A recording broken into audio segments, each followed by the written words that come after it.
Did I beat her?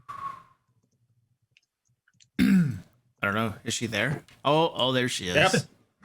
Yep, there it is. Tonight we're gonna die and die horribly. Oh. I mean, usually before every game, I ask my wife, should I kill them tonight? And she'll usually tell me yes or no, or she'll give me a number of players to kill. And I always try to, fulfill her prediction. But she's not here tonight. She's off. My daughter has a job interview, so she's off doing that stuff. So she wasn't able to give me a prediction. So, Penguin Butt, how many of them should I kill tonight? He wants us all dead. I said all of them. All of them. Okay, we're all. Okay, Luke, there you we should go. know this right now. Your mods always cheer for the TPK, even against ourselves. Even me? Man. Nice. Every stream. Even Dan says all of really? Even like all the streams, all the moderators want to kill them all? Curse of Strahd, we are all first thing we say is, how's the TPK going? Always. And then we cheer for the dumbest action they can take. Because we know they'll make the TPK. My Curse of Strahd players are really good though. They are. They wouldn't do something like attack the Abbot out of the blue.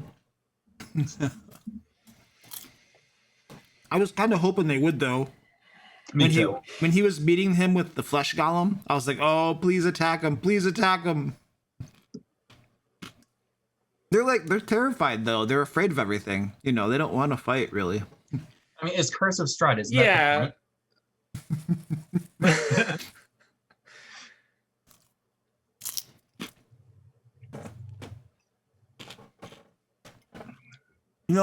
Penguin Butt claims she's not evil, but when we had our not the one-on-one, but the group patron hangout thing, Yeah. when we were talking about her killing players and stuff, did you guys see? Well, some of you were there. Did you guys see her face just light up? Big old smile. She loves it. Oh man, she got all giddy. Yeah. Yep.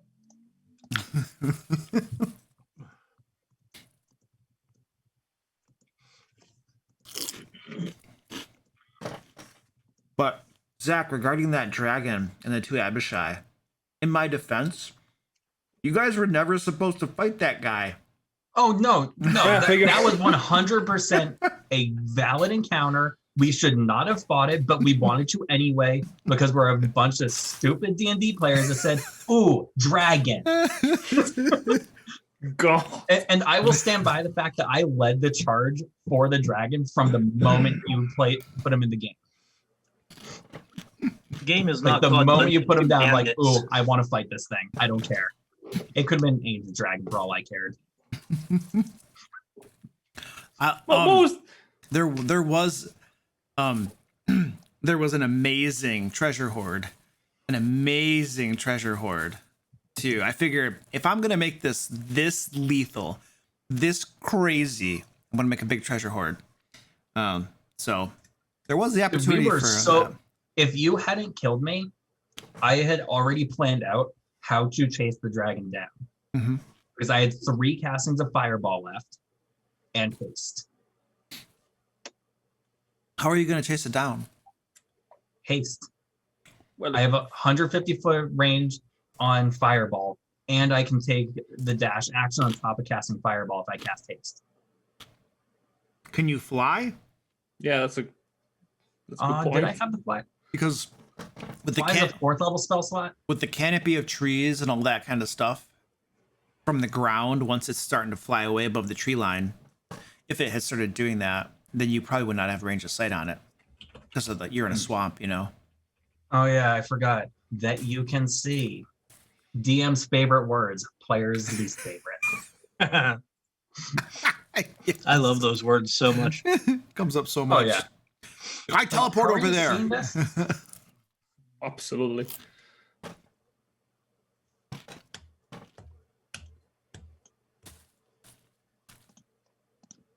Hey, no betting in the chat. Hey, Penguin Butt, you can bet actual money. Oh, never mind. Yeah. How much do you want to bet?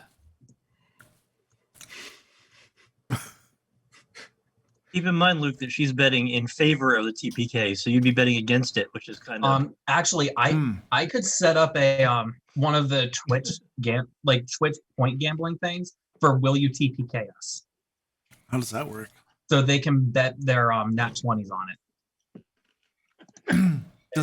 Do they actually get to? Does that help them influence the outcome, or how does that work? No, it is strictly a binary yes or no based on what you do. They just bet what'll happen. Okay. You can set that up as a mod. Go for it, dude. Awesome. That'd be cool. Let's see what happens.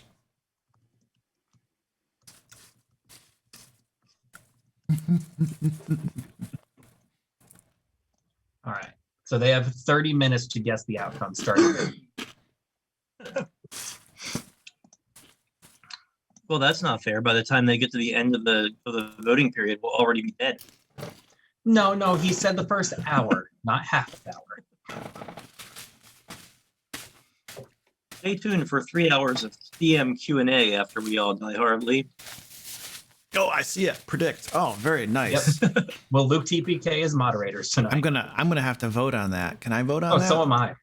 Oh, 100%. Oh my gosh. Oh wait, not letting me vote. oh, I can't vote for myself. Yes, damn it. I was gonna say yes too. But I have another- we're all crazy. I have another account. Hey, Clam Doyster, thanks for the tier 1, dude. Appreciate that. There is a surprisingly large amount of confidence. Nope. There was confidence. Now it's gone. Wow, dude, it's overwhelmingly in favor of Absolutely, killing you all. yeah. Wow. Yeah. Wow. Well, I mean, I still have to give the audience a good show, so I gotta string you along to round 14 or something, round 15, I mean, they do know that all of us have played lots of D&D, right? Yeah, but I'm the dungeon master. Luke. That's true. And we are playing furbolgs. Yeah, Only half of us. I mean, half the party is playing furbolgs, so Hey, we could have an 8 TK. the chat wants blood tonight. Well, more people are saying no, but more people bet yes. it is so overwhelming, though. So wait, more people say that no, want but yes, bet more points. Okay, hold on. Let me look at that again. 'Cause yeah. Well, 7 Oh. people say no. 5 We people have- say yes. yeah, we have more voters on no, but more just points on yes. Hey, if the voters on no Yeah. aren't willing to pony up their points, then apparently they don't want it that much. yeah, you know? true. Yeah, it's like no, but do we really? Versus yes, they are all in. Where is this thing?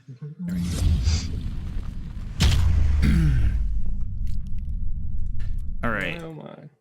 All right. We're full screen. People can see us now. Careful. Oh, I gotta move this thing. Okay. Sweet. Hello. This is a D&D stream. Tonight we are playing D&D. It's gonna be great. So I have here a special crew of people hand-selected for their beautiful faces and wonderful acting. It's going to be awesome. We're going to put on a show like none other. That's right, Peter. You were specially chosen for your good looks. Oh boy. Oh, Luke, I don't think I paid you enough to say that.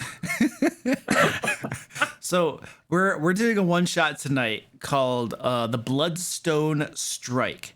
And this is an adventure that I made for my patrons. It will be coming out in the April patron PDF, which is going to be released this Thursday. So folks tonight are going to get a preview of that adventure being run here. And the confidence among my moderators here, who are my players right now, is very, very high that they're all going to die for some reason. I don't know why. I'm a pretty good natured guy. But anyway, they think they're all going to die. So we're going to see how that goes tonight. I mean, moderators always cheer for the TPK, Absolutely. even if we're playing. This cup is too big. All right, let me get some crap up here and we'll get rolling. All right, so you guys are an adventuring group. There are 4 of you. You adventure together. I don't know how you came to be an adventuring group, but you are an adventuring group. So, just for the sake of our audience here, who we want to give a good show before you all die, let's go around and just explain who you are. Let's keep it brief. We don't want like a 20-page backstory, right? Because when you die quickly, your backstory is unimportant. So, there you go. Sir Eddie, would you please introduce us to the wonder that is your character? Yeah. I'm Sir Edmund, also known as Eddie to my friends and pretty much everybody. I'm one of 2 knights in my town. I'm also the founder of the knighthood in my town. The other knight is my pig. I am a halfling rune knight, and I am here to prevent everyone else from dying by dying first. Excellent. Ufena. I am Ufena, the Furbolg, who is an insane Hexblade warlock. I'm just crazy. Okay. Found a thing, it made me crazy. Now I'm a warlock. Excellent. Elucius. Well, now the name's Aloysius, and I am a Furbolg fighter, arcane archer. I've been trying to finish my story of my childhood with these 3 other lovely people for quite a long time, but they just keep going on the next adventure to the next, and I keep following them. All right. And to be clear, Ufena and Aloysius, you're both Furbolg, right? Indeed. Absolutely. Okay, you're both dead. All right, so now that's 2 down. And Peter, introduce your character, please. Hello, I'm Peter Drake. I'm a school dropout in my local magic academy. I couldn't focus on one school of magic, so I went with War Wizard because, well, when you can't focus. I decided to join up because I'm looking for powerful volumes to deliver to Candlekeep. And unfortunately for us, we haven't found any. So I'm sticking with them because they are strong. We're looking for a cleric. We have posters around. So to be clear then, there is no cleric in your group? No. Nor druid, nor paladin, nor anybody with any healing magic whatsoever. Wow. But you We don't guys even have a ranger. But you guys used your starting gold to buy healing potions, right? I lost mine. It sort of fell down a sewer drain. Well, okay, so we have a poverty-stricken adventuring group about ready to go on an adventure together. That bodes well. All right, so does your adventuring group have a name, or is that too expensive? It would have cost gold to actually register it. Branding is way too expensive for us. All right, so just call them the adventuring group then. So the adventuring group is in a town whose name is of little importance for the purpose of this place, but there is a company there called Xianglin Enterprises, and they have a problem on their hands.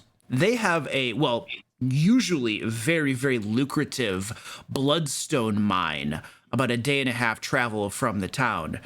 But recently, this Bloodstone mine hasn't been very productive, hasn't been very lucrative, and Xianglin Enterprises would very much like this problem remedied.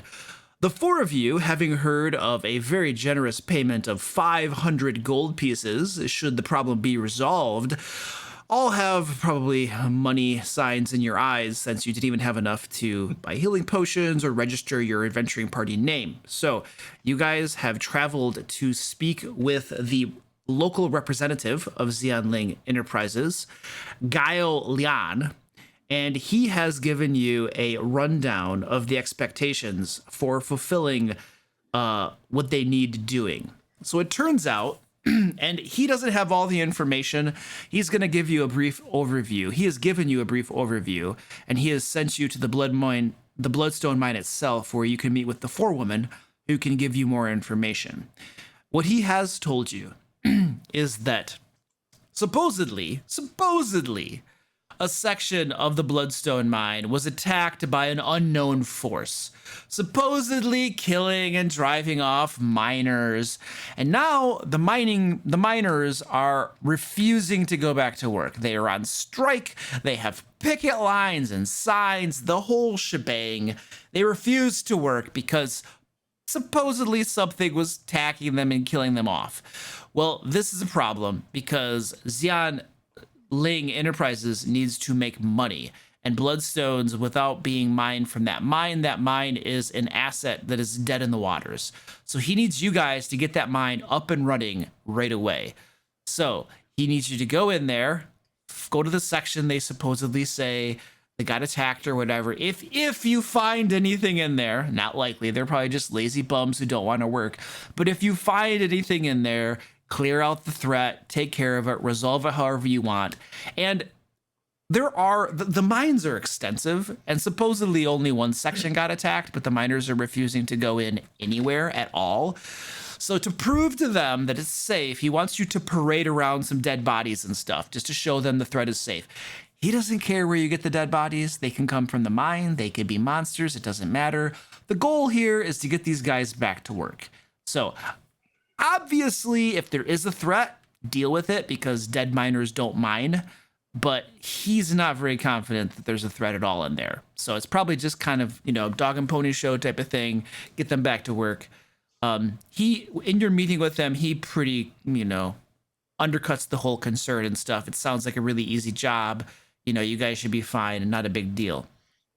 Now, he does say, though, that if you guys do manage to find an actual threat in there, and you find the leader of this threat, if you can bring that leader back alive, then there's extra gold in it for you. Well, extra bloodstones. He's going to give you 4 additional bloodstones, each worth 50 gold pieces, to help cover the hassle of having to take somebody alive, because he knows how much easier and more satisfying it is for adventuring parties to just kill everything. But a little bit of extra gold in it for you if you bring them back alive. And he is very adamant, though, and underscores this to, very, very, very adamantly, that if you remove any bloodstones from the mine, it's very, very not a good thing to do. He is pretty confident that he can hire other adventuring parties much more powerful than you that will track you down and get the bloodstones back. So you should probably not steal bloodstones, because it is a mine full of bloodstones. Raw, unmined bloodstones, but bloodstones nonetheless. And if you cross the line, he guarantees you there will absolutely be a TPK in the future. So that is the information he has given you. And he has asked that you go on about your business. He's given you instructions to get to the Bloodstone mines. It's not a secret where they are, really. And it's about a day and a half travel. And once you get there, the forewoman, whose name is Song Xing, she is a dwarf. You will recognize her because she is short, and she's a dwarf. And she has a long golden braid of hair. And he tells you that she doesn't like to get her hands dirty. You'll recognize her when you see her. And she can give you further information about the problems in Bloodstone mines. Oh, sweet. So the great thing about him hiring another adventuring party if we steal bloodstones is we'll already be too dead to care. The moment we just left the office, we were like, so we're stealing the bloodstones. Yep. Or 3 months from now, you guys all play that adventuring party hunting down your former adventuring party. That would require this not to be a TPK, though. True. Stealing the bloodstones would be wrong. I mean, I'm just he putting said that out there. parade some dead bodies around to get people back in the mines. I say we go grab a couple miners and parade some dead bodies around. Oh, we could do You're that. nuts. That is not the point here, Sir Eddie. It's a solution to the problem that gets us paid. Right. I say we take a look around, take a gander, because I'm really hoping there is some kind of demonic cult around here that is gathering people for anything, and I want to see if they have a book about anything. If they have a book, I so want to steal it. I mean, if So- you've ever seen a crazy furball get pouty about the whole situation, that's what's going on right now. What I'm hearing is that as long as one of us survives, we'll have 3 bodies to parade around town. Like the way you think. Just the trick would be not letting them see those dead bodies walk into the mine with the 4th person, right? Right. Well, let's go ask the nice lady some information first before we decide whether we're going to be robbing the mine or not. Get some insight. I'm looking forward to it because I've never seen a short dwarf before. That would be that is something worthy of cataloging. I'm going to pull out my my book and quill in preparation. I'm just remaining huffy this entire walk to this mine, just pouting about not killing miners. We might kill some miners. Maybe. We'll see. All right, Aloysius, do you have any insight on this situation? Well, now just mostly confused about why my cousin wants to kill a bunch of miners when her job was to help them. Also confused about the Peter Drake guy writing in his book about a short dwarf. I feel like I'm the only sane one around here. He did not hire us to save any miners. He hired us to get them back to work. I'm completely sane, he says as he climbs on the back of his pig. Is this like a Yeah, war see? pig with like tusks and stuff? No, it's just a large farm pig. His name is Lord Wellington. He technically outranks me. Wow. So in the event to of be a fair, t- in the actual military, a dog handler is always of a lower rank than their dog. So in the event of a TPK, there will be bacon. That's all I wanted to say. Yep. Oh, absolutely. All right, excellent. He's not a war pig. He stays behind. He just helps me keep up with these guys. Okay. Excellent. So no barding, anything like that. Nope. Okay. Spectacular. How many hit points does he have? 11. 11. Okay. Got Because it. he's technically a mule because there's no large pig in the player's Okay. handbook. So 2d8 plus 2 should do the trick. Okay. Yeah. Okay. I mean, that's his hit dice. And the group then heads off from Zangling Enterprises headquarters in town. It is a 1.5-day march to the Bloodstone mines. It is mostly uneventful. There are a couple random encounters that happen along the way that you guys handily deal with because of your exceeding prowess in the ways of all things adventuring. It was actually a couple bandits. They were young kids. And yeah, they just ran off as soon as they saw the ferocious war pig ridden by Sir Eddie and heard Eleusius's accent. I'm Almost a used to real it. fight, I think. You guys Go ahead. you guys arrive at the mines. It's located in a hilly region, and the entrance to the mines is in the side of a hillside, of course, as all good mines are. And before you, you see this large hole opening up into a tunnel that leads farther into the mines. The opening is bordered by massive stone bricks stacked atop one another to frame the entrance to the tunnel. Outside of the entrance, you see a group of men in dirty, rough clothing walking around holding wooden signs. You see a short dwarven female in clean professional clothing is arguing with a few of the men. I'm going to really quickly just turn to Ufana and go, now look, do you see these people? Don't kill them immediately. We want to see what's happening first. I'm just standing there, my claws sharpening as I cast Primal Savagery on myself. It's a cantrip, right? Yep. I'm looking around for a short dwarf. He's probably there she very tall is. compared to you and your pig. There is a dwarf. You see a dwarf. She is in clean professional clothing.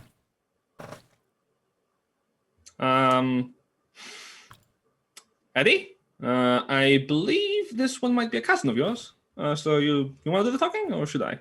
Or should Aloysius, actually? Oh, I'm not related to any dwarves. Oh, really? No. Oh, I thought you just shaved. All right, very well. Let's go right on. Yeah. I'm not exactly the talker. I'm more the hitter. of Likewise. things. I think the best one with charisma here is the crazy furball. Which is I definitely mean, I not can the talk right to her choice. if you want me to. No. No, no, no, no, no, no, no. I'll talk to her, sure. All Yeah, right. you do that. Right on. Hello, good evening. All right. So you walk up to this dwarven woman, and you can start to see some of these signs too that the miners are carrying.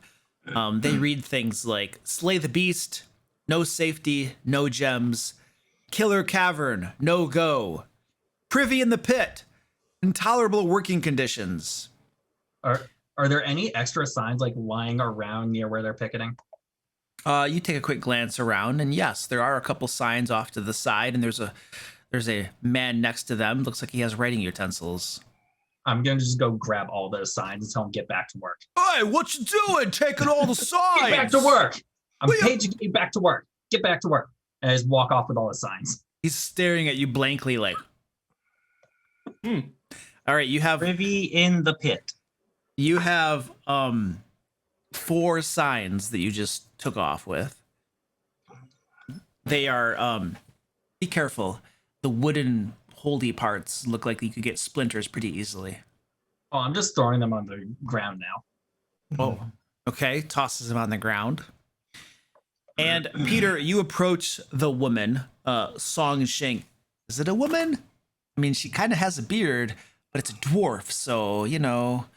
Anyway, she does have a long blonde braid down her back.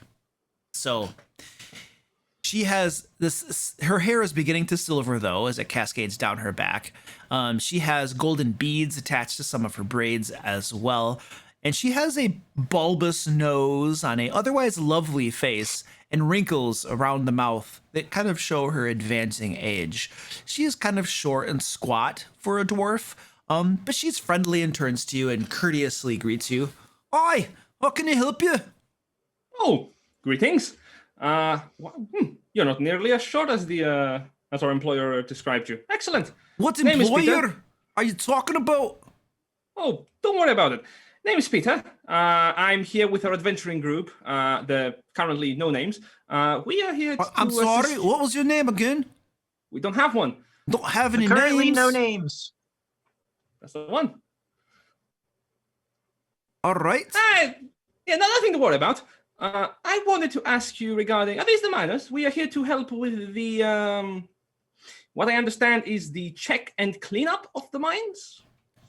She looks around for a moment and then, let's go talk over there where they can't hear us quite so easily. Like the way you think. We find out. Let the signs. Come on.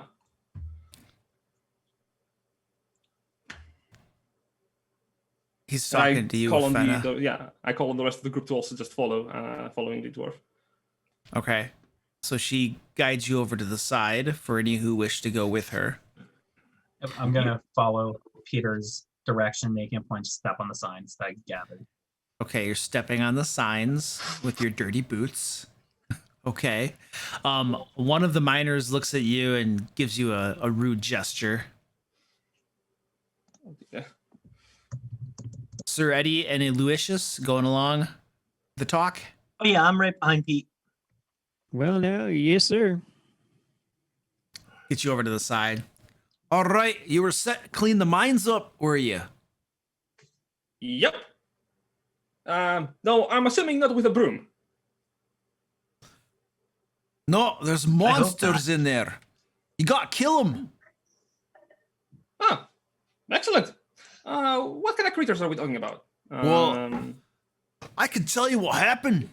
So basically, we were in the mines, right, doing our jobs. Well, I was supervising, of course. And then I heard some screaming and some shouting and some commotion in the southern section of the mines. went running down there, of course, with my pickaxe, thinking that we had like a cave-in or something. Weren't no cave-in. I saw miners running with terror across their faces. Well, still thought it might be a cave-in, so I kept on going. And then I saw several misshapen forms, almost monster-like, with lumpy skin, didn't have faces. Well, faces with hideous features and sharp, pointy teeth. And they were ripping the faces off some of the miners and was screaming, and there was blood all over the place. And it was just hideously horrible. So of course I did my best to save them, and I fought the creatures head on with my pickaxe. But I was forced to retreat and leave them to their fate. And so now, with this terror plaguing the southern mines, mining cannot proceed. When she said she was fighting the creatures, is she being truthful to that about that statement? Give me an insight check. All right. Let's see if this still works. Yeah, 6. You believe her. Oh, valiant bravery. Fantastic. Oh, golly gee. Is it deeper into the mine? Oh. Yeah, so you're gonna clear the mines out then? Well, that is what we were sent here to do. Well, Yep. all right, who sent you?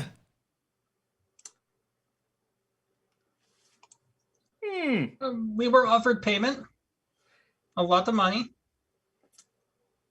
All right. We were told you might help us. Who's paying you? Aloysius, you might... Do I look like I pay attention to people's names? Well, now it was the Xeon Lin Enterprises. Right. So it must have been Guile Ling who sent you. Hey, yep. All right. guy. Excellent. There's some writing utensils over there by those signs, just in case you need to. Yeah, so basically head on in through the mines and go to the southern section and you'll find what you're looking for. It's, look for the blood, I would say. Noted. I will write it in my notebook. Cool. I would like to perhaps employ insight to see if to see what her reaction was when she found out who had hired us, whether it was positive or if she was just sort of playing it. Okay, insight.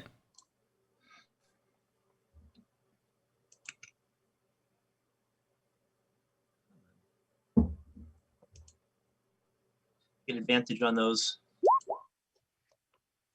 But I only rolled a 9, so who knows? She Advance was wasn't so helpful. She wasn't trying to hide any reactions or anything. You think you saw a little bit of fear and trepidation cross her features when you mentioned Xianlun Enterprises. Okay. Very well They then. did tell us. They did tell us that we could kill miners. So I'm assuming that they probably know that. I'm thinking it, not saying it. I was surmising based on your statements that they did tell us that they could kill miners, so they're probably not terribly trustworthy. I mean, they didn't say that we could, but they did heavily imply that they wouldn't care. The overall message you got from the representative of Xianling Enterprises was, we need the mines working, we need gold, or we need the mine, or we need Bloodstone so we can sell them. The guy didn't seem like he cared about the miners, but he did emphasize that dead miners don't mine. Well, very well then. But maybe it was Ufena that told us we could kill the miners then. Oh, I definitely did. Oh, yeah. Oh, yeah. Highly possible. And I didn't imply it. I just outright said it. I'm not exactly known for my ability to pay attention to people when they're talking. I'm easily distracted. Classic adventurer. All right, so you guys are gonna take care of this problem then, right? Yes, and you're going absolutely. to We'll take care of my the problem pig. for you. All right. might I ask a bit of a favor? Depends on the favor. Is there money? Well, That's also a good question. there might be money. So, many of these miners are my friends. I can't rightly send them back in there when there's danger in there. There's terrible, horrible things with pointy teeth. But at the same time, Gao told me that I was responsible for getting them back to work. If we could come to some sort of arrangement whereby, I don't know, you guys do all the heavy lifting, but I get the credit, that would probably save my career. Well, that is very likely. What's in it for us? Well, do you know where you're going?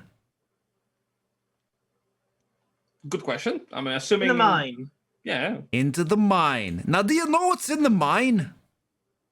Monsters. And Shafts. Teeth.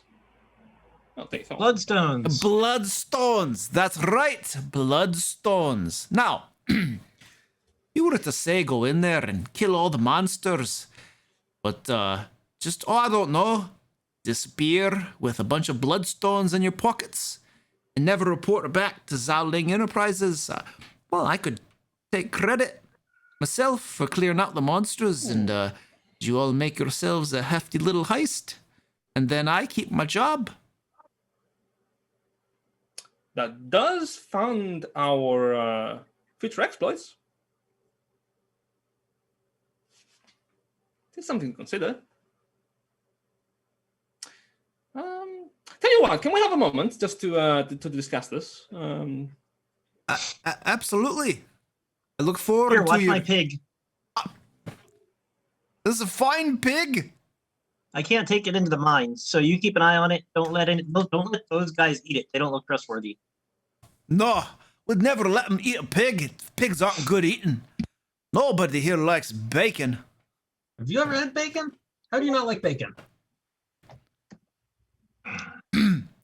I'll let you discuss then. And she walks off with the pig. Right. So I'm going to need a new Lord Wellington.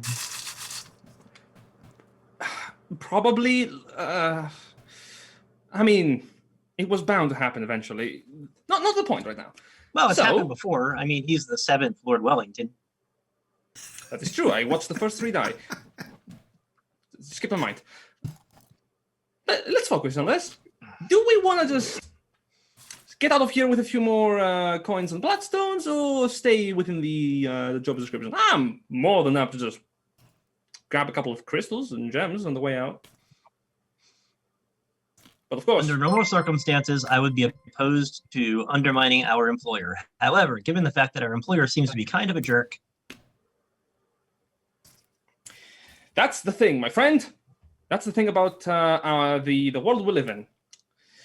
Let's stick to the man and just get out with his property. I like that. What about you, Aloysius? Well, now, I don't think. Yep. I don't think.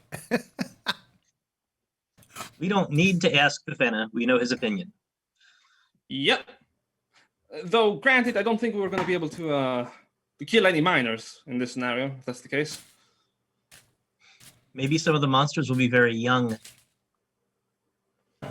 A good point. Crazy, not homicidal. Always.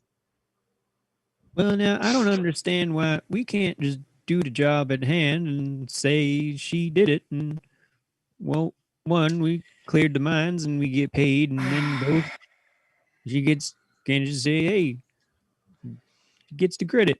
Because, we were told not to take the bloodstones. Well, if she does get the credit, then it's very likely we're not going to get paid as much, if paid at all. So, well, it's one or the other, really. Plus, we're doing them a favor. You guys We're how doing to them a live favor. your lives. Excellent. That's all I want to hear. Moral ambiguity.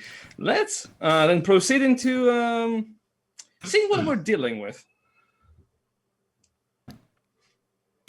Let's see what spells I got. So do you? Well, I guess I will lead the way. Yeah, I think we have decided a bit to just see how it turns out and probably run away with some Bloodstones. We'll see. I will lead the way into the mines as stealthily as I ever do, which is not particularly stealthily. Yeah, I don't think we're really sneaking about in this place. If it is too dark to see, I can also light the way forward. I can see. As you guys head into the mines, you notice that there are lanterns spaced about the mines leading in, and they shed patches of bright and dim light throughout the mines, it would appear. Well, now that's nice. Those are very convenient lamps. That's very nice, cozy. The monsters will be able to see us coming better. Well, when do they not? I'm incredibly stealthy. I mean, Yep, that's I what am I'm somewhat known for. stealthy, too. We move on forward. Peter is not responding to that.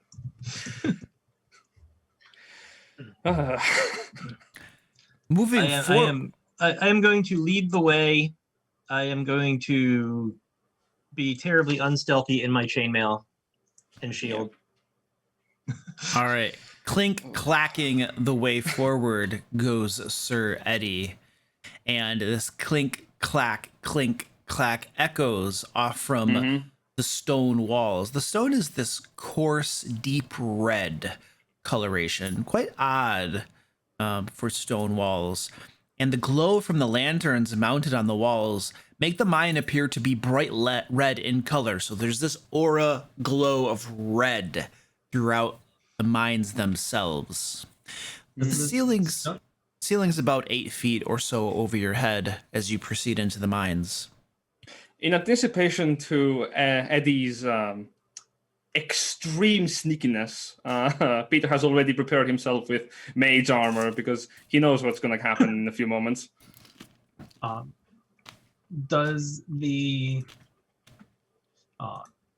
stone appear to be like not natural, but does it appear that there are bloodstones readily accessible, or we have to dig into the wall to get at them?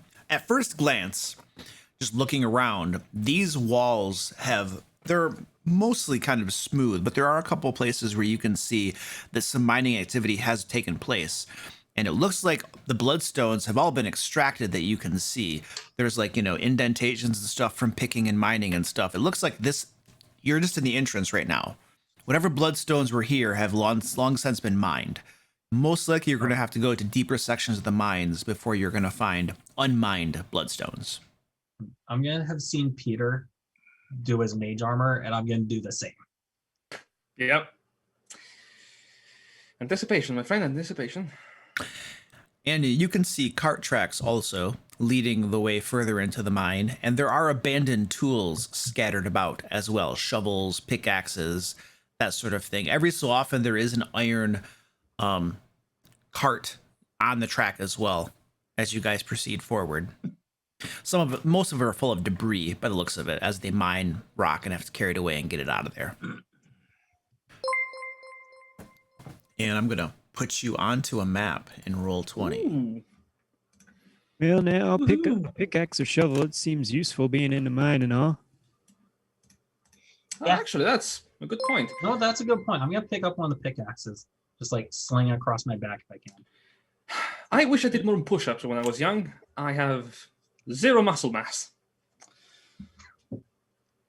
Went in water deep the water. Yep, that's the saying. That's exactly how it goes. You're a wise man, Aloysius. Very, very wise. Yep, I'll write that down.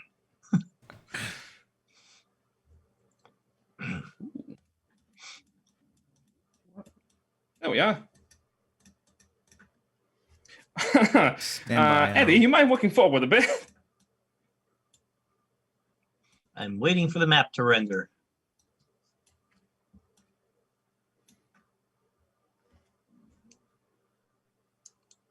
Oh dear, this is yeah.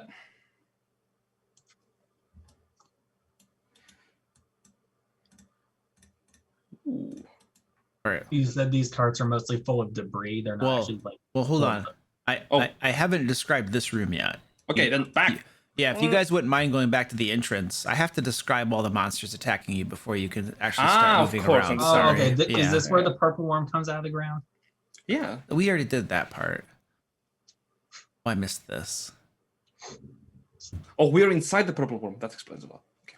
Yeah, but yeah. I mean, yeah, we'll get there. I'm gonna make this a little bit smaller so I can make this bigger. There we go. That feels better. All right.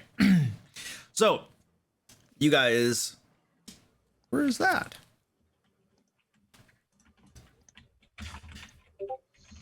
Stand by.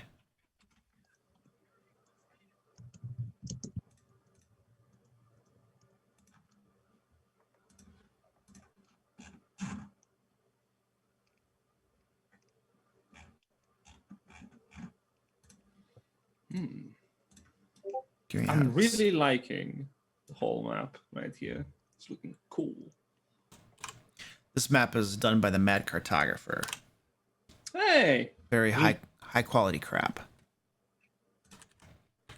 All right. There we go. That's better.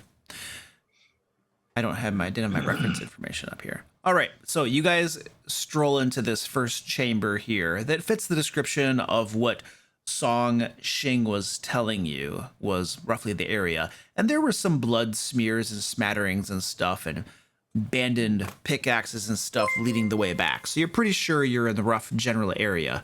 And if that doesn't help convince you, the metagame fact that there's a map prepared for it should help seal that fact as well. A foul stench fills the air here, and a track with rock-filled carts on it leads further into the mine to the south. Hugging the northern wall to either side of the entrance, you guys can see barrels and kegs stacked up over here. And tied white bundles and sacks are pressed against the southwestern portion of the wall right here. And then on both the eastern and western sides of the rooms, you can see stairs leading up to platforms where mining activities would take place. And there are some discarded pickaxes up there as well. Under the wooden platforms, you can see several bloody bodies. And they resemble miners, it would look like to you. It's just men, a couple women, just all bloody, ripped apart, and then dragged and stashed under the wooden platforms, it looks like. I'm gonna walk over, pick up one of these dead corpses. Found the bodies they want us to parade around. I knew you were going to do that. We are not done. Because they said parade around bodies. We have bodies. These are our fallback bodies. You know, you not being entirely wrong often does mean that you are right sometimes. That is true. Do you think they got anything valuable on them?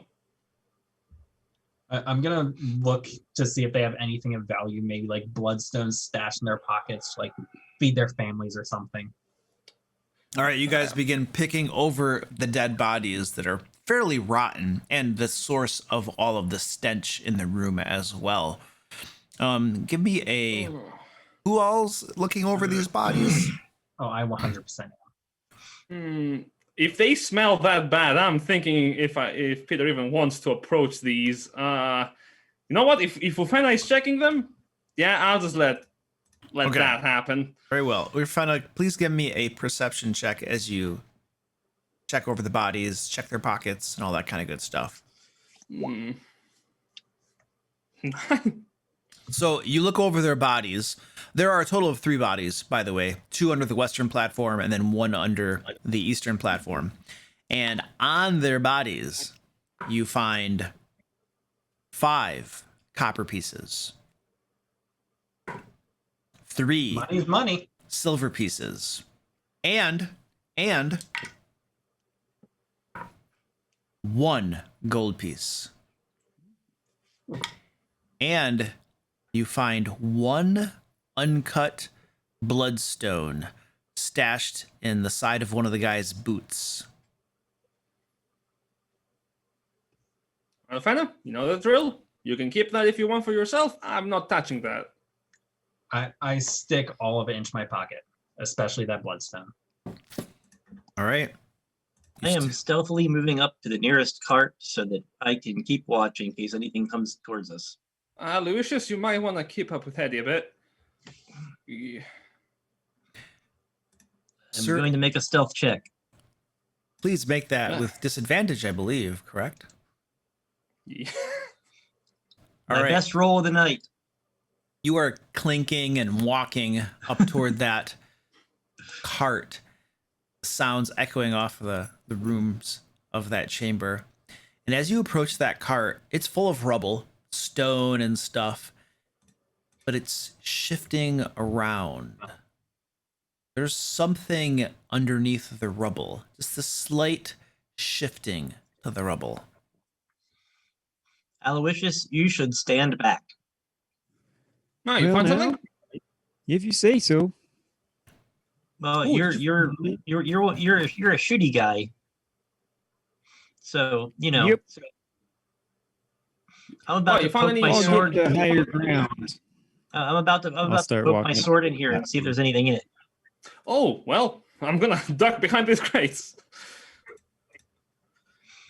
I am not shoving my sword in their point first. I am using my sword to move stuff around because I probably can't reach it with my hands. Actually, well, these are some nice crates, actually. Huh. You think they So got you- anything in them? So the crates. So Peter is now tapping the side of the crate as Eddie is. You're moving your sword to just move the rubble aside, kind of. Yeah, I don't want to shove it in there in case there's like a miner hiding in it or anything. All right, you Well, push. yeah. Got an arrow ready. You push some of the rubble aside, and you can see some flesh beneath a surface of rubble. It looks like it's this purplish flesh. It stinks. Not the Oh, that's stink not of normal. not the stink of death, but the stink of something different. Oh, Well, now I think I should poke it with my sword. did you find? What did you unearth? Oh, Hey guys, I'm gonna poke it with my sword. poke what? As you guys call out and begin making more noise, Yeah. this thing in front of you, Sir Eddie, begins to shift and move, and some of its purplish flesh begins to protrude upward. I would like to poke it with my sword. Is this an attack on this thing? This is an attack on this thing. Okay, Sir Eddie, please make an attack roll. What the? Can it see me? So I have advantage? You don't see any eyes or anything. Roll with advantage. Yeah, would it technically be prone? That'll be a 23 23. That's definitely a hit. for And you 12 points of deal- damage. 12 points of damage. You stick Oh, your yeah. sword down in there, and it squishes into this purplish flesh, and it thrashes about. Rubble goes flying, and it turns over, and you see this deformed face with teeth. They're very blunt teeth. They're not sharp and pointy at all. And it hisses and growls. Oh dear I God! think I found one. Yeah, you did. Congratulations. Burn it. And stand by. Stand by. Well, now let me know if I should shoot it. I'm preparing the spell. You can see in the cart in front of you. Ooh, oops. Oh dear. In the cart in front of you, Sir Eddie, two of these, whatever they are, reveal themselves. Purple flesh, misshapen bodies, roughly humanoid in shape. And then one of them reveals itself over here as well. Their beady eyes turn to regard you, Sir Eddie, and their intentions are very hostile, and you stabbed one as well. Everybody, please roll initiative. Select your tokens first. Yep. Initiative. Oh, no, here we go again. Keeping up the train of terrible rolls. And click. Hey, I get to add my intelligence to it. Oh, it rolled twice. Sorry. It only registered the first one, I think. Right? Cool. They were the No, same no. roll, actually. It was the same roll, so it doesn't matter. Beautiful. That's the thing I love about War Wizard is adding your intelligence on top of that. I am so smart, I get to act faster. Dude, I rolled a 31 on my initiative once in the Ancient Dragons game. Jesus Christ. And Peter, you're up. Oh dear. Well, these fellas look as bad as my grandfather after his funeral. I'm gonna really quickly prepare a spell. Hurl something at them. Let's see how hard these fellas are. I'm gonna cast Firebolt at the one that is rising right in front of Eddie. Boop. That is a 20 to hit. Oh, that hits. For 6 points of fire damage. 6 points of fire damage. Your firebolt slams the thing in the chest. Fire spreads out. And when it is gone, no change whatsoever. Your spell didn't do a darn thing to it. Yeah, so Peter's firebolt is like a paper airplane, a magical paper airplane. He hurls it, and he catches fire mid-flight, exploding on impact. And as he says nothing changes, he goes, uh-oh. Well, that ain't good. And I'm gonna run up the ladder. Peter rethinks his choice to become a fire-based war wizard. Yeah. You got this. I'm gonna run up the ladder. You guys don't worry, I have fireball. And he dashes up the ladder. Excellent. Yep. And it looks like it's my turn. You guys rolled really low. Yes. So that's why I'm running away. The one right in front of you is Sir Eddie. Swipes at you with a misshapen hand. I'm ready. And it hits you solidly in the chest, but it bangs off from your armor to no effect. And this one right here oozes around quite slowly, you note, to get at you. Sir Eddie swipes at you with a limb. This limb slams hard into your clavicle area, getting through your armor and dealing... Ow. Oh, well, that was a critical hit, I think. Was that a critical hit? Oh, wait a second. Yeah, it was a critical hit. Whee! Dealing 5 points of bludgeoning damage. Ow. Owie. Don't worry, I got this. This one right here slowly slurps and oozes towards you, and a purple arm swipes at you.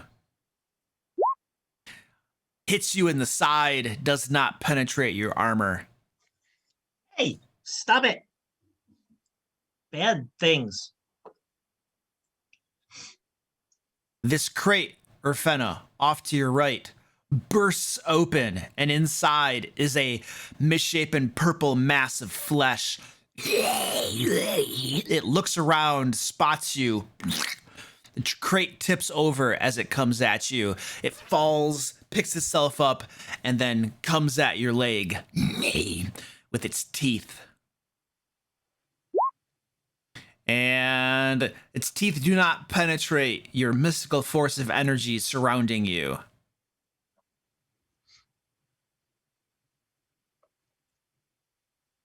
And one of these crates over here bursts open, and another one of these creatures looks around, spots Ulysses up on the platform. Slowly oozes up the ladder and claws at you. Well, now that's not good. Misses you horribly, its fist pounding off from the platform next to you. Sir Eddie, you're up. You have 3 of these creatures in front of you.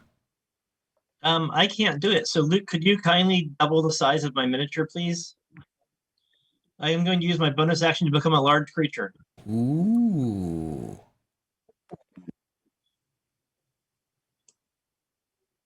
Come on, baby. I'm gonna kick your butt. Come on, roll 20. I believe in you. I have faith in roll 20. Oh, geez. There we go. If you use the alt. Oh, you're a large creature?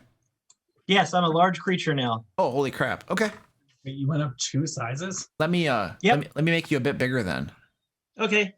I'm going to use my bonus action to become a large creature. Jeez. What is that? I'm very confused. That is Giant's Might, my 3rd level Rune Knight feature. Okay, so Sir Eddie just begins to grow and grow and grow. And my sword and shield grow with me, so I am going to attempt to hit And I want this one. I do want to point out you became a large creature, right? Yep. So your head, the cavern in here is a little bit taller than the tunnels and stuff, but it's about 15 feet tall, so you got enough room. But if you were to try to move through any of these tunnels, you'd be like scraping and squeezing and stuff. But in here, it's okay. It only lasts for a minute. Okay. I'm going to attempt to hit this one over here on the end with my now enlarged longsword. These things have exceptionally high armor class. Good luck. So that is a natural 20, That will hit. which means I add an extra 8 to that for my size. So my one-handed damage is 6 plus 3 plus 8. So 17 points of slashing damage. Lethal or non-lethal? These things don't look like the boss, so lethal. And would you like to describe how you dispatch this creature? Yes. Now roughly the size of a short ogre, the longsword, which is now about the size of a greatsword, comes down from above and slices it just straight in half.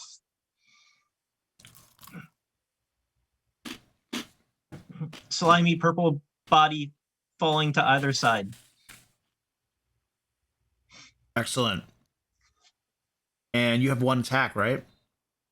Sadly, yes. I'm not going Oh. to burn my action sword on these guys. Understood. Sir Eddie, having cleaved 1 in 2, Aloysius, up on a platform. You have company. What would you like to do? You're muted for the record. Well, now I had an arrow knocked for the other guy, but now one's on my back, hitting at me. I'll think take my chances, just shooting it anyway. I understand that'll be at disadvantage, but Yeah. let's give it a shot.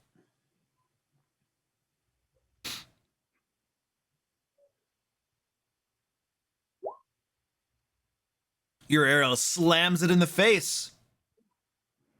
Damage. Well, now that's 3 points of damage. Big numbers. wow, rolled really low. Arrows sticking out of its eye. It's clawing at it a little bit. It's a botherance. Anything else, sir? I think let me check my actions. No, I don't have any good bonuses. I think I'll free action drop the longbow and begin pulling out daggers for my next turn. All right. And Ufena, you have one of these things clawing at your knee. What would you like to do? So I'm gonna cackle as my claws extend with primal savagery. Was that an attack roll? That was. That hits. Did I not display for you? Oh, I see it. Oh, okay. That hits. It's I don't know what's going on, but everything is coming across in a different format in Roll20 for some reason. I don't know. That's I strange. don't like this format. I don't know what causes it. I don't know what caused it either. I wish I could change it. If anybody in chat can research and let us know, that would be greatly appreciated because this is really annoying. So that's 2 points of acid damage. I'm just cackling away, clawing at it. You tear into it a little bit, do a little bit of minor damage to it. It's not very heavily wounded after that pitiful attack. I'm crazy, not effective. And we are at the top of the order. Would you guys like to discuss? You have 4 of these creatures still. Luke, are we re-rolling initiative each round or keeping the same? No, we keep them the same. I actually do not like to re-roll. It takes me, it's a pain in the butt for me. Oh, it's a legacy rule that we've preserved for the Ancient Dragon group, but I usually don't do it. All right. My plan is to keep hacking until everything's dead. I'm not a Solid. very complicated that, man. that seems like a reasonable plan at this point. I'm looking over at my flaming sphere, and I am sad. I am thinking of either running in there to help the crazy fireball with some shocking grasp to see if I can help, or even my dagger at this point, or just maybe magic missile help Lucius. And just trying to get rid of the guy in front of me. Yeah, I think I'm a magic missile. Yeah, I think I'm going to magic missile. Shocking grasp. You can at least move away from them if you hit them without them being able to attack you back. So that's always nice. Risk it. Yeah. Okay. Sure. I like that. I like it. Live dangerously. Yes, I love They don't it. seem to have much in the way of armor class. Peter, you are All right. up. Looking at Ufena being attacked, a sudden realization hits Peter going, ooh, I haven't tried this. He's gonna move down the ladder or the steps and walk up to the friendly friend over here, clap his hands together, starts rubbing them, and the electricity pops out as he's gonna cast Shocking Grasp. Let's see. Is if that this works. that's an attack roll, right? Yep, I need to roll to see if I hit. That's a 15. To hit for 2 points of lightning damage. 2 points of lightning damage. Lightning crackles all over the thing, lighting it up. Oh, it is looking a little crackly at this point. Not too bad, though. Yep, Peter knows. Oh, that worked. Excellent. And he is gonna step away. You got this! And gonna run up the ladder again. He steps away. And as he steps away, this thing slurps after you, claws at you, and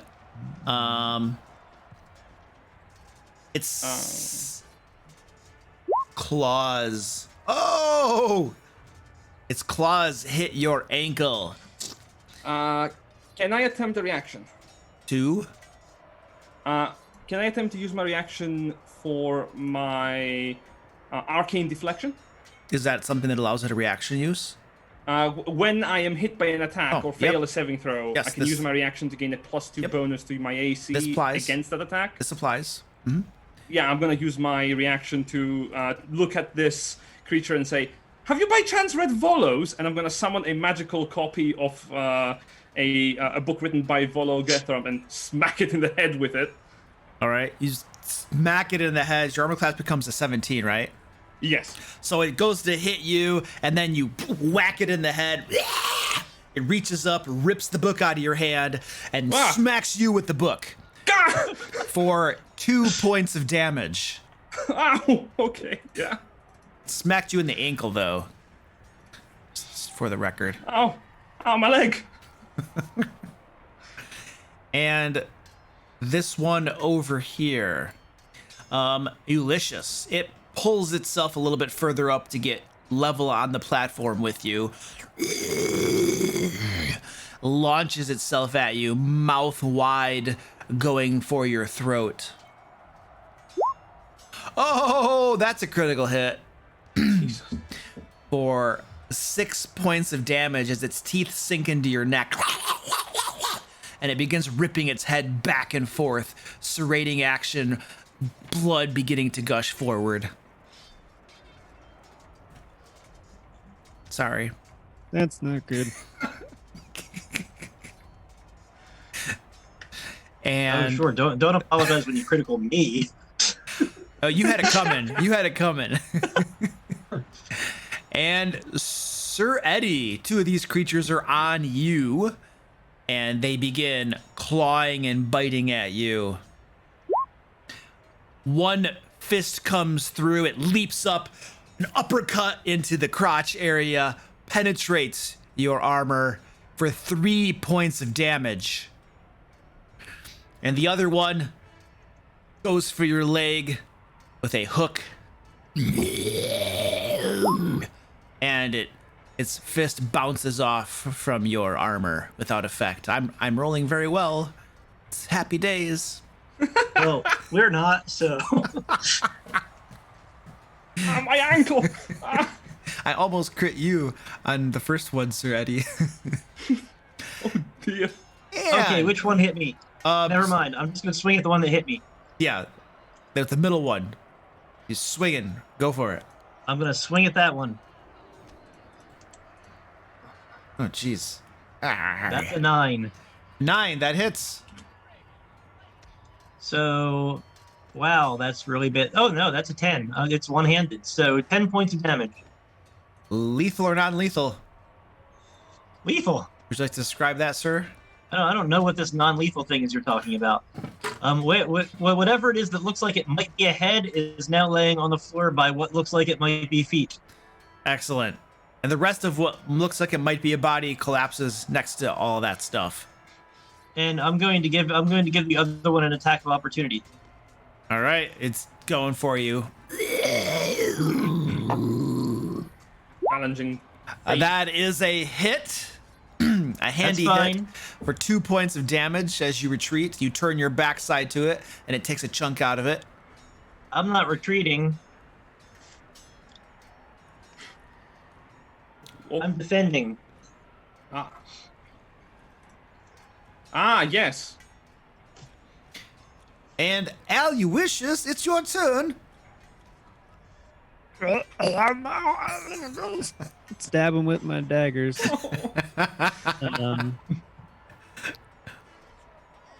Let's see here. Let's do number 1. Hit.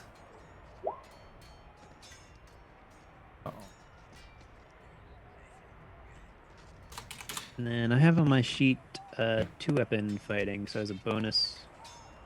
Yep. With a second dagger in the other hand. Could I Yep. throw that out? Yep. If you have 2-weapon fighting, then you get to add your dexterity or strength to the damage too. That's how that works. But I'm not an expert. As a bonus? Uh, No, I just get the extra back. It removes the modifier from the damage. okay. But every So subtract 2. I think every Nice. character can make a bonus action to attack. If you have the 2-weapon fighting style, then you get special benefits, which adds your damage to it. So the Huh. two weapon fighting in D&D Beyond, that's for any character that has 2 weapons. It's not the 2-weapon fighting style necessarily. Oh, okay. Got it. Gotcha. All right, so just 3 damage then. Yep. Okay, Yeah, I didn't set up a unique action. that's all good. All right, you give it a nice stabby. That creature there is not looking too hot after those attacks, but still on its feet. Ufena, you're up. No, I'm going to shock everybody by doing the exact same thing as last time. Just capping away, more claws digging into it, hopefully doing some acid damage. Or not. And unfortunately, your claws are unable to penetrate its very thin hide. Such a high AC.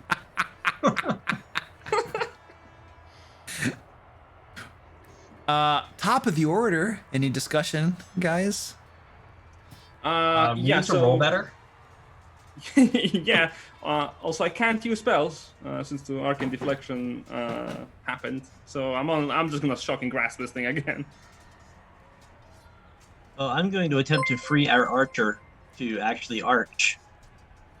And this time, if I hit, I'm going to remember to add the extra damage for being a large creature. Good. I made a note.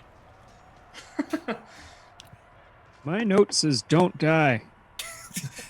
My note says don't swear. Likewise. Yeah, because my Curse of Strahd players never break that rule. No, they never. No. Then again, none of them are moderators. Oh, you guys have like a reputation and stuff, or you have, yeah. Yep. Ooh, it's really rough if you're swearing and then you go back in and you're like timing people out for it, huh? Yeah. It's hypocritical then. All right, Peter, you're up. Yeah, I'm gonna look at this fella getting me the ankle and go, that was extremely rude. And I'm gonna reach out with a shocking grasp. I'll do it. 14 Yes. for 4 points of lightning damage. It gets shocked up a little bit, still on its feet though. Yep, I'm just mildly touching it against the forehead because Peter's also just smells, and start, legging it down the ramp. 5, 10, 15. Right, Yeah, Peter. just all the way down to the edge of the ramp, just far away from that thing. That's it. Moves away from the thing. It moves to follow you. Since Ufena is ineffective against it, and it provoked from you, sir. Wow. He's not wrong. Come on, crit. Are you going to attack it, sir? I am. Okay. I'm allowed to draw my mace and make the opportunity attack at the same Sure, time, that's right? fine. Yeah, that's fine. Oh, that's a hit. Nice. Nice. 5 Hey. for legendary damage. 5 points damage. Lethal or non-lethal? Oh, lethal. Is there even a question? I mean, Would you do you like- think Ufena knows the word non-lethal? Would you like to describe this, sir? Oh, as is going and skulking away, just laughing as I draw my mace, just bring it down, just splatter what I would imagine be a head across the ground. Excellent. And like a bug was popping. The purple flesh rolls down the ladder and settles at the bottom. And the one over here that was biting Lucius's throat out goes at him again. For a big old hit. I can't roll below 20 today. This is not a good sign, guys. That's me when I'm rolling in flash. 2 points damage as its teeth rip out another chunk from your throat. Oh, that's mine. And and this guy slowly moves across the floor up to Sir Eddie. Takes a swipe at your shin. Breaks that shin guard hard for 3 points of damage. Those of you who voted for TPK, Yes. Roll 20 knows. And Sir Eddie, you're up. well, my objective was to free our archer to be able to arch, so I'm going to attempt to continue that objective. with a 19. That's a hit. And that is a total of 12 points of slashing damage. Lethal or non-lethal? Lethal. Ugh, I'm just going to make this thing 2 smaller creatures.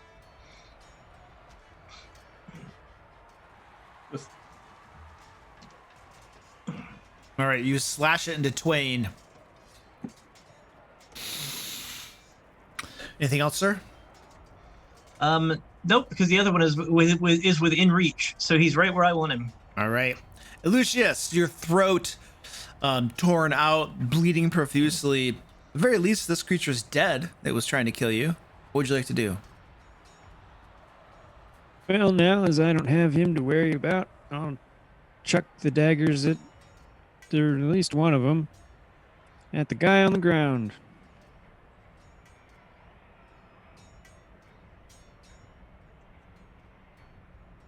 Got this. Yeah, dagger hits him. Sinks into its purple flesh. It is mildly wounded now. Is that all? Nice. Begin the process of picking up my longbow again and just move myself back away from the action some. Yep. You scoop it up with no problem and move away. Ufena. So, am I able to stand on top of these boxes here? Yeah, you can climb up on top of them. That'll give you about maybe 4 feet above the ground. Okay, so I'm gonna stand on top of the box that one just burst out of, and laugh to myself as I cast Eldritch Blast on the remaining one. All right. Oh yeah. So I'm assuming lethal here. Eldritch Blast can't be non-lethal. Yeah. It's a ranged spell attack. All right. And would you like to describe that, sir? Oh, just the Eldritch energy leaving my hands just slams into it in the chest and just bursts it open like it's made of being shot with a rifle. And these creatures that attacked the group have been defeated. Congratulations. Hey, victory! Victory! Do you It's the feel first time for victorious? everything. Yes. Well, I'm going to second wind. whoa. Well, now I mean, anyone after our else's first combat, not This feel is too not going good. good. I'm gonna just return to the rest of the party down the same level. Whew. Ah. I think this is an absolute win. There we go. Wow, you two look unwell. Are you okay? You're missing chunks. Is that normal? Well, now I could use a nap for sure. Yeah. This is why I put posters looking for a priest. I'm good. I mean, I haven't cast any spells, but I'm out of spell slots, so I can use a rest. So what I'm hearing is long rest after the first encounter. Yeah. We know how much you love groups of long rest after every encounter. I'm going to Or shrink all back your down things to my normal specify a size time. now. So fire is not very efficient against these things. I'm gonna walk up to the one that hit me in the ankles and just blast it with a bolt again. Well, It's, now we've got our bodies. Oh well, we do. Where did they come from? I think the reason is probably deeper in the mine. That's not really our problem, right? I mean, we've got bodies. We'll just go outside, But don't show you the wanna- bodies to the miners, let them know the threat's gone, get their butts back to work. But don't you want to find out what's deeper in this mine shaft? What if there's No, more I want to bodies? get paid. You told me last week I need a therapist. They're expensive. We get paid Well, more now if we find out if these things have a boss and bring it in alive.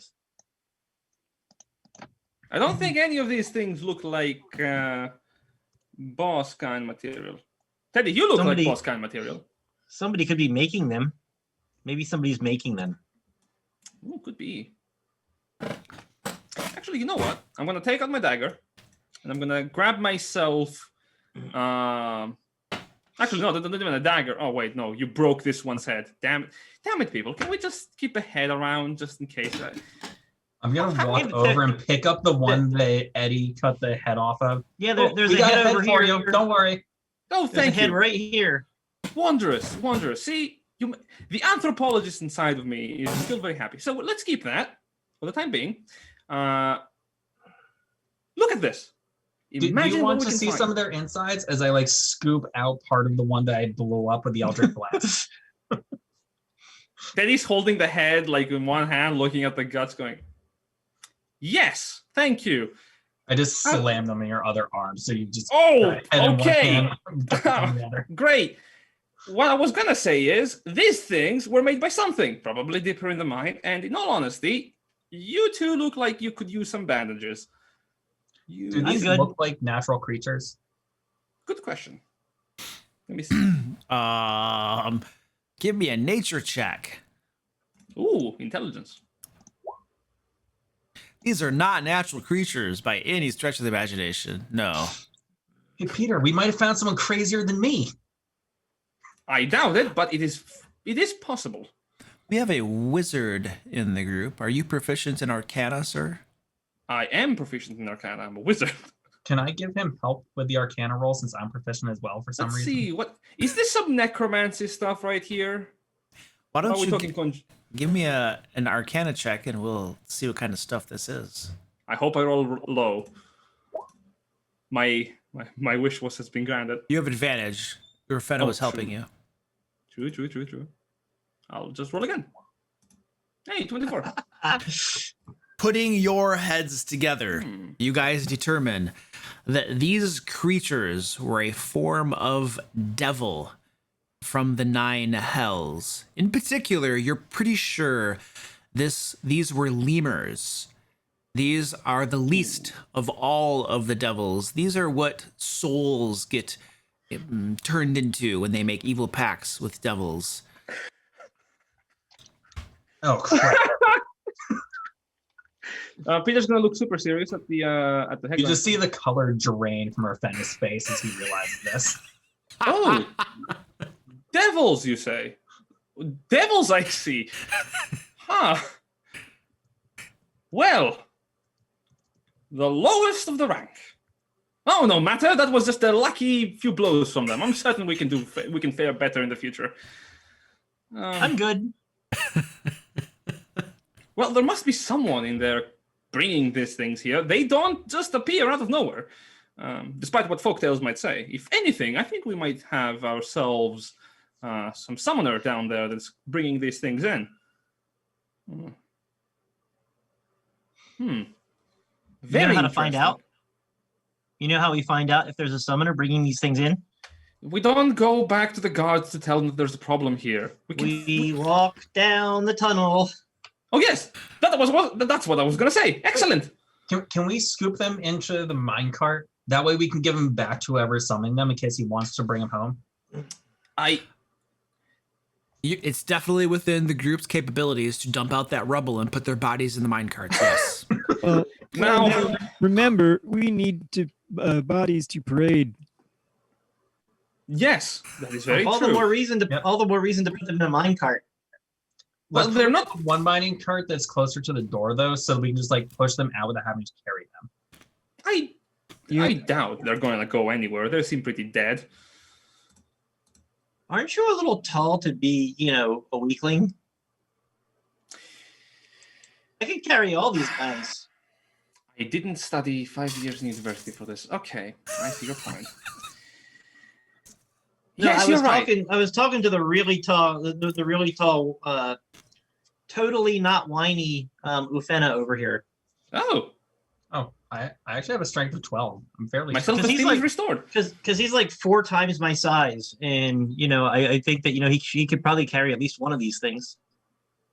Just put it in your backpack. But it's funnier if you do. Well, true. I can empty out one of these carts, and we can just throw the bodies in there. How many of these can I pick up, Luke? These lemurs.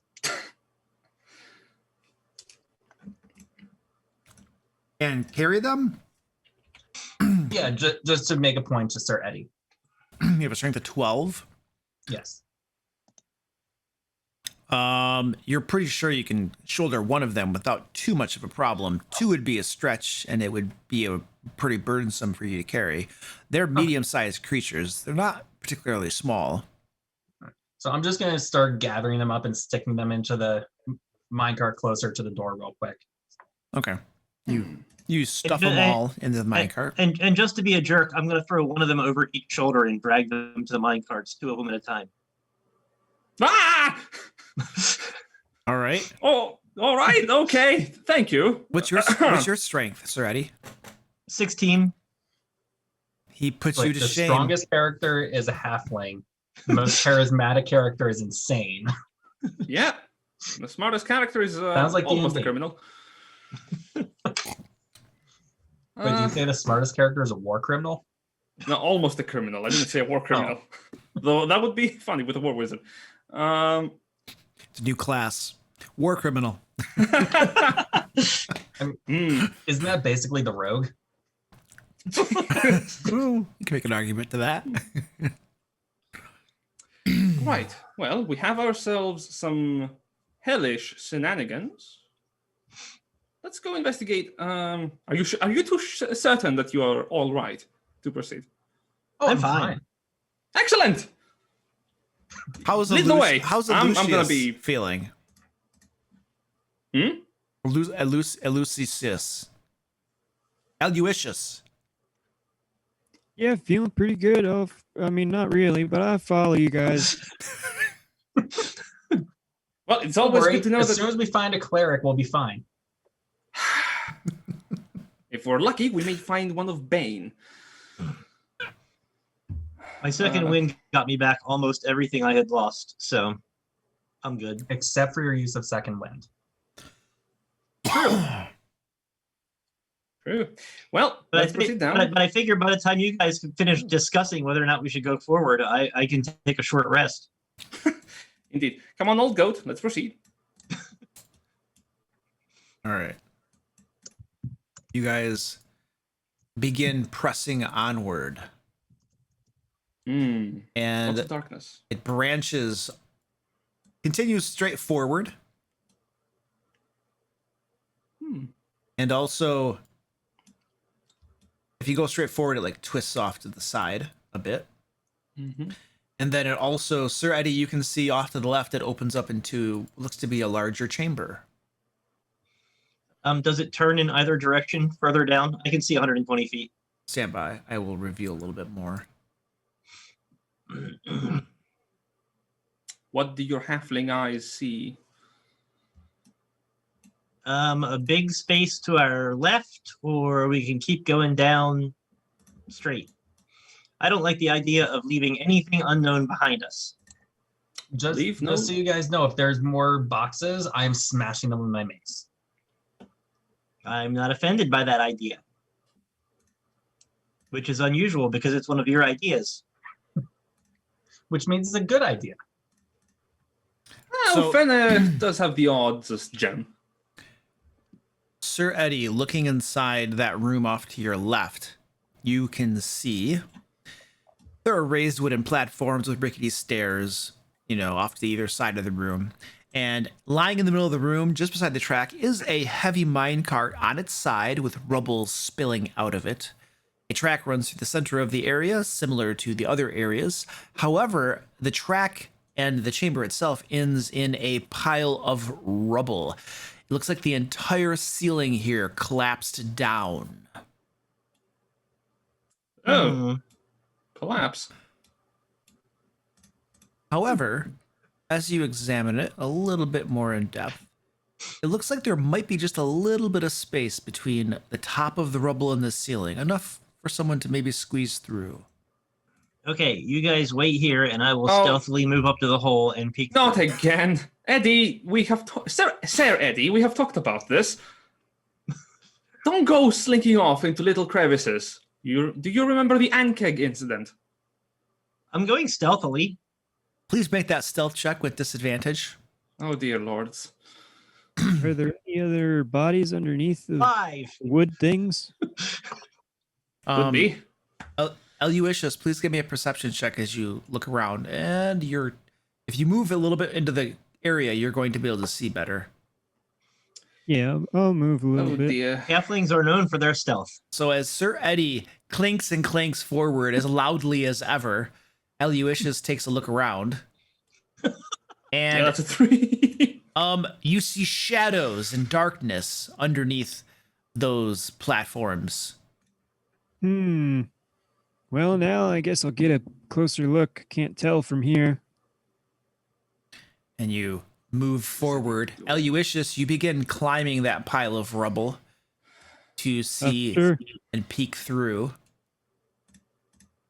Hold on a second. You know what? On second thought, I think this is going excellently. What? Yeah, I was gonna check under the wooden platforms because there are a bunch of bodies on the other one. I think he meant I was climbing the stone. Oh, 'Cause yes. I said I was going to. I'm sorry. Sir Eddie Yeah. was climbing it. Eluicious, you're not. Yeah. I said the wrong name. Okay. So as you get closer and squint a little bit, you don't see any bodies under these platforms at all. Eluicious, you climb up that rubble a little bit further, and as you get to the top of it, you're able to peek on through into the adjoining room and see what you see. Give me a hot second, and I will describe a few things to you. Oh my god. So this is what happened to Tomb Raider. So the first thing that you notice is as you're climbing that pile of rubble, it looks like there are some bodies buried under the rubble. And one of them is particularly sticking out a little bit more than the others. And in that room there's a little bit of light peeking through from the previous chamber, but it's otherwise cloaked in darkness. There's some more platforms and stairs. The mine track stops in that room, it looks like, and it curves off to the south, so the tunnel continues onward to the south. And you can see the legs of a miner crushed by the collapse of the tunnel protruding from the rubble itself, just on the other side into the chamber to the east. Whoops. And small black stones with strikingly bright red streaks throughout them are scattered about on the floor. If you were a betting man, you'd say these are bloodstones. Huh. Climb back down. Oh, welcome back. So there's more over there. And there's like there are stones all over the floor, but there's also another way down. There's like another passage. So we've got a passage to like straight on from where we were, and we could squeeze through these rocks. And there's another passage. I mean, I could squeeze through the rocks. I'm not sure about you guys. A medium-sized creature could squeeze through, but it would take a little bit of squeezing. Ooh, I see. Do you want to check the easy one first? I'm Before all up for the squeezing? easy option. Did you see anything else in there? Just some rocks. No Oh, and some bodies. dead people. No, Some no dead bodies? people. No bodies. Nothing alive. Hmm. There were some dead people in the cave-in. But you get that. I don't dislike the idea. Granted. That's the case, then perhaps we can take a gander and look what's on the other end over there. Maybe we'll find something more interesting. It's definitely easier to go down the way we were going and then come back to the cave-in. You know what? I like that idea better. Peter just walks out of the room.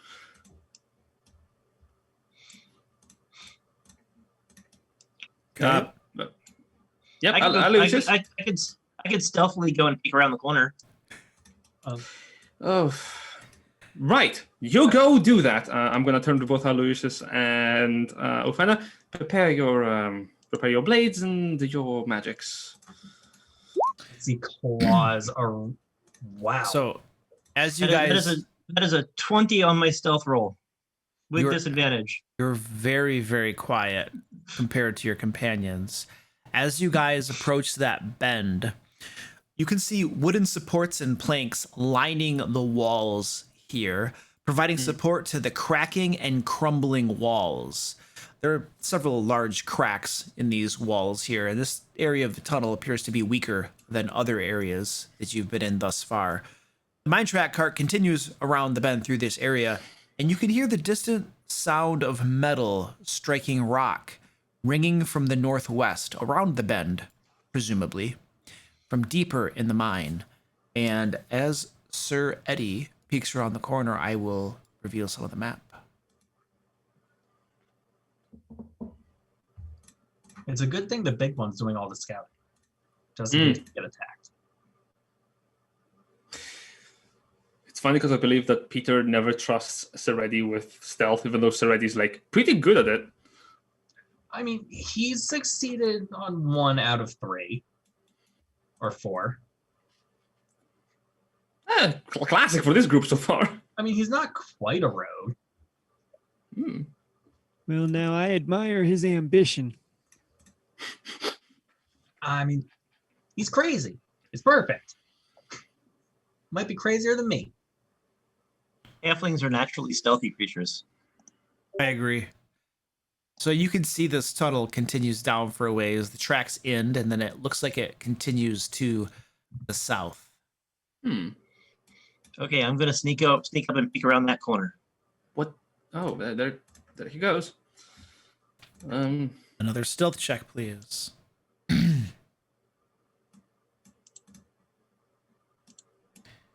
Very, very loud. As he's sneaking forward, Aloysius, Peter, and Ufena who are staying back. Anything you'd like to do?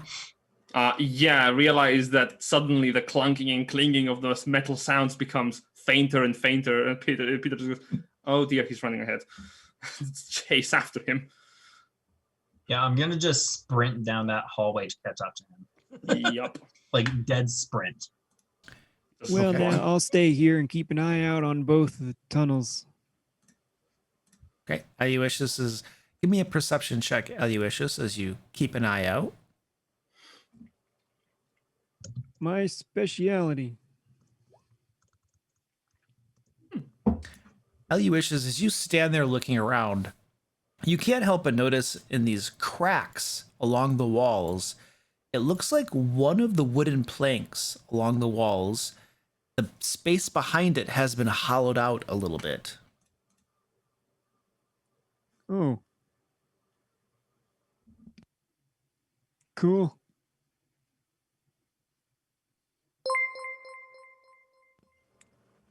And Sir Eddie peeking around the corner. What I do?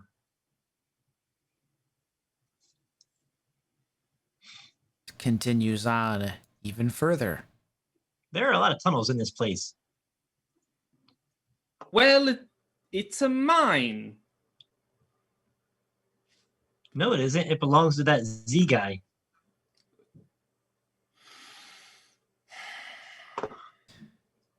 And Yep.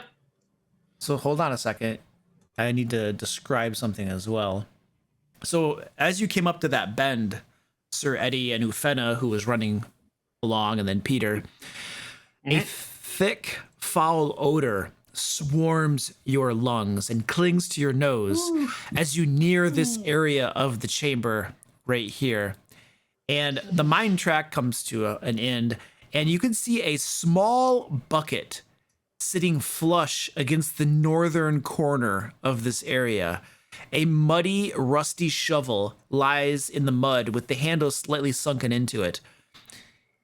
And there is a horrible, horrible stench emanating from that bucket and this area in general. And you also hear the sound of this metal against stone louder from the south. Oh. God, Hey, that's Ufena, awful. go look in the bucket.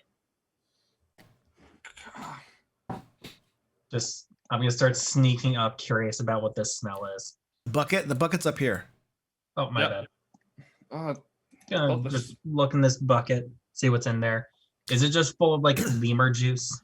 No, it's not. It's full of a liquid of some sort. It appears a little yellowish, and there are some things floating in it. They said there was a privy in the pit. Didn't you read the signs? oh, wondrous. Great. God. An investigation check would help you determine what that is, sir. Taste it. Oh, lords. Don't make me come up there. 11. I'll grant you advantage if you like taste it. Oh, Yeah, you want to. Ufana, don't eat it. No. I already know what it is, but my character would so just take a handful. Oh, damn it.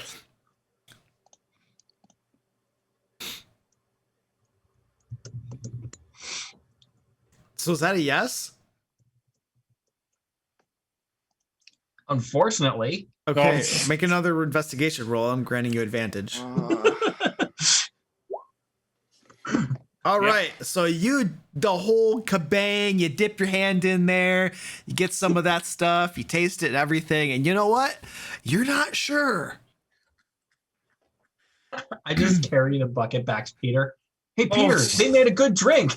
Oh, Is that a spittoon? This was filled to the brim, so it's sloshing out over the edges and everything. Oh, I assume I'm covered in Oh, this. covered. Ah, Ironically, I start to smell a little bit better.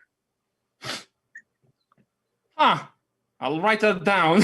So Hey, guys, I'm going to sneak down here and look around this corner. Go do that. I'll attempt to just investigate what this sludge is. So Aloysius, you see your companions doing this, and Ufena getting a bath. What would you like to do back there? Well, now I'm gonna keep an eye out until I can't see them, and if I can't see them, then I'll follow. Okay, you can still see a couple of them. One has gone around the corner. Yeah, I hope they don't all go. Oh well. Bring Sir- the bucket over here. I want to see these contents. Oh. Sir Eddie, I please attempt give to- me a stealth check as you're sneaking ahead, and then go ahead, Peter. Yep. Ooh, 15. 13. I am not tasting that. Well, hold on a second. Let me do a couple things on my end here. And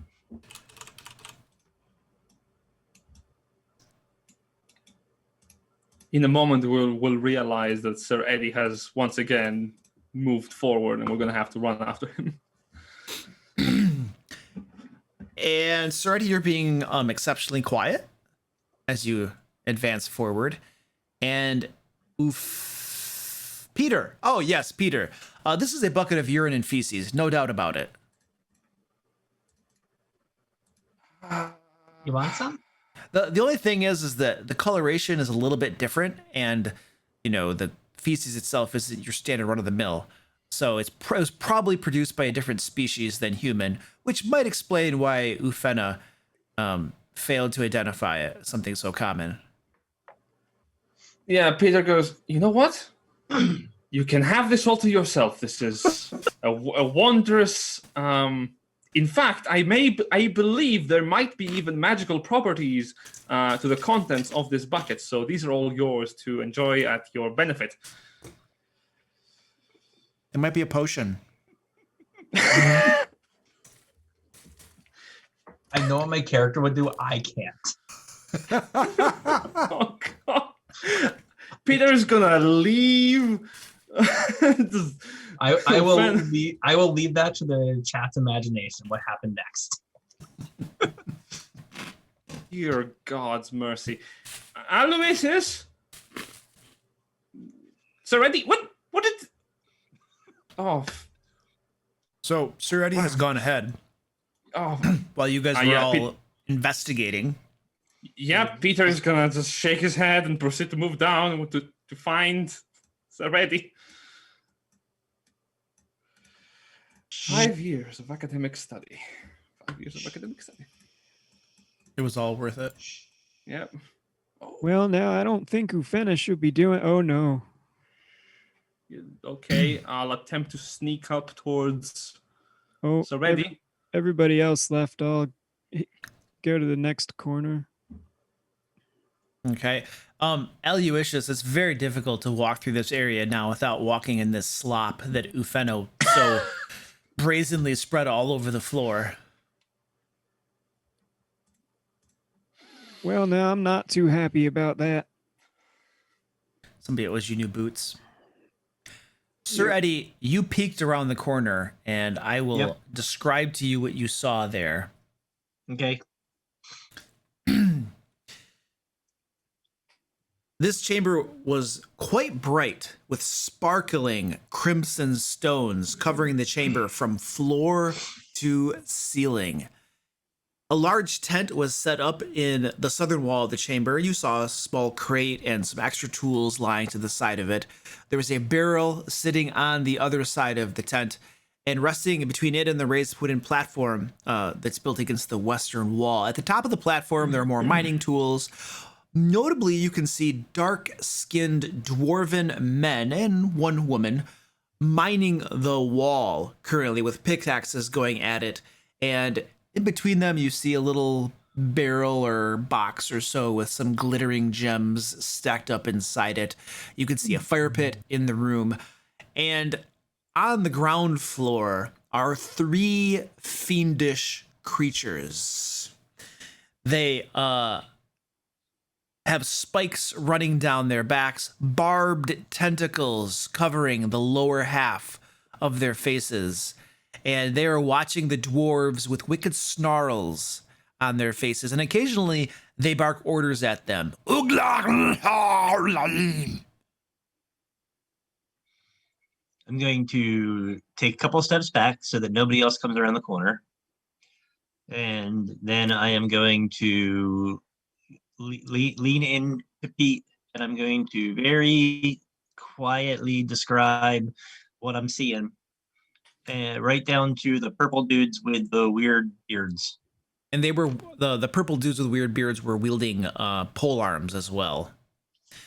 They all had their backs to you. They appeared to be paying attention to the dwarves mining up on the platform. I think we can get them by surprise if we all get up here quietly. Peter is gonna. The miners are working. I don't see what the problem is here. Peter, on his leg, he has the book writing onto it, and with his other arm, just beckons Aloysius to approach. As he says, "All right, well, I have a little trick up my sleeve that might be able to give you some additional protection, Seretti, in this situation." Oh. And I'm gonna pull out a little bit, but a tiny bit of powdered silver. And I'm going to look over at Mr. Reddy, make an incantation, blow, and cast protection from evil and good. Ooh. Is that a concentration? That is a concentration spell. Would you put a red dot on your token? I will. Boop. So there you go. You should be able to find that these fine folk have some difficulty hitting you if they are from where they think they are, because the bearded creatures like that have weird beards. Either they are very tall dwarves, or maybe devils, because we already found some devils. There might be mind flayers too. That is a good point. They're, but they're not Peter... mind players. They are in the SRD. All right, I'm gonna charge into the room, but I'm gonna stay close to the end of the tunnel so they can't get past me without me being able to swing on them. And you guys, because you're further away, people, you stay back and do further away things. My fire is useless. I will be close to you. Who did you target with that protection from good and evil spell? Seretti. Sir Eddie, would you put a little indicator on your token so I can remember that you have that effect going on? Yep. Thanks. I'm looking for a good one. All right. And Ready? as you guys are positioning yourselves, could I get everybody to roll stealth? And I'm going to grant you advantage since the folks you're about to ambush are distracted. Ooh. Okay, so that gives me Very normal. nice. That gives you normal. Oh, I don't know how to do this. Not that it Things helped. beyond. I'll just double click it. 18. Okay. Yeah. Ufena, as you are positioning yourself, your foot strikes some loose rubble and you stumble briefly, falling down to one knee, and a pouch around your belt comes loose. Some coins spill out, clittering and clattering across the floor. Sir Eddie, you hear this noise behind you. What do you do? Charge. I charge. I'm gonna get them with it while they're not looking around, because they're gonna turn around. Oh dear. All right. I gotta get into position to keep them from coming out. Yeah, and I'll follow in right in suit. All right, so stand by. So you guys get a surprise. They are surprised. So you guys go ahead. I don't care what order you go in though. So we don't need to roll initiative until Right on. they're in. Go right ahead, sir. Ready? Have fun. Okay. I'm not going to enlarge yet because I can only do that one more time today. But I am going to swing at this guy while he's not looking. Okay.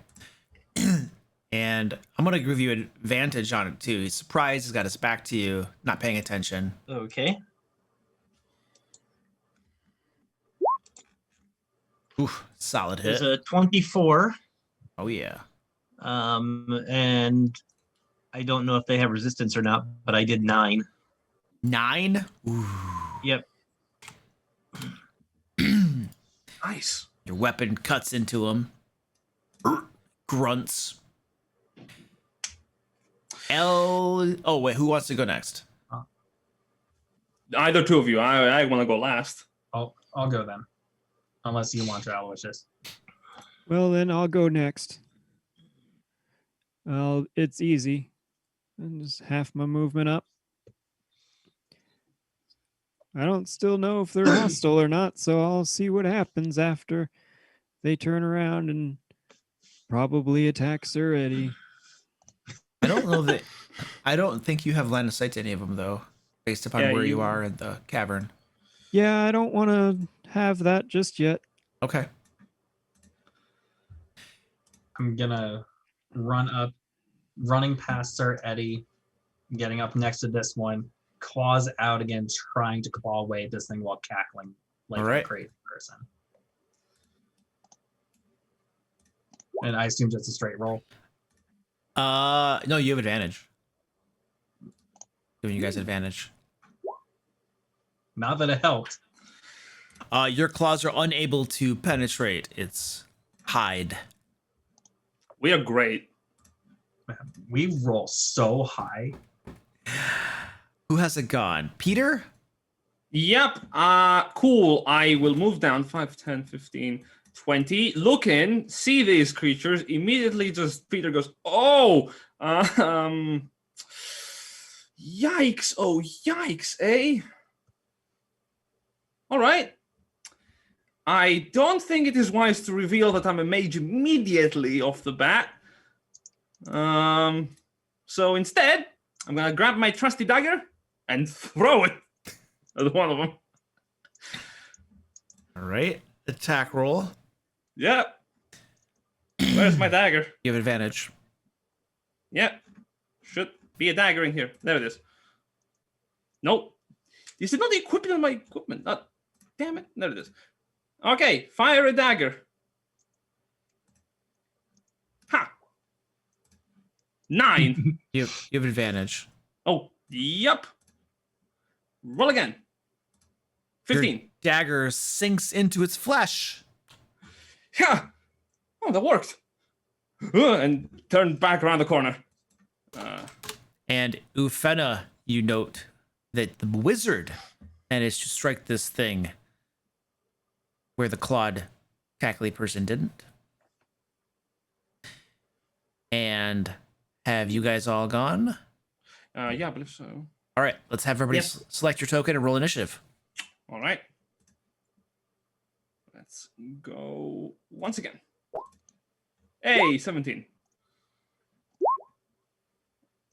I don't think I've rolled above a 10 today. I feel. I'm rolling 20s, so. Oh, no. This is like the perfect spot for TPK because like halfway through the stream. So you have some time to answer questions afterwards.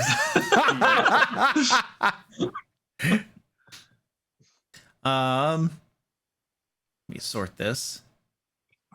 All right, Aloysius, what would you like to do?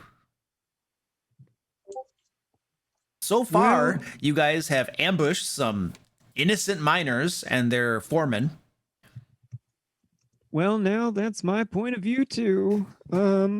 Let's see here. Guess I'll just get a better line of sight. And despite having an arrow knocked, I will hold an action or attack to see if whoever attacks either Sir Eddie or Peter, I'll loose my bow, but while standing there, just announce, "Sorry to bother you. I know we attacked, but don't attack us. Okay. Sorry."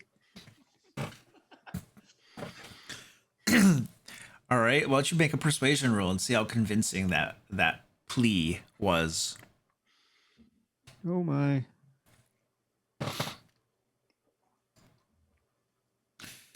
Yeah, you've performed better. Peter. Yeah, Peter's gonna just actually get right in front of Aloysius for a few moments, going, "You're a kind soul, and I wish for you to get out of here alive." And we're gonna turn to the rest of these creatures. Semantics. Time to just use some real magic. I'm gonna cast magic missile, targeting the one being flanked by both Sir Teddy, I was gonna say, and Ufena. All right, 3 bolts fly out and strike the creature. Please roll damage. Yep. And we roll separate caltrops for each magic missile. Thank you very much. Oh God. Okay, give me a second. 2, 3. Yeah, there you go. Hey, good thing we nice. all saw it too. 14. Beautiful. Yeah. Nice. It is important to say all of them take the form of paper airplanes that fly overhead in an arc formation. Excellent. And then Peter's gonna quickly just run back into cover. Also, everybody gets inspiration. Take a point of inspiration too. Sir Eddie all of you guys have been doing some great role playing here. Ooh. Paper airplanes pink into this guy. And this creature here, the foreman here, whirls around, glaive at the ready, and says, let's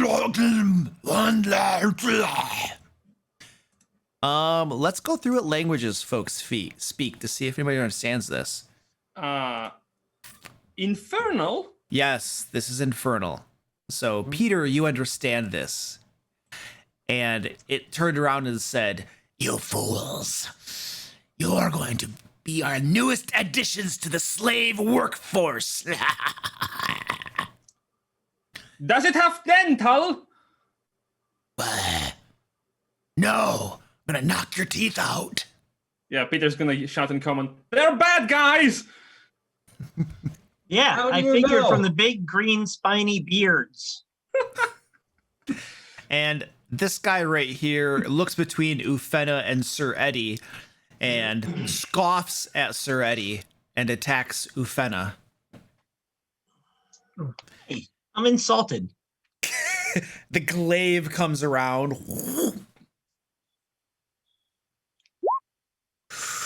Misses you as you duck underneath it. And it comes forward, its beard writhing. And the tentacles on it begin jabbing at you. Also misses you. My dice have turned sour. Good. Ufena misses both of them. This creature right here runs up to the platform and begins gesturing at the miners. And Peter, you can understand what it says. Get your worthless, sorry, lazy butts down here and take these fools out. No! Uh-oh. And then it begins gesturing at you guys with its glaive. And it is not going to move in to engage you. It's standing there, clearly at the ready, though, just in case it needs to. And then from around the corner, around the tent, emerges a third of these creatures, which potentially you guys haven't seen up until now, since it was around the corner by that tent. Lays eyes on Ufena with his fancy little claws, and from where he is, takes a swing at you with his glaive. Well, that's rude of it. The glaive misses you. And it'll step forward. Beard poking at you. Also a miss. As all of my dice go badly against me at this point, in the most critical moment. Good. Ufena, you're up. I'm going to realize I am surrounded. Let out a sort of perverse chuckle as I cast Word of Radiance. Word of Radiance. All right, I don't. Thank you, sir. Cantrip. Constitution saving Ooh. throws, please. All right, rock and roll. Ooh, I'm good at those. Ooh, oh, that's very nice. What's the DC? Oh, that's a pass. DC is what, sir? 13. 13. Both of them made their saves. Of course they did. So there's just this radiant light that erupts out of me, but apparently has no effect on them. No effect. I'm sure it confuses somebody why there's radiant light coming out of me, though. The two foremen look at you. Sir Eddie, you have been overlooked for your stature for yet again in your life. I know, I don't like this very much. So, I'm going to move through this guy because I'm a halfling and I can.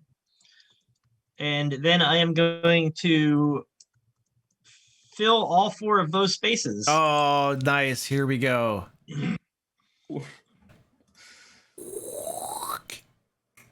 He gets bigger. Good. Yeah. And then I am going to attempt to hit the same one that I hit before because I don't like being ignored.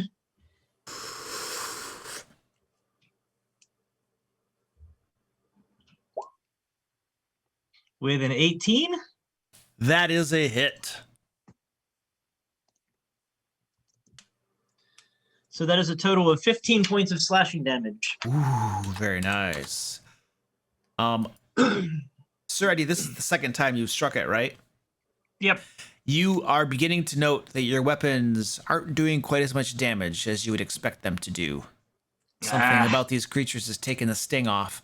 I would like you to remind me, though, I'm going to forget this. Your protection for good and evil does work against these things, and I'm going to forget. So if they attack you, please remind me to do disadvantage. Will do. Okay. Yep. Will do. 'Cause I will forget.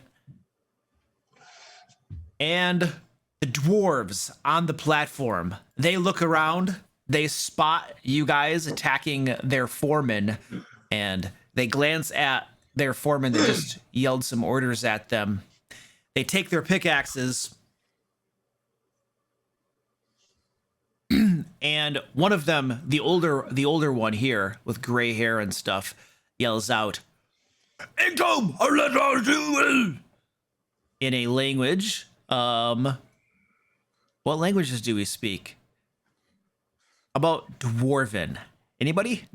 Speak Elvish and Nope. giant. Giant. Nobody speaks Dwarven? All right, so you have no idea think what, so. what this guy said. And this one right here jumps off the platform, comes down next to this guy, and takes a massive swipe with its pick at that guy. Nice.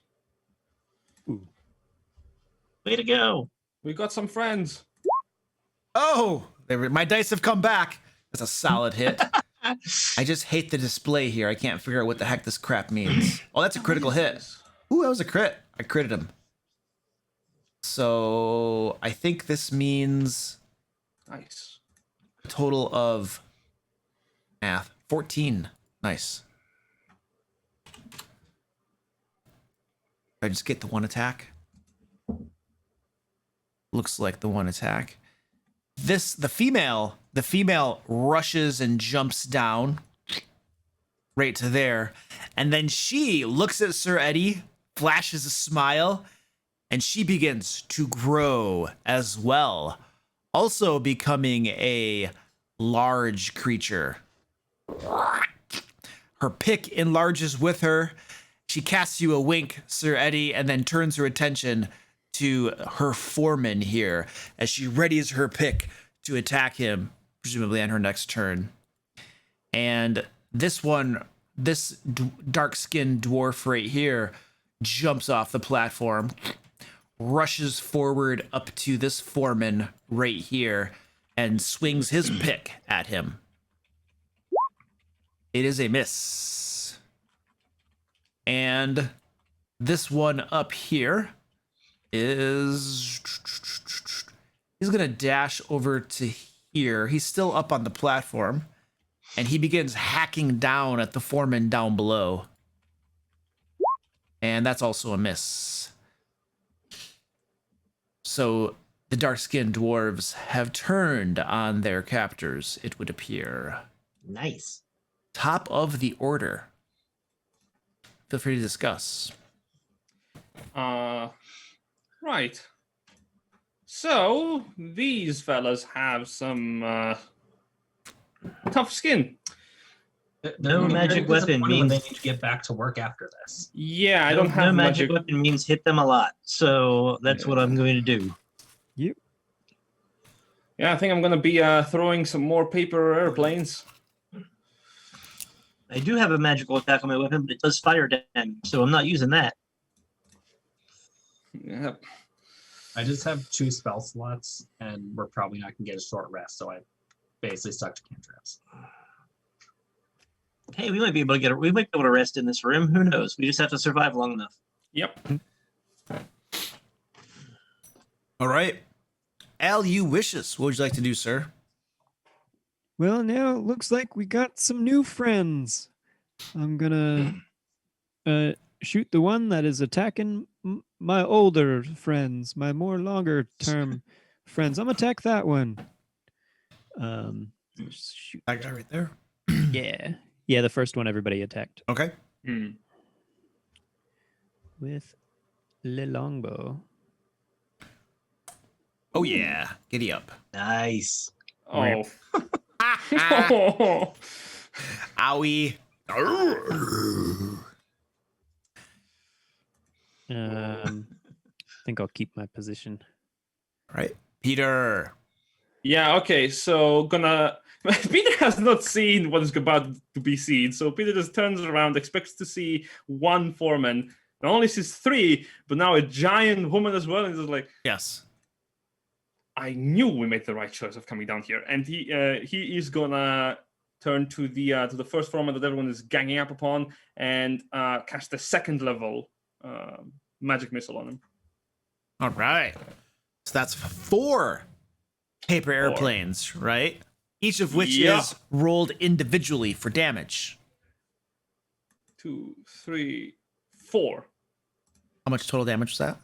4, 9, 11, no, 12, 16. Got that. All right, 16.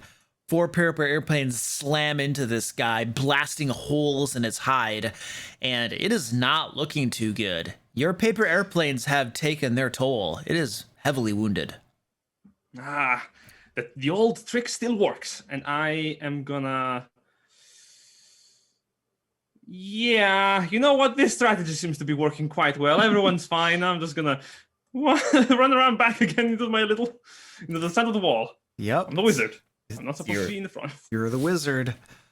All right. This foreman right here cries out. So Peter, you again can understand this as it is infernal. Mm-hmm. Very well then. You've chosen the course of Bane. And he is going to take a swipe. Sir Eddie, who did you attack last time? Did you attack this one? Him. Yeah, I attacked that one. Did you hit him? Yes. All right, yeah, he's going to go at you then. He brings his glaive around. He has disadvantage on all attack rolls against me. All right. Where's the bright button? There we go. So I rolled a 25 and a 25. So Yeah, that'll be a hit. One of those will definitely hit. It was actually, they were both crits. So 1 out of 400. Literally both were critical hits. Wow. Wow. Crit on disadvantage. That's the If DM. I expected to get out of this alive, I wouldn't be here. So, chat, this is how we know that there's a TPK coming. Yeah. So it's 12 points of damage. Okay. And I also need you to make a Constitution saving throw, please. Okay. Is it against poison? Stand by. It is not. Okay. I have an advantage against being frightened and poisoned, and right now a whole bunch of other things. Okay. 15. You've passed your saving throw, so no ill effects. Awesome. And then it comes at you with its beard. Still at disadvantage. All Bring it. right. Where's the button? And it just narrowly misses you with its attack. This one right here, it's going to turn around to this dwarf that had attacked it. Uh-oh. And Peter, around the corner, you can hear an infernal, "You fool," as it hacks at it. I hope that it was directed towards Seredi. And let's see. Oh, that's going to be a hit. They have no armor on.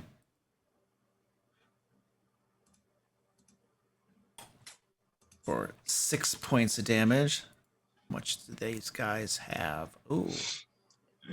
And then it's... Oh crap. That was that. And I got to do a Constitution saving throw. Failed my save. Oh, jeez. I hate these Oh, games. Oof.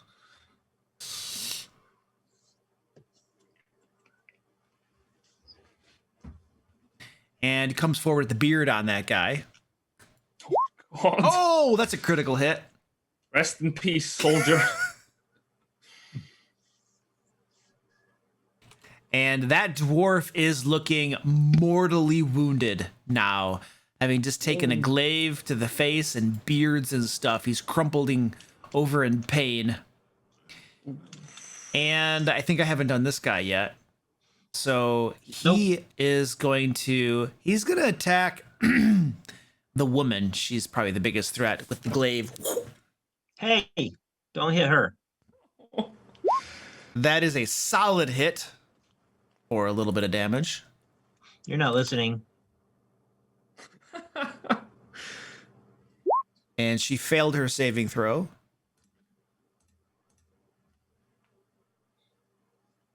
And then the beard comes forward at her for a solid hit.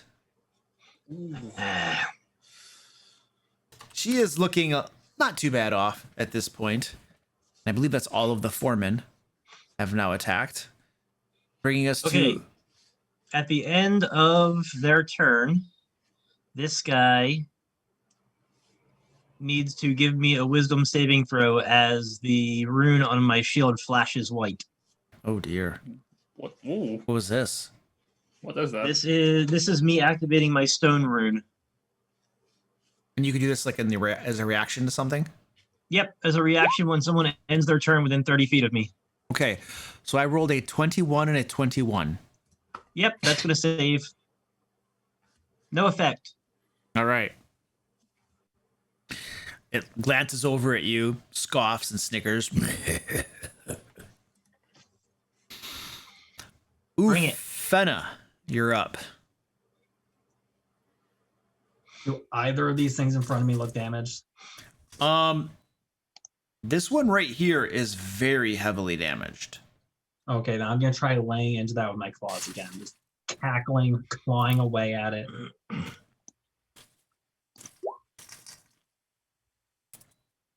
Hit.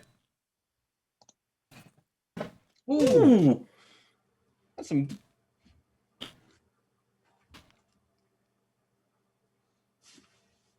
Come on, roll 20.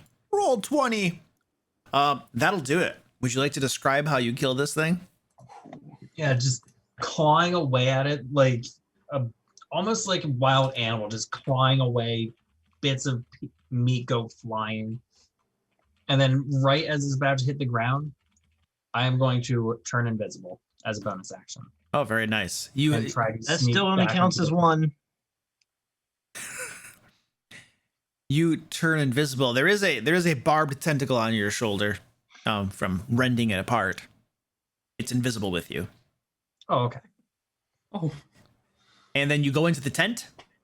Yep, I'm gonna sneak into the tent. All right, you duck inside the tent. There are some contents in the tent. I can describe them whenever you're interested. I'll abstain for now until you want to know. I mean, are they relevant to the combat? If not, we can deal with it afterwards. No, not relevant, probably. Just some contents. Ducking into the tent, Sir Eddie. Okay, well, this one up here is attacking the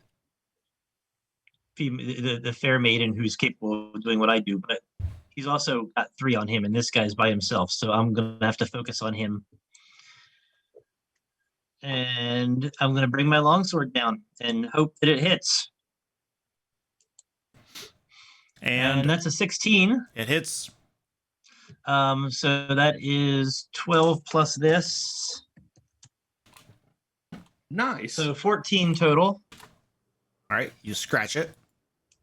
And then I am going to burn my action surge Ooh, and attempt to do it again. Ooh, Which is a 13 this time. that hits. Okay. nice. So that is 14 more.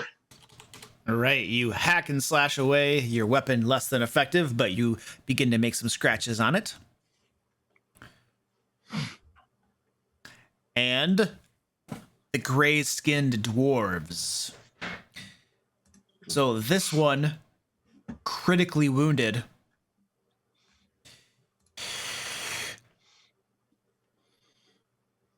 blinks away from sight, disappears from sight. It is gone. And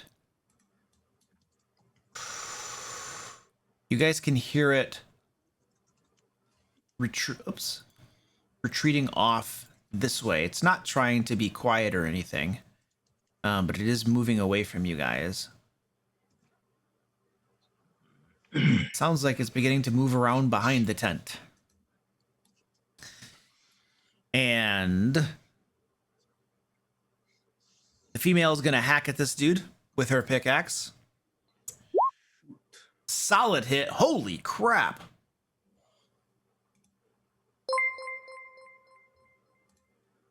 What is that? I just did 24 damage. How is that possible? What? Jeez, yeah, I rolled Crit? maximum dice, pretty much. It wasn't a crit, but just like almost maximum damage Not rolls. a crit? No. No complaints. Did that include her enlarged bonus? Yeah, I did. Yeah, I did. Huh. Holy crap. I'm impressed. That's pretty good. Yeah. I'm gonna more give her scared a of these wink. doors than these demons now. she whacks that guy. Ugh. And this guy right here grows as well. Readies his pick. And the old guy up here takes a whack at this guy's head down below, his foreman's head, for a miss. And we are at the top of the order. Any discussion? I'm gonna do what I do. I'm kind of concerned about them all having the same abilities as the party. Just like as you use your enlarge, use an enlarge. As I turn invisible, it turns invisible. Yeah, it's like one of them is gonna start casting magic missiles. I don't know what I don't know what I'm going to do besides hit them with my sword, but I definitely want to survive this fight because I think I have a date afterwards. Hmm. Wait, you have good what? best of luck. You have what? A A date? date afterwards. Sure. I'm just a bit. I'm not disappointed. I'm just a bit sad for Sir Eddie. He was the biggest person Peter knew, and now, well, That wink, though. Elucius, you're up. Well, now I'll head up a little bit, get a better vantage point. I'm feeling a little bit inadequate compared to everybody else getting so large, but I think I'll just fire off a bow.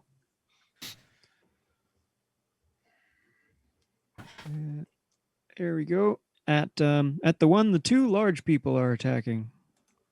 It's a hit. Ooh. Hmm. Your arrow hits it, sinks in a little bit. All right. I took Peter Drake's spot, so I'll just back up one.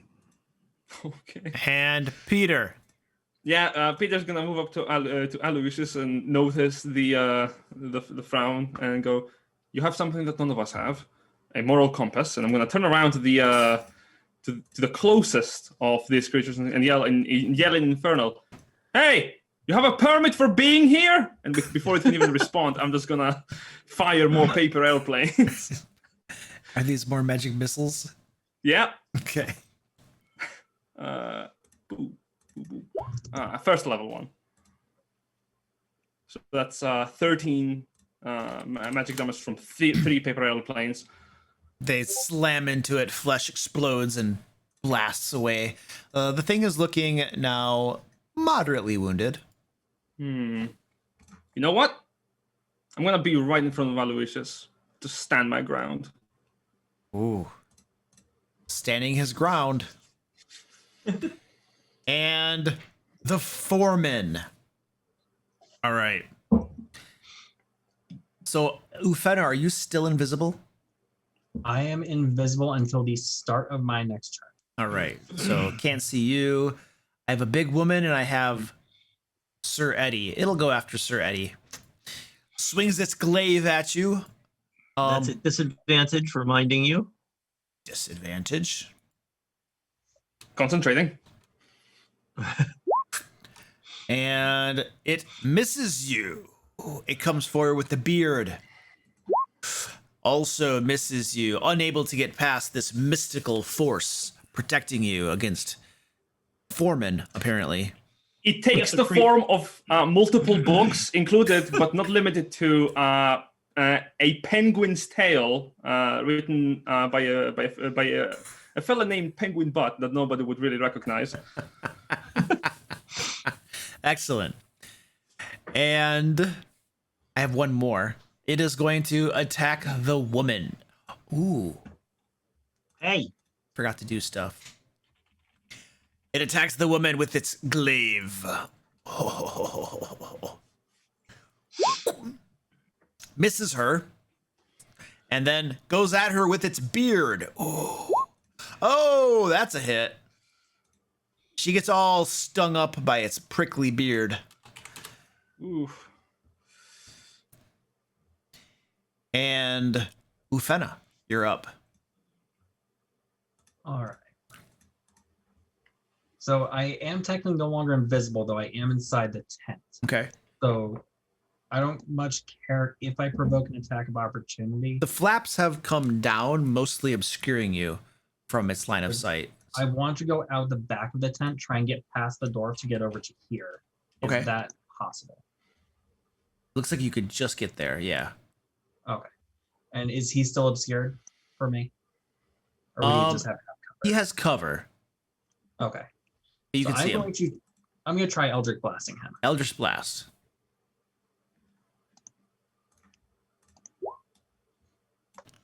$17. That'll hit.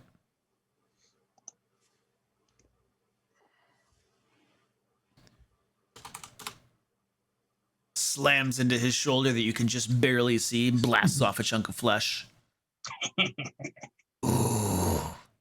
That one is starting to look not too hot. Sir Eddie. To be fair, he started the fight looking not too hot. Well, I mean, you know. I mean, it's nothing compared to your dwarven girlfriend, apparently, but. We'll Second see if we verse, can same save as the her. first.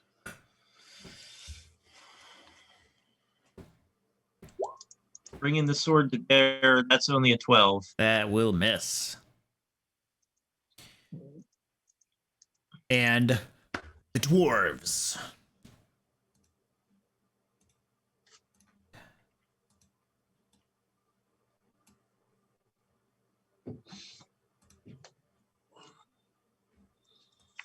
So you guys can hear this one dwarf. He is not being quiet. He's invisible, but not being quiet about it. He is booking it. Looks like he is making a beeline the heck out of Dodge.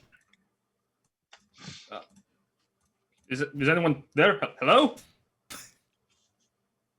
He says, "What?" in a language you don't understand. Ah, great. The voices are back. Okay. This woman here is going to attack the one they have been teaming up on. That is a miss. The man across from her swings down at that foreman. Also misses. The old man up on the walkway swings down at the foreman. Also misses. Oh, man. And Ufena. Oh, wait. That was the dwarves. Okay, Yeah. Top of the order. Any discussion? Okay, I'm running a bit hot with these spell slots. I don't have a lot of them remaining, so I've still got You're a all mine. warlock. It's fine. Gotta get rid of those foremans. pretty durable. I think it's time I go a bit into melee, get some heat off of the dwarven potential girlfriend before anything happens. Why don't we focus fire on this one south of me, and then we can turn on the one that's got 3 people on him. Fair point. Focus fire and take them down one at a time. Yep. All right. Agreed. Al, you wishes. Well, now, Peter's in the way. I was so gracious to move out of his way, and I gotta move past him. Oh, no. And Wow. I'll fire at the one down at the bottom.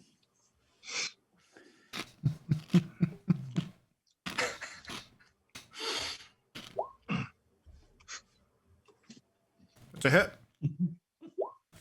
Hey. I'm like imagining Aluishus just kind of giving him like nasty glances or something as he moves by him. And I'll when I head back, I'm gonna back up to not get in your way again. I'll make it look like it took way more effort than it needed to shimmy past him in the wall. Oh. Very, very bad. Look at that, Peter. Look what you're doing to your buddy. Oh, excuse me. Sorry, I didn't mean just my seat's over here. Oh. I haven't felt such remorse ever since I stopped learning evocation magic. If it is my turn, I'm gonna move up to the foreman over here and make sure that I have enough of just move into the tent so that the reins for Aloysius is still clear. And I'm gonna give him a shock massage with a shocking grasp. So you're keeping the tent flap kind of open as you're standing there, shocking him? Yeah. I'm just Okay. gonna enter into the tent, going 1 moment, and then close the flap, open the flap. Okay. And attack roll for the shocking grasp. Yeah, 15 Hit. for 7 lightning damage. Ooh, lightning damage, you say? And you shock him up quite a bit. Your attention over here, if you please. And Pete is that's his turn. His barbed beard is standing on end as he gets shocked, and he looks very heavily wounded. And it's his turn. Got the crack shocked out of him, and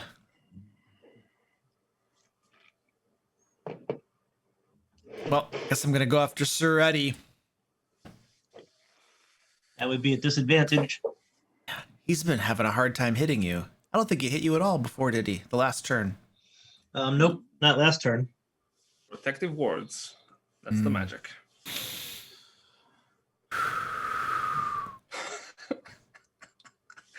On the other hand, they did once crit against him at disadvantage. Yeah. It's true. He misses you. And the beard! With the beard! Also misses you. You manage to hold it at bay with your cheating magic. And one in between the two big dwarves is going to whack at the woman dwarf. Ha! Slave! And ooh, that's a solid hit. Ooh, she is mortally wounded. He almost hacked her leg off in its entirety. And then he comes forward, his beard writhing. Oh, yes. Yes, the beard tears into her. And you guys can see her previous injury from this creature festering, maggots crawling through it. And she groans, crumples to the ground, and goes still. There goes It'll your be day. fine. We do that every night. Dude, you are the worst.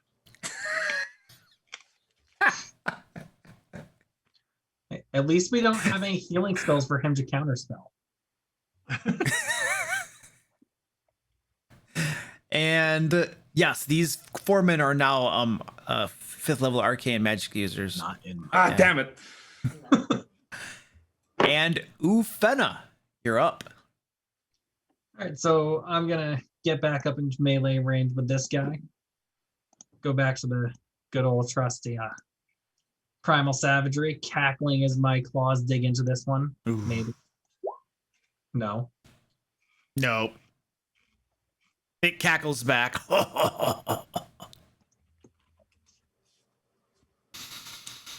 Sir Eddie, your potential date has been dispatched. I'm sticking with the plan, even though I'm not a big fan of misogyny and toxic masculinity.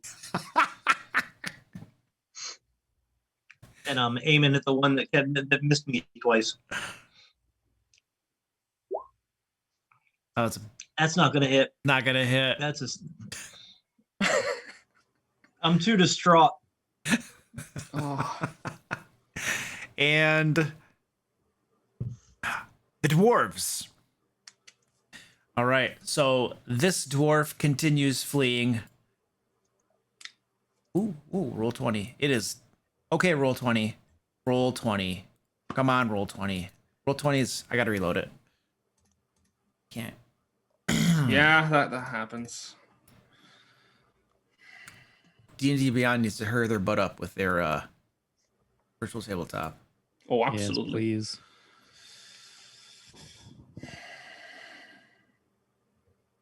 Okay, come on, baby. Wee. Oh. Okay, here we go. So this guy fled a little bit further, and Aloysius, you can hear him running off down the corridor. So she just fell, and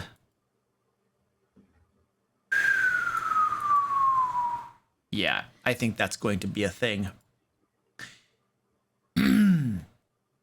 And what does that do?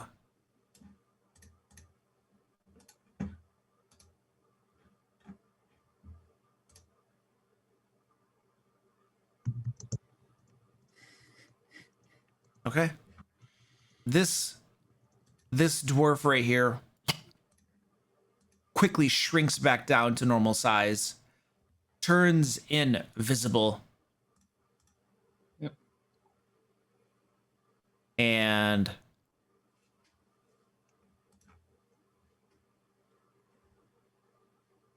begins running away.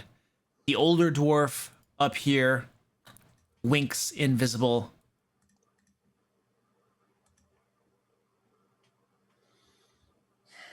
And you guys hear it as well running away.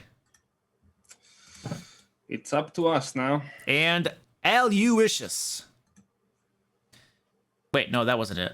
Yeah, dwarf's turn. Okay, so top of the order, go to discuss if you guys want. All right. I'm willing to fire some magic up on this guy just so that we can knock him down, but I am gonna be on like 2 spell slots. Focusing fire would be a It's lot fine. more I've been on effective 2 if we spell could slots hit. the whole game. True. Yeah, still- just Still gonna go after the more southern one. Yeah. likewise. Hopefully I'll be able to tank the one in the northeast or northwest. We'll be fine. All right, Aloysius, you are up. Well, now let's take a step. Oops, sorry. Bumped into something. Move around. Oh, just bumped into something else. Damn it. Let's shoot the guy down there. You hear some grumbling and grunting from the person you bumped into. Sorry.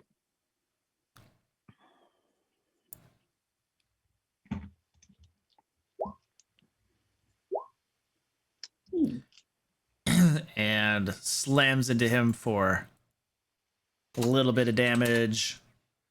And that foreman is looking mortally wounded. It's on its last little bit. Yep. And Peter. This is I am so tempted. So tempted, but yeah, I think you know what? I'm just going to give him a nice shock therapy. Just relax. The foreman. Yep, cast Shocking Grasp. That'll do it. Dealing 3 points of lightning damage. 3 points of lightning damage. Shocks him up. Beard goes straight again. Killing look in the front. Popcorn. I just look at the thing. I'm like, don't worry. It's really helpful when he does it. The first ever reverse PPK as the DM dies. And Peter, would you like to? I'm assuming this is lethal. This is little. This is a spell. Describe. The way that it happens is Peter reaches forward, takes hold of like his arm, and realizing that the electric magic is kind of killing him, he goes, "Oh, I have to make this cool." Tries to go for the throat, and he's already dead. And it's very unsatisfying.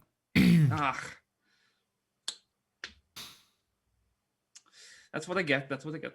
And since I am in the tent, away from the side of Aloysius, you know what? I'm gonna call out to the devil in the back, saying, "Hey!"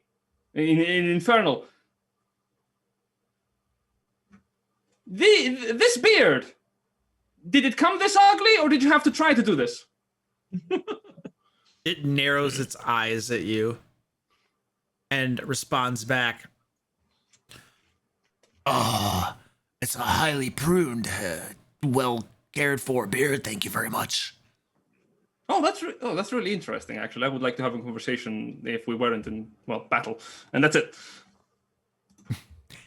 And it's his turn. Excellent. It's like, oh, So since you insulted its beard, 5, 10, 15, I think I made a 20. mistake. 25, Mhm. 30. Hey, look at that. Yeah, It's Never never even left range with Eddie. circles around Eddie to Peter, who had the gumption to insult its beautifully trimmed beard, and attacks you with its glaive. it's After part we of kill my. this thing, you and I are going to have a discussion about what the word tank means. Oh, it's part of the flaw. I speak really without thinking through my words. So And it misses you with the glaive, snarls, and comes at you with its beard.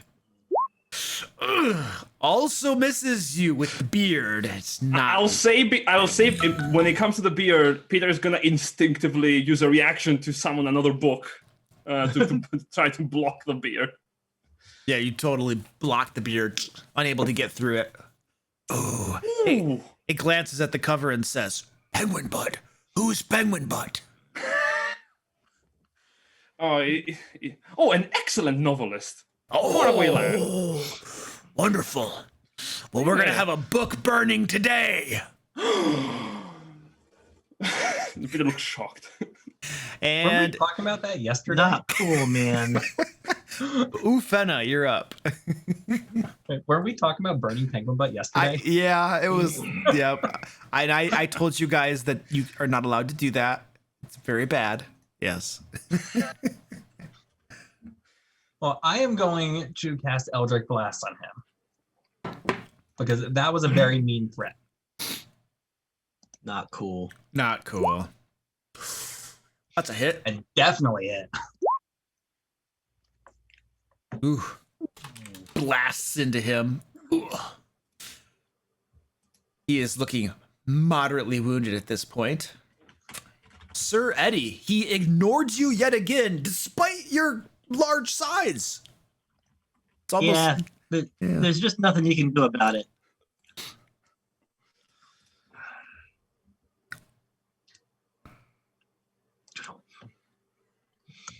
Except hit him really, really hard. Oh dear. How much damage is that? 14. Oh yeah, you hit him really hard with your sword that is less than effective. It grunts. Ugh. We seriously need to talk about your target choice. You picked on the only girl in the room. And the remaining two dwarven males flee. Yeah. And they're booking it out of there. And this foreman looks back at you, Eddie, and says, "What target? What are you talking about?" He's speaking in a very rough common. Wow, you're really not that bright. And that's me saying that. What do you mean?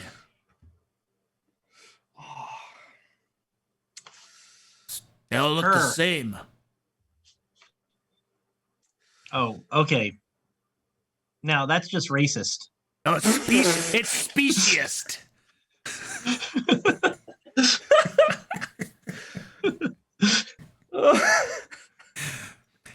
And No. top of the order, feel free to discuss.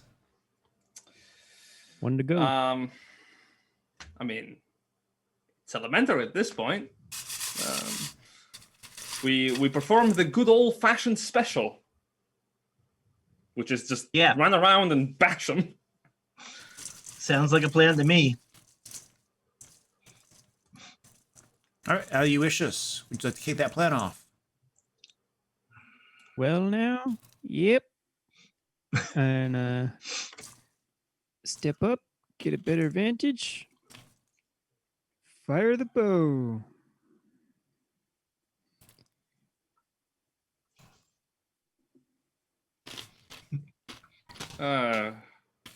Doing. That is a miss. Well, now. All That's right. all. Yeah. Look at that Lucius fire an arrow. Peter ducks out of the way, looks up at the foreman and says, "You know what I like about books? The plot twists. They can be quite shocking." Cast shocking grasp again. I'm running out of material at this point. 21 to hit. That is a hit. He's bending forward. Another one by Penguin Butt. Oh, come on. A light one shock. one damage. It's more like static charge. Yeah, just you can't attack me, and Peter just runs away. Dashes out of the tent. Yeah, just runs up to this spot like, I have the high ground. Okay, that's it. Runs away, and this guy. Okay. All right. Now he will turn around to Sir Eddie. We'll deal with you now. Oh, now I'm here? But I could just step over and take care of this claw boy. Why? He's not wearing armor. What are you trying to prove? That you're a wuss? Ooh. All right. I'm going to bury you next to your girlfriend. Let's go. Disadvantage Technically, still? we hadn't even introduced ourselves yet. Romans. Oh, well. You can do that in your grave then, I suppose. Oh, that's a hit. With disadvantage? Yep, with disadvantage. Sounds good to me. 5 points of damage. And then, ooh. Make a Constitution saving throw, please.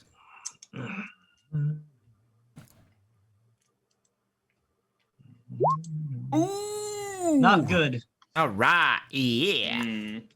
Would you put a little indicator on you? Yep. The wound left by his glaive is beginning to fester. You can already see maggots beginning to swarm in the gash. And at the beginning of each of your turns, you're going to take some extra damage. So please remind me of that. I'm sure I'll forget. Yep. Hate these mechanics. And then it comes at you with its beard. Oh, I got disadvantage. Hold on. Let me do that again.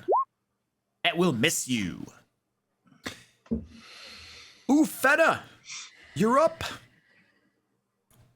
Did I hear him make fun of my claws? Oh, absolutely. Okay, I'm going to jump on top of the body of the one that I killed Okay. and lash out at him with my claws, snarling. All right. I hope this hits. Yes! Hey! Ooh. That's a hit. Ooh. 9 points of magic damage.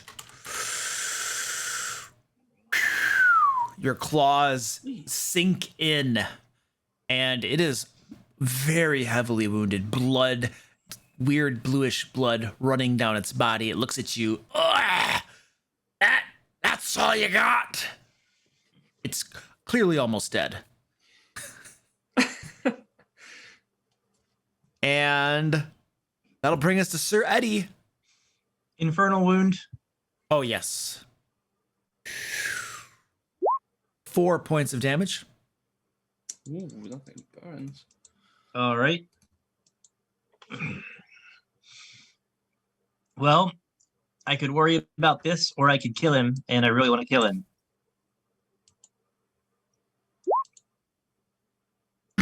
That hits. And lethal or non-lethal? Oh, I was still rolling damage. Yeah. But I sort of bring my sword back up and just slice his beard off, and then turn it and take his head off with the axe swing. Excellent. Crumples to the ground. Jerk. Ow! Ow! Ow! Ow! Ow! Ow! Yeah. Are you all... Yeah. Your wound is still Ooh. festering. Do you guys have Yep. a cleric at all that can heal this? Nope. Oh. Oh, wait. No. Right. I can make a medicine check, but that's not going to happen. I am no doctor. Eddie, come here. Let me take a look at that.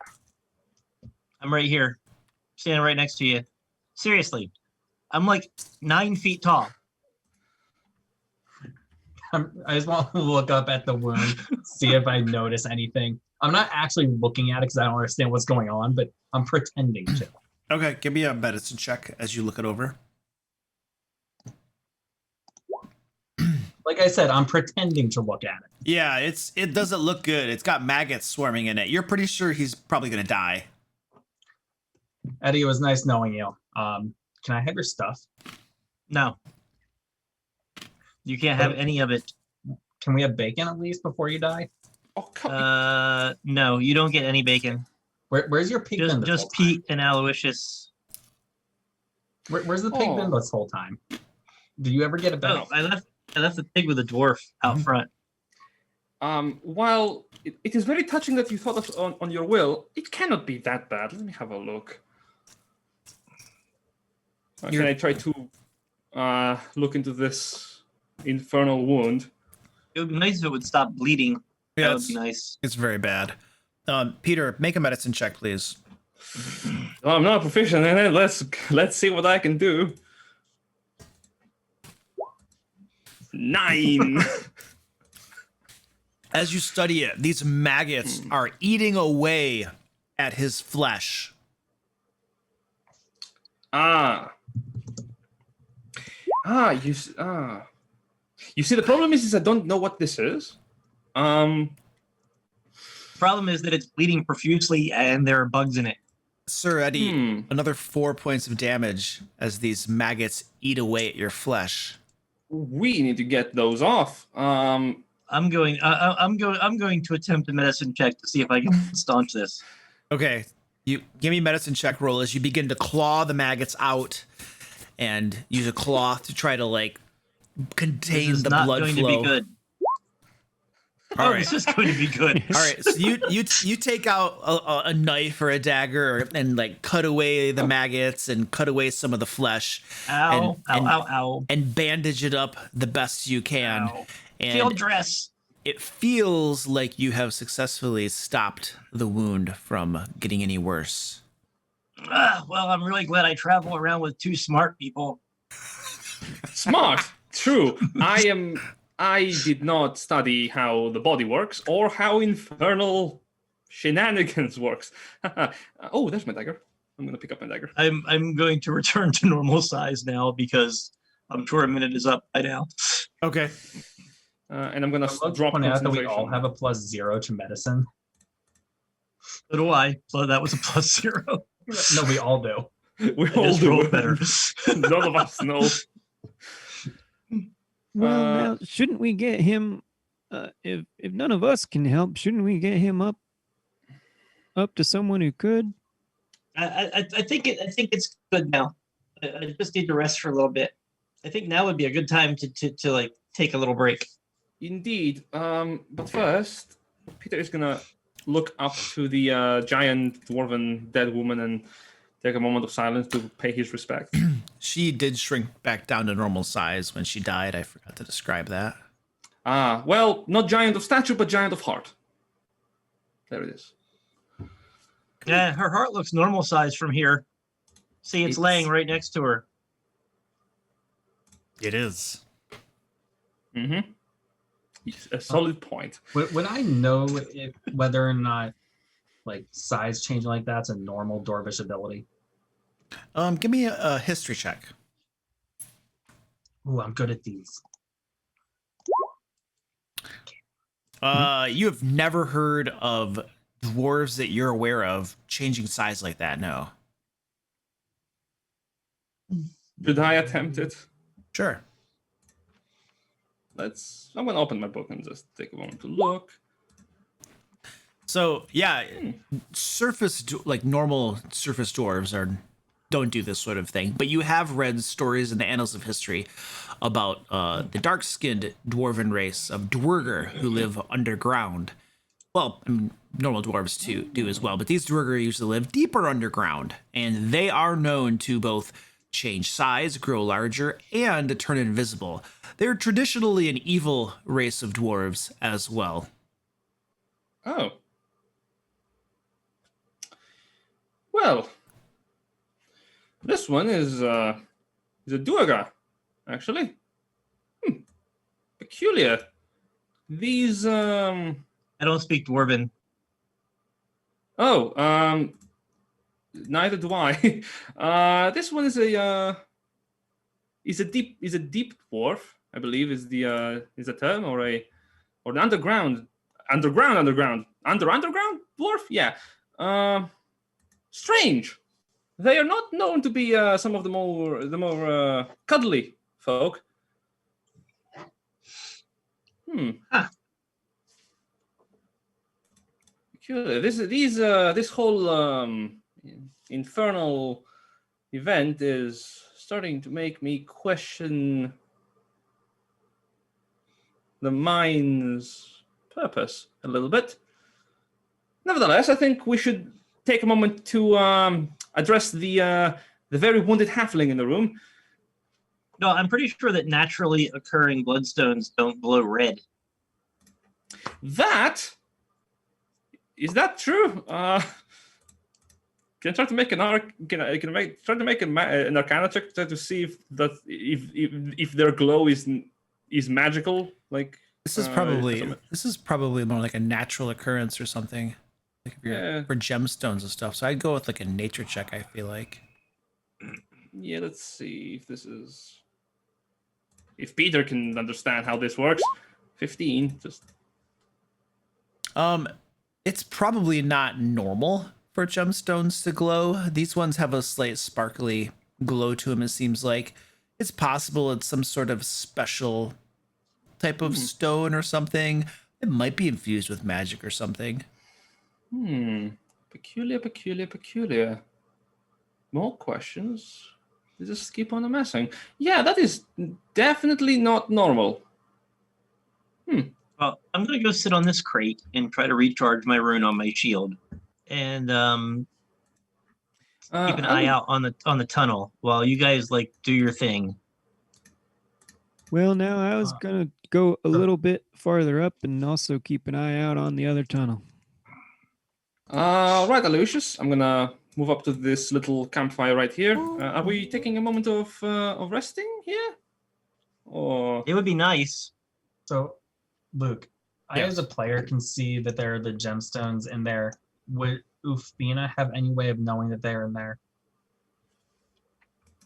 Which gemstones where? In here. Oh. The box on the top ledge. Yeah, I I had described that box being there with some gemstones in it at the very beginning. So yeah, you're aware. Okay. I'm gonna go up and just start pocketing them. Okay. So you go up on that ledge there and start pocketing some of those gemstones. Stand by. Ufina, it might not be the best idea. Oh well. Wait, I thought we said that we were gonna help the woman and just take the gemstones. Yep. So you start pocketing those things. There are 31 of those bloodstones in there, and they're uncut and all that sort of thing. And in their current state, they're probably worth about 10 gold pieces each or so, you estimate. Ooh. So I've just shoving them in my pockets. Your pockets are going to be bulging. Just giant bulging pockets. But like, have you ever seen somebody like just shoving crap in their pockets, just like on the street? Yeah, like a hamburger, French fries, absolutely. Exactly. Yeah. It looks like that. There's no subtlety to it. I'm not trying to hide it whatsoever. Okay. Sure. Yep. I'm just hoping I'm hoping that we can earn more on this than we're going to get paid for normally, but it's just not enough. I just pull a bunch out of my pocket and hand them to Peter. Do you want some? Let me see this one. Oh my. Well, we're gonna need to find a few more if we are to make a payday out of this worth our trip. I wonder if Aloysius is safe. No, honestly, I'm gonna light up the campfire and prepare us for a moment of respite All right. What are you guys planning on doing? A short rest? Yes. Yeah. Oh, Okay. You guys settle in for a short rest. A couple of you keeping an eye on things. Lucius, Aloysius keeping an eye on things. Your hour passes uneventfully, and you guys are able to gain the benefits of a short rest. Hit dice, all that good junk. And I'm also going to do a quick little bio break here if anybody needs to go. We'll be back in about 5 or so. Sweet. I'm gonna really quickly just roll a hit die. Just one, since I'm missing 2 hit points. I literally have not been hit or used a spell slot yet. Where is my hit die? Where is my hit die? I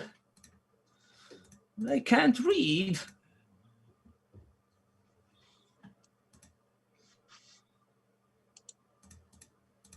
Is it my features? I'm growing older by the second. Oh, seriously, I can't actually find it. Huh. Where in- If you click on short rest. at the Oh, there top it of is. Okay, so so wizard, hit die 1, take a short rest. All right. Did it roll them? Yeah, it's up in the chat. The Roll20 chat. Oh, no, it didn't. That was Aloysius. No, yeah. I'm just gonna roll it. Ah, that's There it goes. perfectly fine. Heal up. Cool.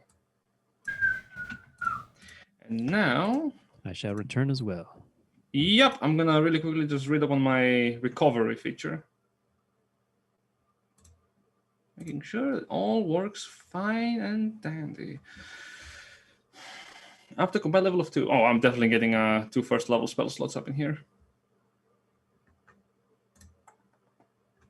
Yeah.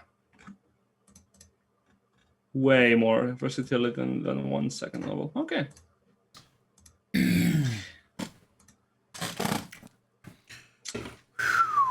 Sweet.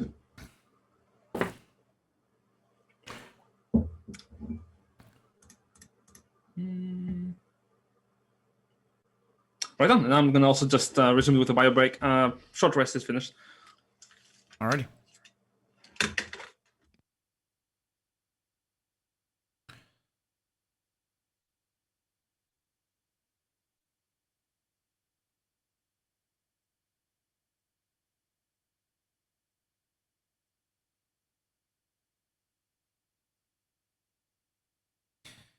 Well, I haven't killed them yet.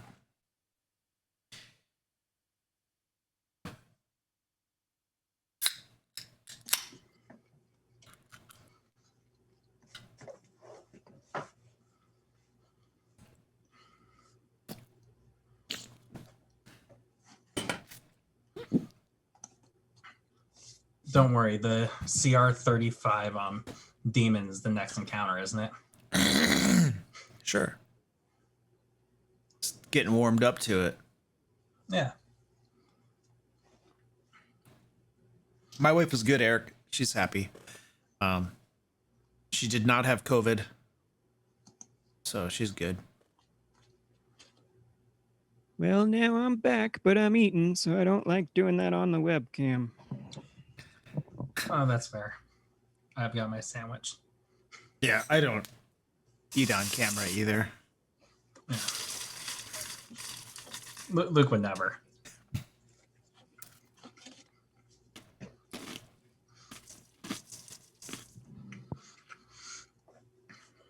Well, a long rest doesn't bring my ability to grow back, so I'm out of that. But I figured it was kind of important when we had 3 bearded devils in the room with us. I literally hadn't lost any HP or used any spell slots. I'm like, Bearded devils? They were foremen. Yeah, we're foreman. Yeah, just you know, different kind of dwarf. I mean, I'm just going to point out, we have They're a little too actually tall made to the be dwarves. problem you were sent here to solve worse, because there were 4 dwarves working.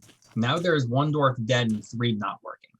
I don't think they were working for the people who hired us to make the dwarves work. Yeah, but they didn't specify who they need to work for. They said they need to get miners in the mine. They didn't say for us. It's very likely we have uncovered some kind of devilish scheme. Oh well. I'm sure it's just shenanigans. We're gonna go in there and find some noble from Waterdeep is like, I hired some very strange foreman to do my work, and suddenly production just skyrocketed.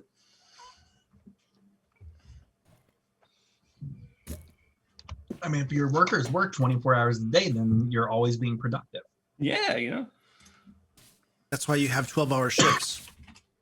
What? Why waste time sleeping? Isn't that Danny's motto? Yep.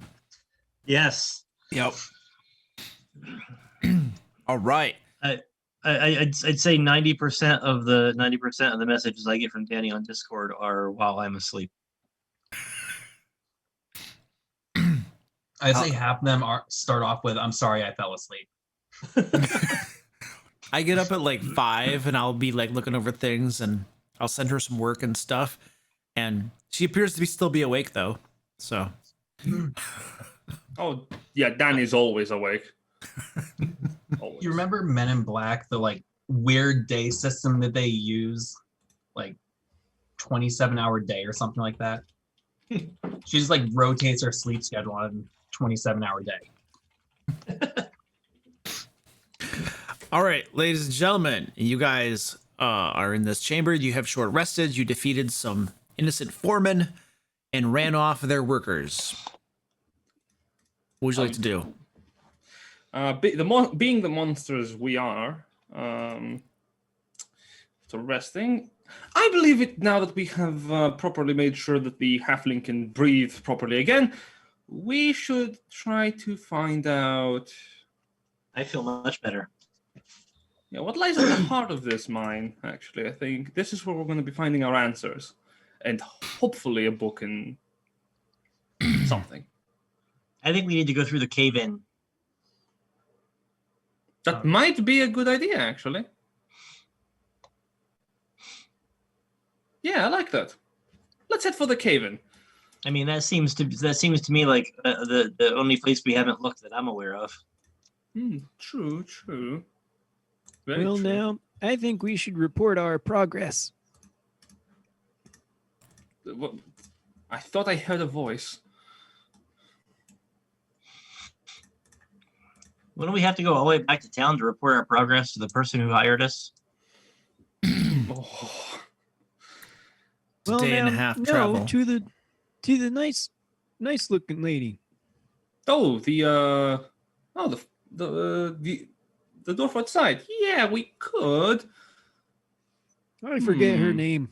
What question for the party, just slightly out of character? Oh, sure. Are we helping that dwarf or not? Because I don't want to like have the gems in my pocket and screw over the rest of the party's attention. Oh, I mean, money's money. You can always tell him you died. Yeah, you know, just You can just stay behind. yeah, All right, that's fine. I just don't want to screw over what the rest of you guys wanted to do. sure. My character-wise, taking the job was taking the job. The guy we took the job from doesn't seem very nice, so you know I'm not the kind of guy to shirk on my responsibility when I say I'm going to do something. But if that guy's a jerk and these guys are being poorly treated, then I'm going to fall on the side of the poorly treated folks. Yeah, I mean, whatever the moral compass is pointing at, usually that's where most people are victorious and survive and get money. So, do good, as long as it works. So right now I'm leaning towards the downtrodden mine workers and not the horrible corporation. Well, now I'd like to talk to them. I mean, corporate. Yeah. sucks.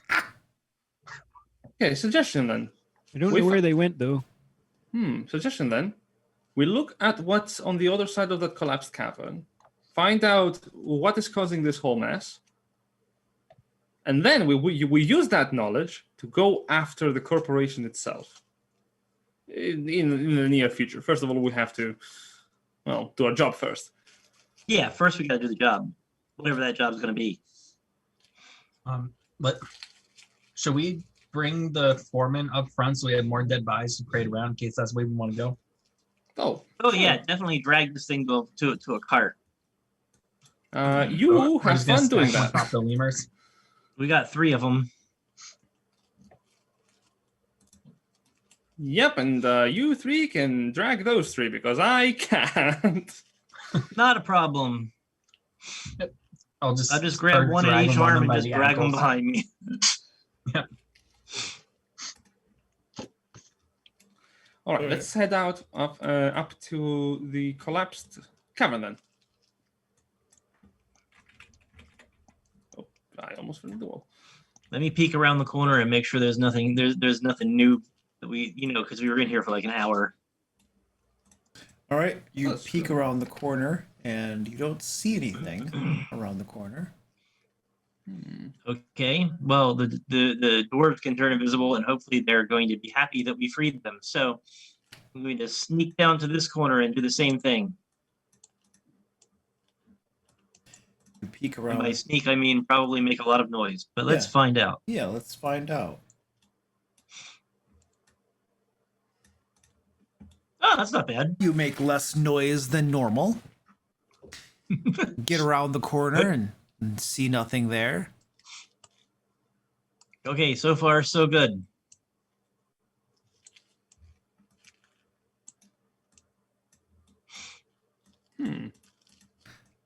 As you move about, you still see no new enemies. Everything appears to be as you left it. Intriguing. Okay, so should I sneak through here and peek around the corner? Oh, absolutely. I am a halfling. We are known for our stealth. Most I'll halflings. believe it when I don't see it. All right, Sir Eddie is moving up over the rubble once more. Yep. And there are some gems scattered across the floor in that room, but otherwise nothing. Oh, there's that one guy's. There's some bodies buried under the rubble, some miner's legs peeking out from under the rubble as well as you move through. Yeah, I'm gonna leave picking up rocks to Ufena. That seems to be his thing. And I'm going to try to as quietly as I can sneak a peek around this corner.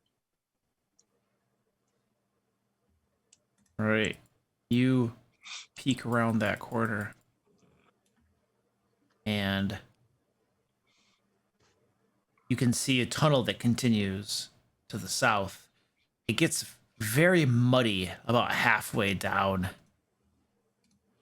Okay, I will pop my head through and let the big folk know, and then come down here and wait for them.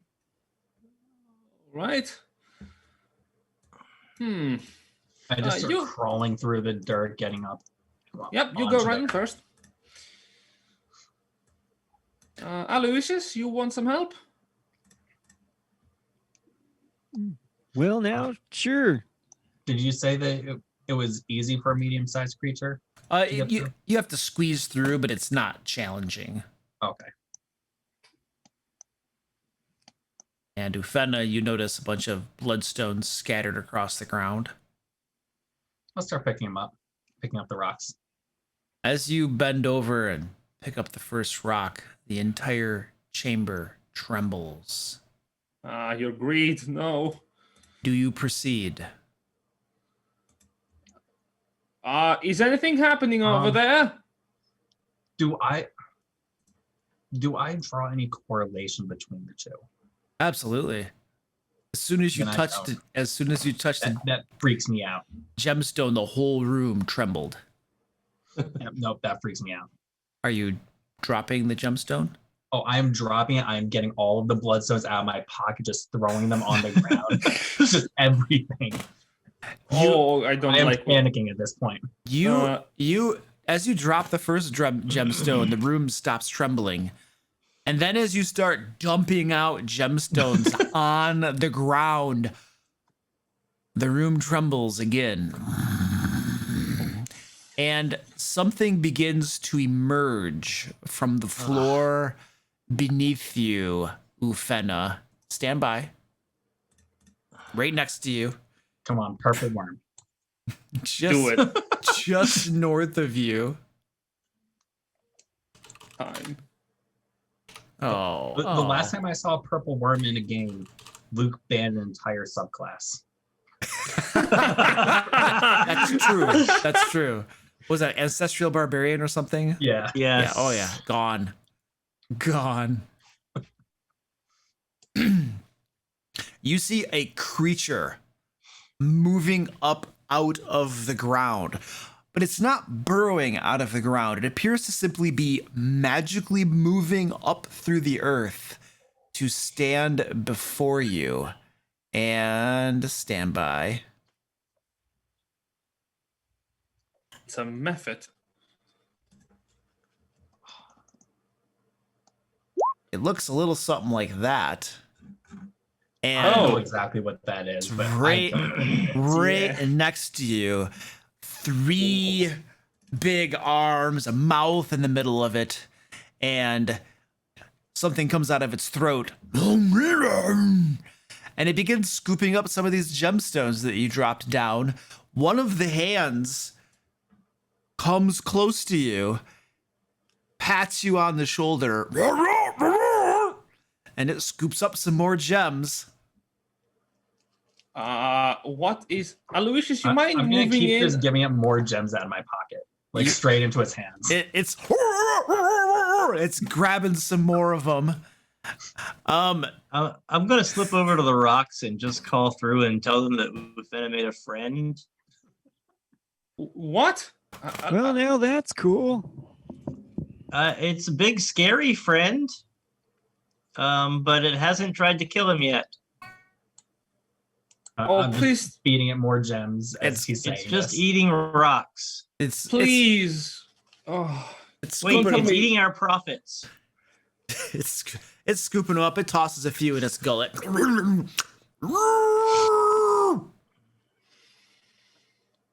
I want to see this. It appears to be speaking a language, but I don't think any of you understand it. Is it primordial? It is primordial, yes. Do you understand that? Yes. It is a dialect of primordial. It is Terran, so it has like a slight dialect and accent to it. But basically, so when what you're hearing, you're still on the other side of the rubble pile. Yeah. So what you're hearing is, "Oh, thank you very much. Oh, yes, give me some more. Oh, that's so good. Oh. There's so many of them. Oh, thank you." Aloysius, please move into the room or let me move in. I'm thinking our profits are gone. Well, now I'll back up. Thank you kindly. I'll try to squeeze in. And you get in Hey, and you Peter, he seems to really like those stones I gave you. I'm just handing him more. he's taking them. He's not gobbling them all up. He's clearly saving some for later. Oh, that's great. Oh, the master never gives me this many. Oh, you're so generous. And hearing that, Peter begins to make guttural, slow sounds in primordial as he responds with, "Your master? Hello?" Oh, yeah. Oh, my master. Well, I gotta work for him a little bit. Ooh, I'm going to turn to the rest of the party. I think we have found one of the more unofficial workers of the mine here. In primordial returning. Who is this person? Mokomoth. Does that ring a bell? You've no idea what that is. It sounds like a proper name of an individual, but you've never heard of him before. Right. What do they look like? Oh, he's got red skin, and he's got little horns that peek out of his head. He wears robes, and he prays to Asmodeus.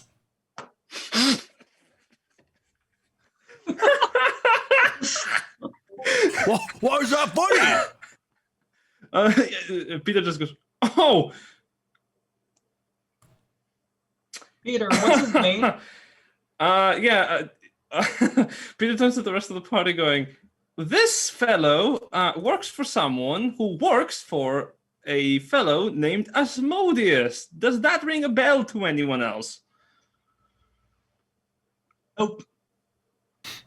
Grand. Roll for it. Peter, what's his name?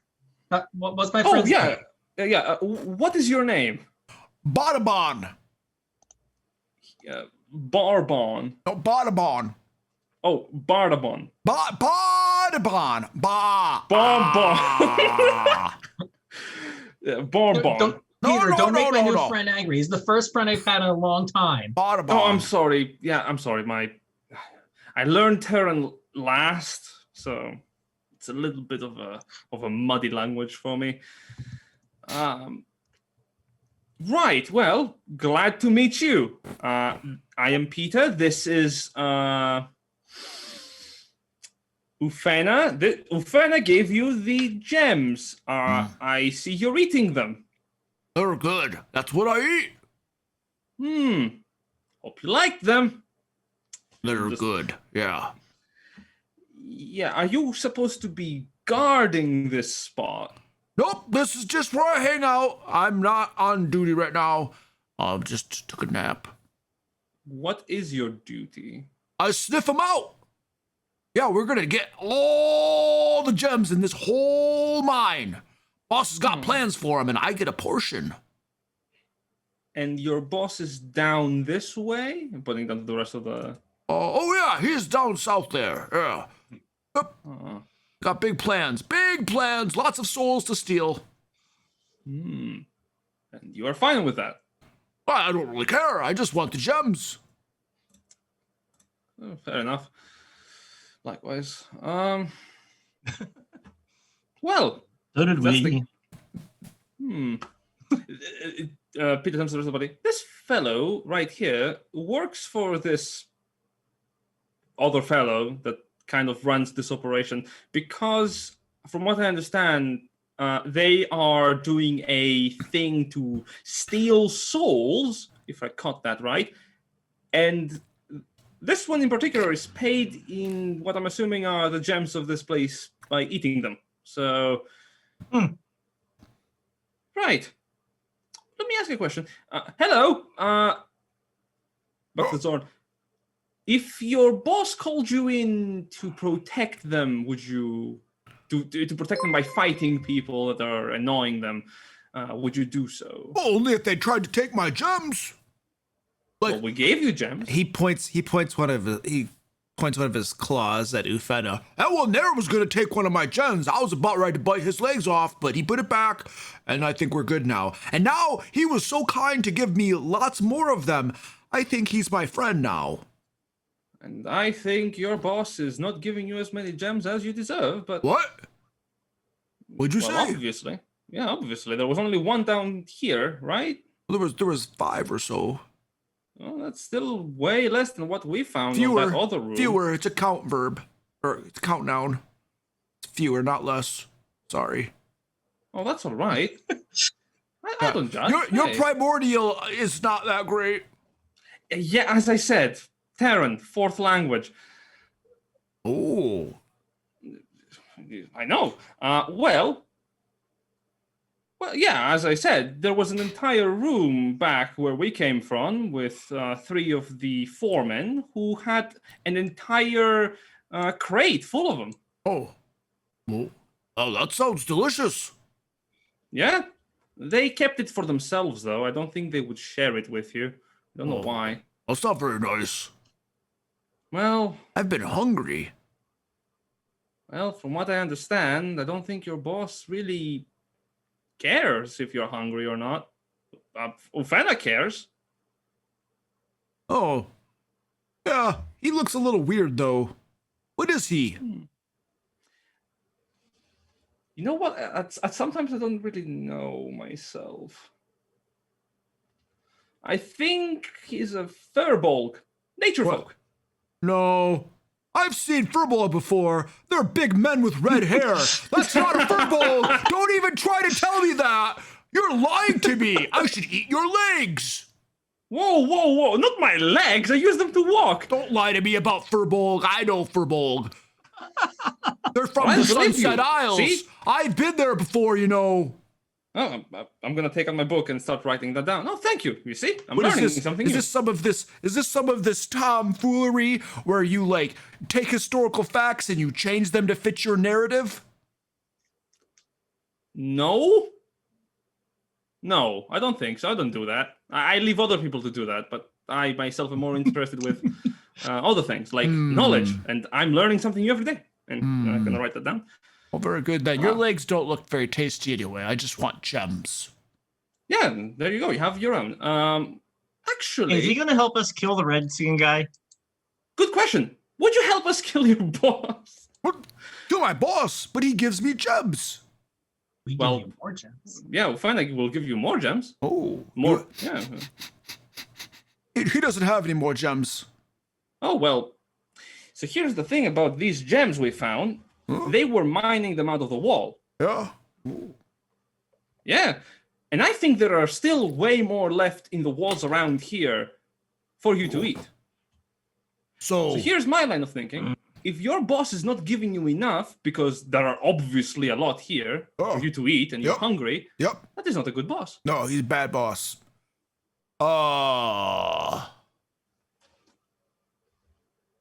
Make a I mean, I don't know. You would be able to eat as many gems as you want. Make a persuasion check. I'll give you advantage. I am my persuasion is shite. Let's go. 1, 2, 14. I'm just like, I mean, hypothetically speaking, that is. Well, you know, when we first came down here, there were a bunch of people here, and we ran them off. What if the people come back? Maybe we should kill all of them too. That's an option. Oh, I think, right? You have a sturdy build to you. I think I have a recommendation for a better boss for you that is going to give you way more gems. okay. Who's that? There is a dwarf lady outside, small, like this one. I'm going to point to it. Small. No, there you go again, trying to pull a fast one on me. I know dwarves, and they're greedy. They want the gems all for themselves. I'll put up my book and write that down again. Right. Okay. Well. that's strange. Then you just eat them if they return, right? I mean, this will be your cave after all. Well, that sounds like an amenable agreement. I get the cave with all the gems. Yeah. I could just eat them. Yeah. I like this. Likewise. Here, I'm gonna extend my hand. Shake on it. Oh yeah, All three of his hands engulf yours, and he pumps it. Okay. All right. Okay. got yourself a deal there. Yeah, I'm gonna turn to the others. Yep. Willing to help. I'm so glad I don't understand any of this.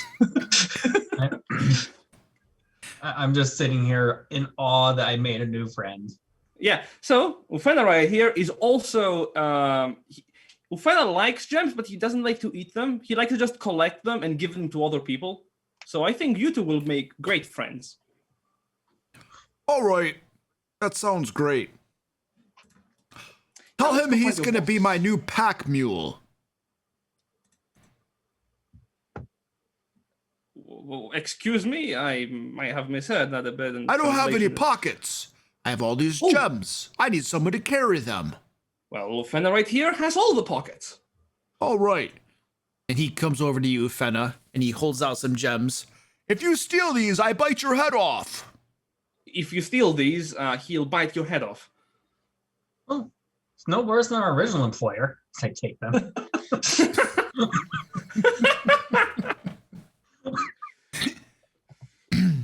Yeah, it's a tough world out here. So I think you gave him like 26 or something, and he gives you 21 back. He ate a few of them. Yeah. Okay, so I'm gonna sneak on ahead and look around the corner. Yeah, I'm gonna help Aloysius cross the narrow part of the collapsed wall. I'm just gonna hang out with my Zorn buddy. Okay. So this is what I would like. If the Zorn is cooperating with you, I don't want to have to run him in combat. So if one of you would be so kind as to run him, that would be awesome. Yeah, I'll run him. Okay, cool. Just pull him up in D&D bound and have at it. And then I will give you control over his token. Now, in role-playing situations, I might do a little thing or two or take control again. But if combat comes out, you feel free to run him. It feels good. He did something good. Yeah. So he just follows along. He's all happy. Got the gems. I'm gonna kill the master. Down with capitalism, freedom. I'm going to scout ahead. Okay, let me reveal some of the map for you as you move ahead.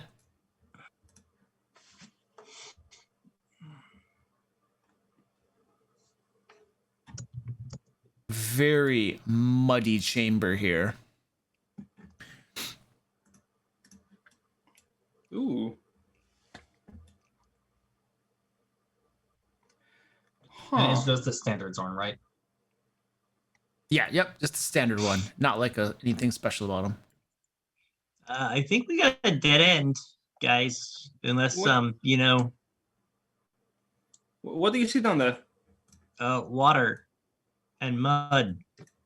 Oh, Lots of mud. I see. Turn to the Zorn. Is this the way? Oh, yep. Just keep on going. Right that way. Is it dangerous? Oh, yeah, it's very, very bad. The water?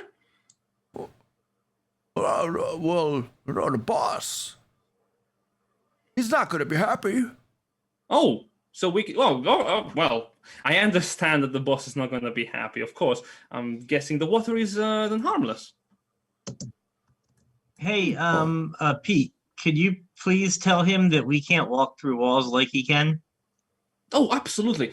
My dear and famous friend, we can't walk through walls.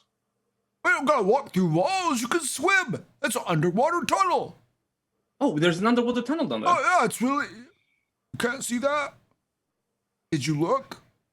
Well, Not yet. I can't really see in the dark, and I'm going to turn over to Saradi and say, there's an underwater tunnel beneath the water, what our friend is saying. So... Well, I can try to walk it. You know, honestly, I think you'll be able to succeed. Wait, I need to say that to Aloysius. Aloysius, we're going for a brief swim. You might want to come with us. Well, now, all right. Let me go first. You have heavy, I'm a strong swimmer. quite heavy armor. How deep is this passage of water? Because we can't really breathe water. Well, so that's into the Zorn. I can hold my breath for a long time. Well, it's not very long. Just swimmy. Oh, If it's too far, I'll just Misty step to the other side. It's not Well- far. I'm going to take a deep breath and go for it. well, I will do the same. nothing ventured, nothing gained. I'll do the same. All right, you guys suck your breath in, dive under there, and underneath the water, the pool is about 15 feet or so deep, and you can see a tunnel leading underneath it to the south.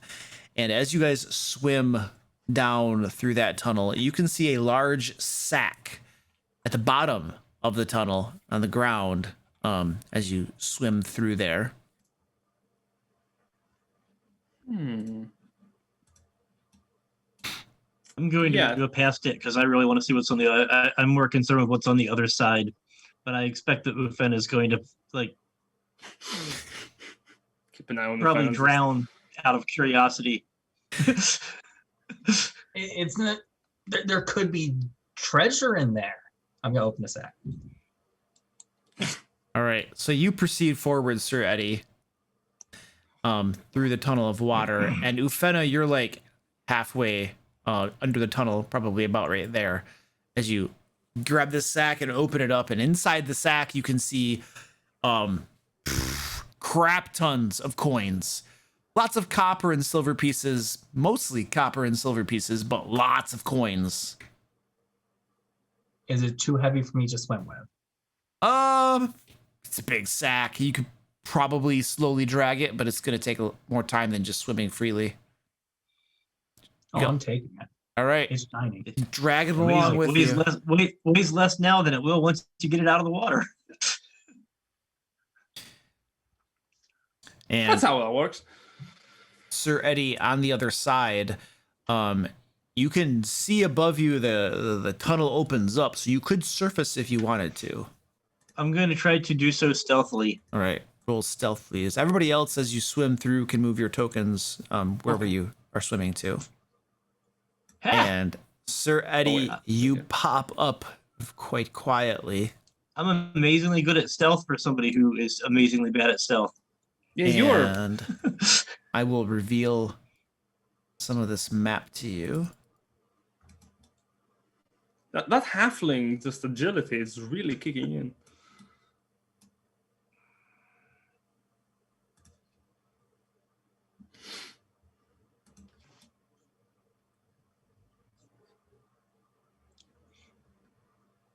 Oh! Huh. And you see a large chamber, Sir Eddie. And stand by. Well, I mean, there is something a little bit It contains drawing. a massive arcane circle of runes painted onto the stone floor with what appears to be blood. And gems line the walls, unmined as of yet, glowing brightly. And there's a large pool of water that you just came out of. And this red glow fills the entire room. Mud is all over the half of the chamber nearest the pool of water. Hmm.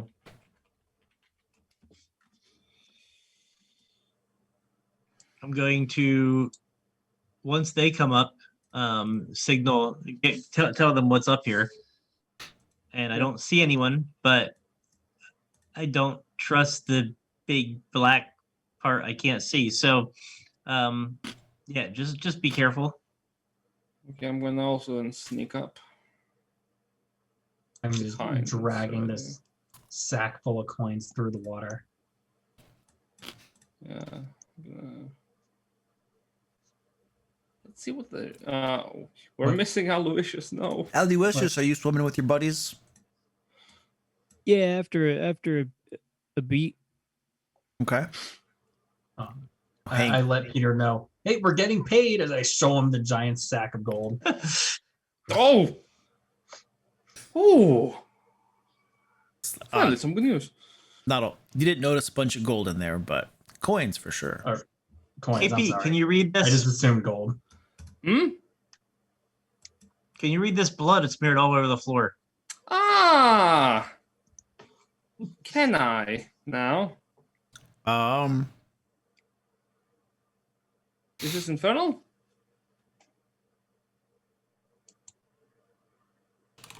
Stand by. Yep. Well, now they didn't say anything about not taking any coins out of the mine. They didn't. It's like don't rob the corpses inside.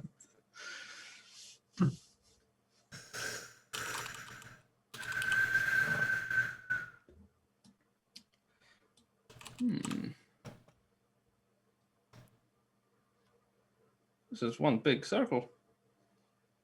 All right, so Aloysius, or not, Peter, you were going to examine the ruins or something? Yeah, is this infernal? The runes don't appear to be infernal. They appear to be arcane runes, magical runes. Oh, ooh, very interesting. And there's no one here.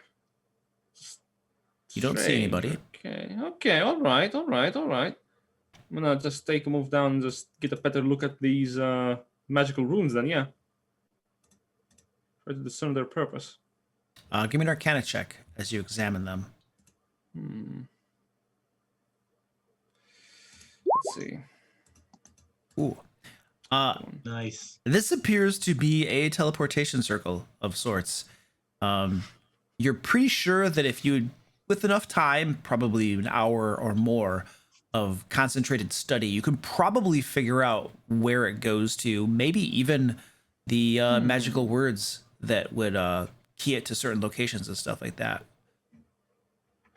And This is some powerful magic. Exactly what I was looking for. I have no idea where this is going. And then, Peter, in Infernal, you hear a voice in the room whisper, "Get 'em, boys." The moment that the voice comes up, Peter just looks up, and the single thought that races in his mind is, "Oh." And you guys see the mud beginning to rise up,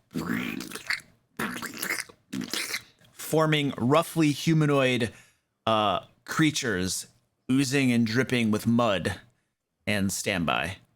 Nice. Oops, not that one. It is at this moment that Peter knew he made a mistake. And oh baby. Huh. Friends. Let's see. Movement.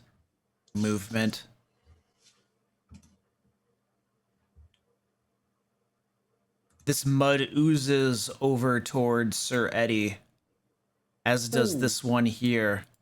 And this pile of humanoid-shaped mud spews out of its face towards you, Sir Eddie. Please give me a dexterity saving throw. Oh, I'm awesome with those. Whoops. The mud clings to your body, weighing you down, and you are restrained. Okay. Please put an indicator token on your character, please. Yep. And at the end of each of your turns, you can make another saving throw. Okay. And then this guy right here, the one that came up next to you, swings a big muddy fist at you. Misses you. And then this one that had oozed up right next to Peter vomits mud all over you. Okay, the dexterity saving throw, I'm Dexterity assuming. saving throw, please. That's an And 18. you manage to move out of the way as the mud splashes all over the place. And this one right here that had raised up out of the mud turns to the Zorn. Vomits mud all over it. Dexterity saving throw for the Zorn.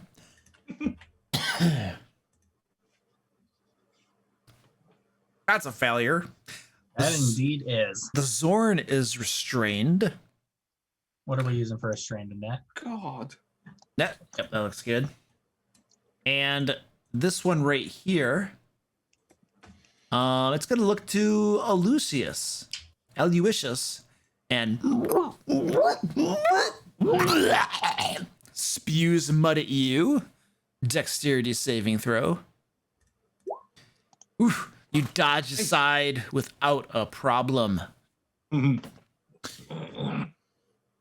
And now please select your tokens and roll initiative. All right. Once again. Let's do this. Damn it. The situation has reversed. Now I am last.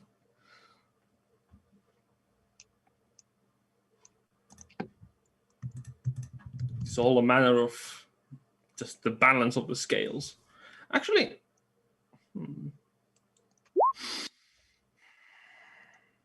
can I DM? Can you use my inspiration on my initiative? Yeah, that's fine. Did the initiative not roll for my character sheet? Luke, I forget. Do you do initiative where you determine to use it before the roll or after a roll? Inspiration? Yeah. You're supposed to declare it beforehand. This is probably the last thing of the session, so I'm just going to allow the use of it Okay. afterwards. It's okay. So I figured out how to get the nice looking Beyond 20 roll. I think I'll keep my 8. Oh, how? You have to download the developer version of Beyond 20 and activate developer mode in Google Chrome, and then import the developer version of Beyond 20 to get it to roll like that. Huh. To roll the proper way? Yeah, to roll where it doesn't show like that purple crap. But it's crazy because it'll roll it'll roll normal in my Curse of Strahd game, you know. Yeah. But then right here it's rolling all weird, so I don't get it. Mm. You know what I'm saying? Whatever. Yeah. Yep. And we got that guy. Okay, I got to roll this guy. Stand by. Okay, beautiful. And excellent. Sir Eddie, you hear a fluttering of something off to your left right here, and a voice Okay. that says in common, hello. And then you see a creature materialize next to you.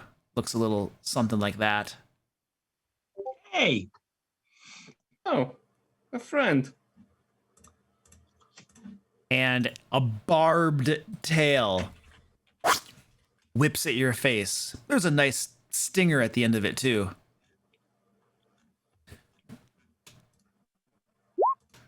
Ooh, scrapes off your armor, does not hit you. And Peter, you hear the flapping of wings to the south of you. Ooh, okay. And another one of these winged little creatures with a barbed tail appears, and stinger tail comes at you. Ah! Oh, whoops, I gotta... Ooh, that is a solid hit. Can I attempt to use my reaction? You may. Yeah, I'm gonna summon a book. Danielle's Epiphany. Daniel's Epiphany. Is there a large picture of coffee on it? Oh, absolutely. Okay. It's And a then mug of coffee. increases your armor class by 2. Yeah. And the critical hit bashes through your Oh, book of shield. oh. it's fine. This is fine. We're safe. And This is fine. that is 7 piercing damage. Mm-hmm. And the poison damage is also doubled. It didn't double the poison damage. So the poison damage is 10, and I'm gonna have to roll the poison damage a second time. Ooh, okay. Stand by. Here comes the next roll for poison damage. What is it? 3d6. So another 10 damage. God. And I'm down. And he goes down. God, okay, yeah. We haven't even taken a turn yet. Yeah. Fantastic. We're screwed.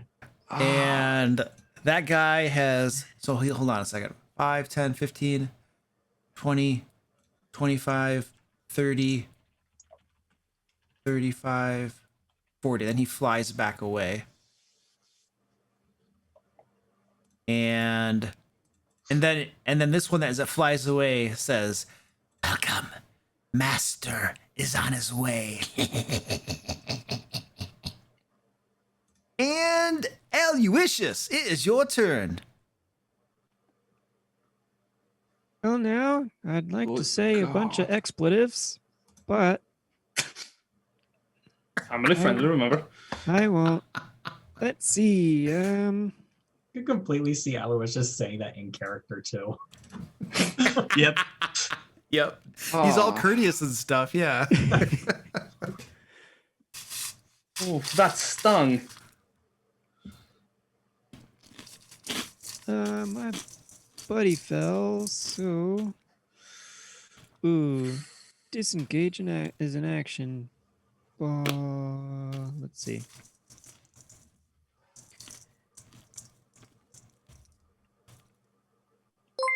All right, I'll take my chance.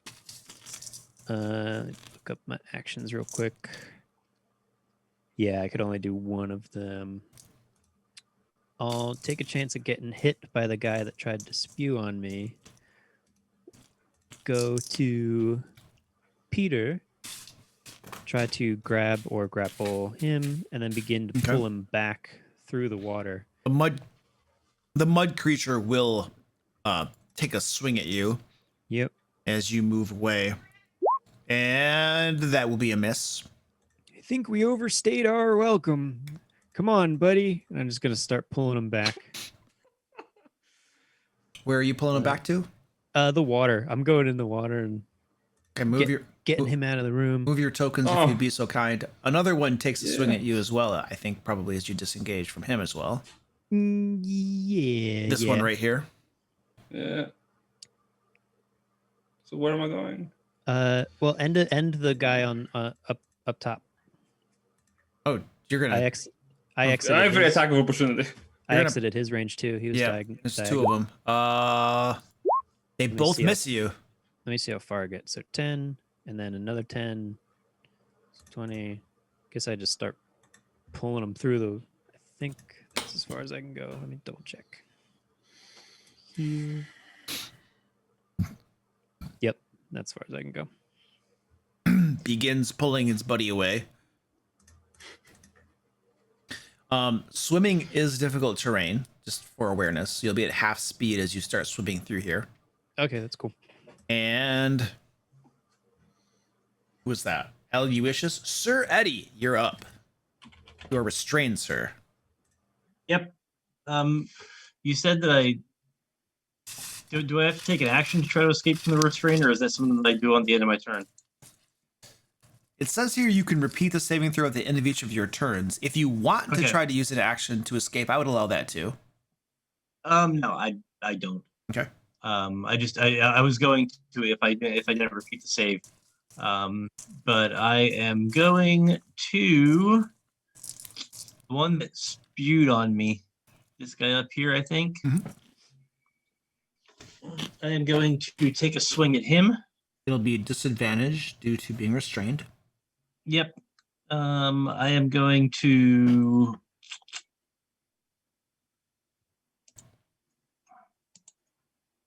right anyway.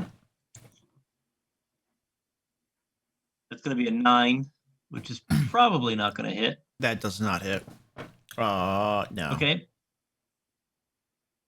Then I am just going to be at the end of my turn, so I'm going to roll the save again. I'm going to burn my inspiration on the save.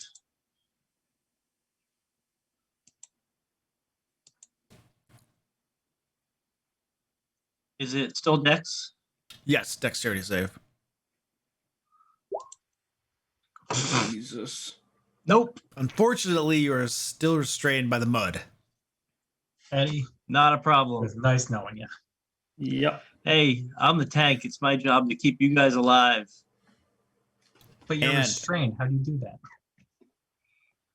By letting you by doing my best to keep their attention. So The Zorn.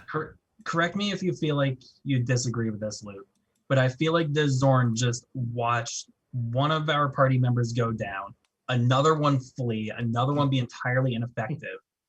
I feel like he's looking at this, realizing we are not beating his master, and is getting out before he gets caught. Do you disagree with that role? That seems very very Okay. accurate. The other thing too, I would say with role playing the Zorn is the Zorn knows that these creatures work for his master. So he might be concerned now that he has tattletales that might tell his master that he might have not posed your entry or something. So he might be concerned. Zorns are not stupid creatures. So No, he they're might not. he might be concerned also that he's got tattletales that'll snitch on him too. I don't know which way he would go. I want to roll to see which way he wants to go. What should I roll for that? I feel like just do a D12. If it's a 6 or above, he will stay and try to kill these guys because he's afraid of getting ratted on. He can very easily escape with his Earth Glide type thing. So Yeah. he shouldn't be too concerned about getting away if he needs to. So 10. 10. Okay. So he wants to stay and take him out. Okay. And so he's going to go to the one on his right, and he's just going to unload on that one. 3 claws and a bite.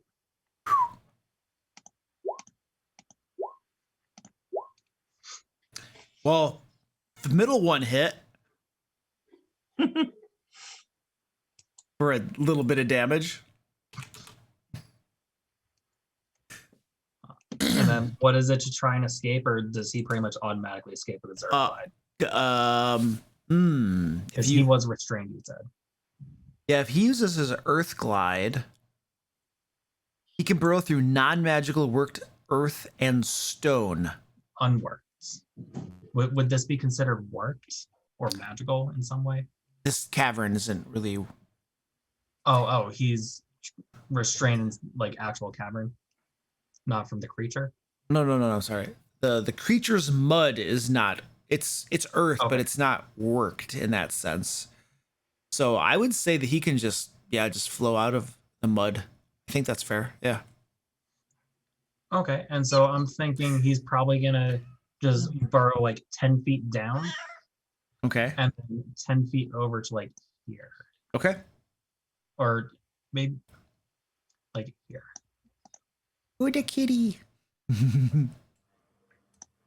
Oh, Made the cutest meow. Don't Yeah. mute.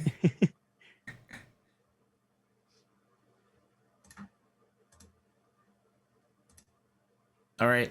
The Zorn attacks and moves away. Peter. Oh, Peter, you're down. Oh dear, Yeah. Peter. Oh dear. I'm dying. And you're about to get pulled underwater where you won't be able to breathe. Yeah, Nor hold that's your what breath. I'm thinking. Is like do I make a death save? I got you. Cool. You don't make the death save. Oh, sweet. Yeah. Luke makes some metagaming. I'm pulling him, holding his nose. Yes, I'm just Look like, at some nose. And the bad guys. Okay, the mud dudes. Is that visible for the Zorn Leak? I'm sorry. Yeah, I can Is see it. the text visible? Yep, Just keep track of. I can see it. Okay, the mud dudes. I got these guys are trying to get away. Yeah. This guy doesn't like that idea. He is gonna go slurping through the water up to Aloysius, who's dragging the downed person away. And it says, and your only interpreter is unconscious right now, so you don't know what that means.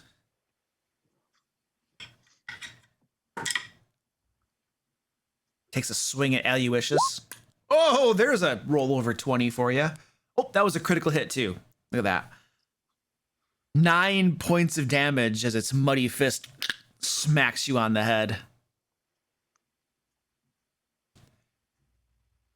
This one right here is going to move here the dice are back with the vengeance.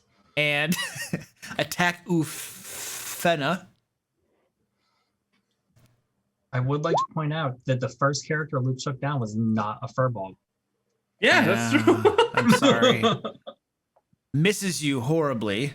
And then this one right here is going to move over to Ofena as well. And swings at you for a hit. 3 points of damage. Ooh. These two right here begin to go to town on Sir Eddie, who is restrained. A Bring miss. it. And a hit Okay. for 4 points of damage. You're covered with mud and getting pounded on. And Ufena, you're up. I am going to, again, cackling as I do this, as always, draw my mace, which engulfs itself in green flames as I strike at the one in front of me. And miss. The green flames look cool, at least.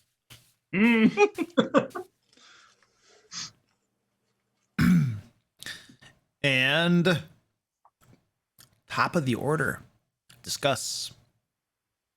We're screwed. Well, my flaw keeps me here until you guys are safe. So feel free. I'm here. I'm I don't gonna fully keep trying to comprehend get the people danger out. of this. Me, I'm kind of dying. So. If I get Peter out and then deal with my guy, I'm depending on what happens in between. Then I might head back to see if I could pull others out. Just already assuming another person's going to be down by the time I come back. Oh, definitely with difficult terrain going through water. Yeah, I'm just gonna drown before I even have a chance to die from death saves. Nah. I'm gonna actually ask you about that after the game, Luke, because I'm curious how you're rolling death saves underwater. Oh, that's very interesting. Yeah. But after the game. It depends on if he's going to pump the water out afterwards or not, I suppose. Yeah, I'm in a target-rich environment. It's right where I want to be. We'll see what that I'm medicine going check down. does. I'm going down fighting. All right. Top of the order. This fiendish creature here flapping its wings. Its barbed stinger is over one shoulder. Little bits of venom are dripping off from it. And it lashes out at you.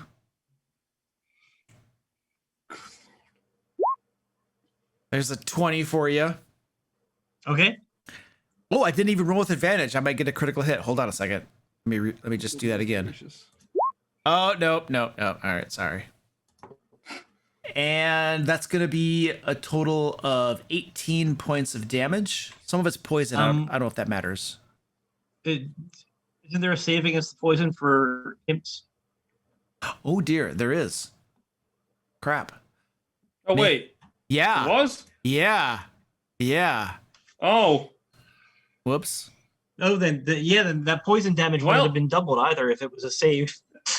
We'll stand by. All dice are doubled on it. Oh. Yeah, only the attack dice, not the because it's a saving throw. Oh. The natural 20 wouldn't count. Okay, hold on a second. Well, let's resolve Sir Eddie's first. Yes. Okay, Please make a Constitution saving throw.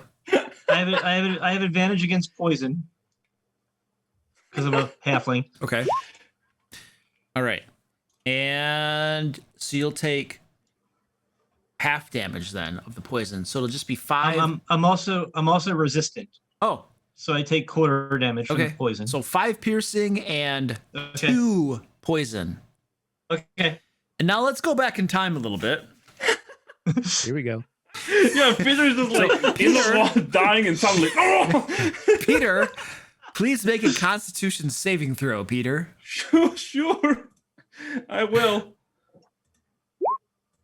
That's an 11. All right, so Peter, remember when you took 20 points of poison damage? Yeah, dude. That was actually only 5. So you get 15 points back. Where does that put you? That puts me at literally I was exactly enough damage to make me go unconscious. Okay. I would have 15 hit points back. Okay, so Aloysius, as you're dragging Peter away, you hear this. He wakes up, and to recompense the fact that I stole a turn from Peter and a turn from Aloysius because he was trying to rescue him, and it was my error, both of you, encouraged by this change of events, get an extra action right now. Well, if he is alive now, I'll let him go and still in the water try to attack this guy with the daggers at my ready. All right. Oh, underwater combat, my favorite. I think daggers are unaffected. Yeah, they're unaffected. I just do it. Piercing, the way I rule it, piercing attacks are unaffected. It makes it easy. And that misses. All right, I'll do offhand. Nope. I'm so surprised. 2 misses. And Peter! Yeah, Peter starts flailing in the water, just it goes for the surface. Just an action, right? Not a turn. That's no, that's fair. Go ahead and take a whole turn, so you get movement as well. Yeah, just get out of the water. I don't even know if I'd move them. No, I wouldn't move because I'm in combat range. So yeah, I'd stay. I just want to be on stable ground and out of the water from drowning. Just look around. Look at the imp right down there, the one that downed me originally, and go, you! What? I'm gonna cast a magic missile at 2nd level. Summon 4 Okay, all paper right. airplanes. Sweet. Roll that damage. The paper airplanes zip to that imp, slam into him. Ooh! How much damage? 17 force. Your paper airplanes do the trick. Would you like to describe this, sir?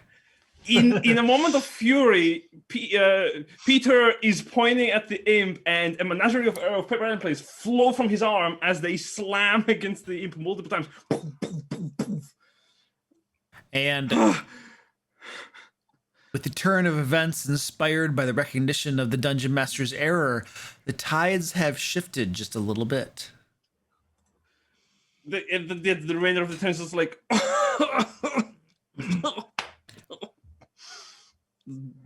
And I think we were on Sir Eddie, or who? No, it was the imp. Yeah, we're gonna Aloysius. Okay. Aloysius is next. All right, so Aloysius, you're up. Well, now I can hold my breath for quite a number of turns under combat. I think I'll move just a little bit closer. Keep in line with Peter, and It's shallow enough right there for you to just stand up above water too. It's probably about waist deep if you stand. I'm still in melee, so just another 2 daggers. Nope. Nope. I don't like being wet. I No, you really don't really like being don't. wet. Oh no. Oh, no. Nope. Big nopes. Sir Eddie. Okay. The second verse, same as the first. We're gonna swing at this guy north of me, and hopefully we're gonna hit him.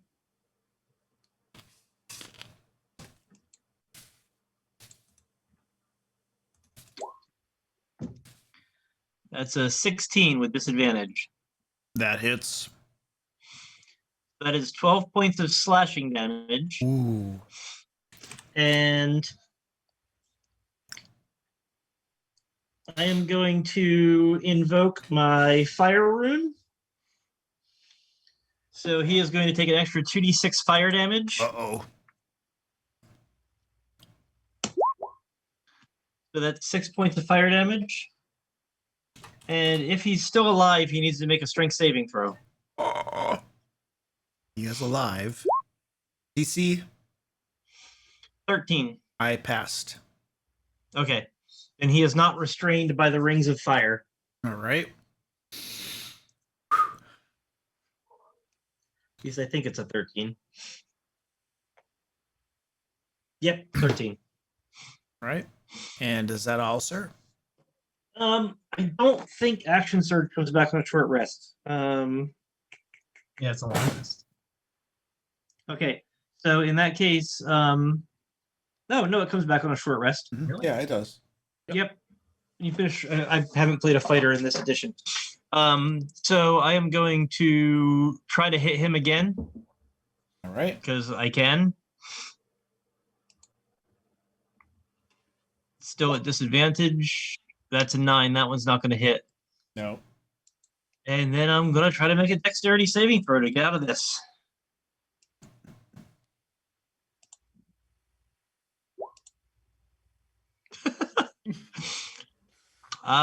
It is a Covered in mud. muddy demise. Oh. And that's me. All right. Rock and roll. And the Zorn.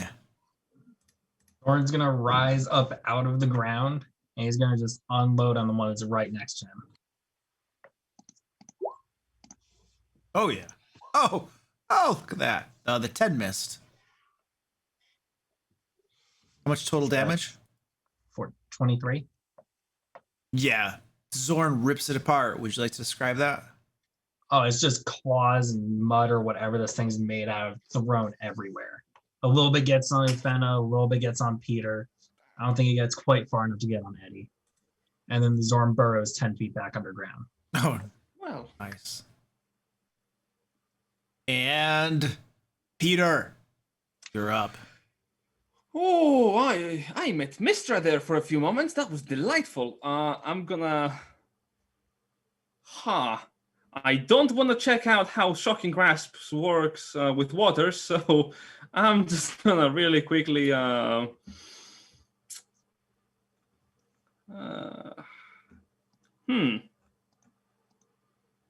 These little mud friends are probably not fire immune. Let's test it. I'm gonna look over at Sir Eddie, that is being completely overwhelmed on that end, and cast Firebolt on the mud person in front of him. Through the wall? Good point. There's a wall in the middle. I didn't see it. There's a wall in the middle. Oof. I will provoke an attack of opportunity. Moving away from that one, then. Yeah. Oh, it gives a muddy swing. Yeah. That's gonna be a hit. Yep. Yeah. 5 points of damage. Cool. Yeah, everything is fine and great. All right. Still alive. I'm gonna fire that firebolt. Let's see if I can get it. Oh yeah. 18? Slams him. Oh yeah. Which one were you shooting at? The first one? That one in the front for 1 point of fire damage. There's a little sizzle of water, mud evaporating off from it. It glances at you. It's like a water balloon, but instead of water, it's fire. Just, And it was amazing. That's it. It was amazing, Peter. And the mud creature on Luciana will attack you. Misses you. The one on Ufena is taking a swing. Ooh, that's a hit. 5 points damage. And the two surrounding Sir Eddie go to town with advantage. Bring it. Miss. And a miss. 2 misses. As they are unable to hit you despite your muddy condition. And that's it for them. Ufena. The claws and acid again. Oh dear. Little effect. Yep. Hold on now. Oh, 7. Yeah, that's a miss. And top of the order discussion. Yeah. So I'm rather concerned when their master shows up Yes, stuck. I'm also concerned. You are. because we're already not doing great against these guys. Removing them before the master shows up would be good. Yep. I'm not going anywhere anytime soon, so I'm just gonna keep working on these guys. I'm gonna start working on the ones on this end, if that's the case. Yeah, I'm trying to clear an exit and then go for Sir Eddie. Yeah, I'm gonna be working another yours or Rufena's. Yeah, I'm gonna be keeping my spell slots if possible. Just reserve. Okay. Yep. Alrighty then.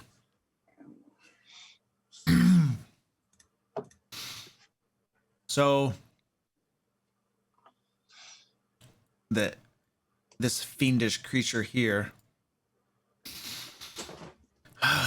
We'll see if we can kill this halfling.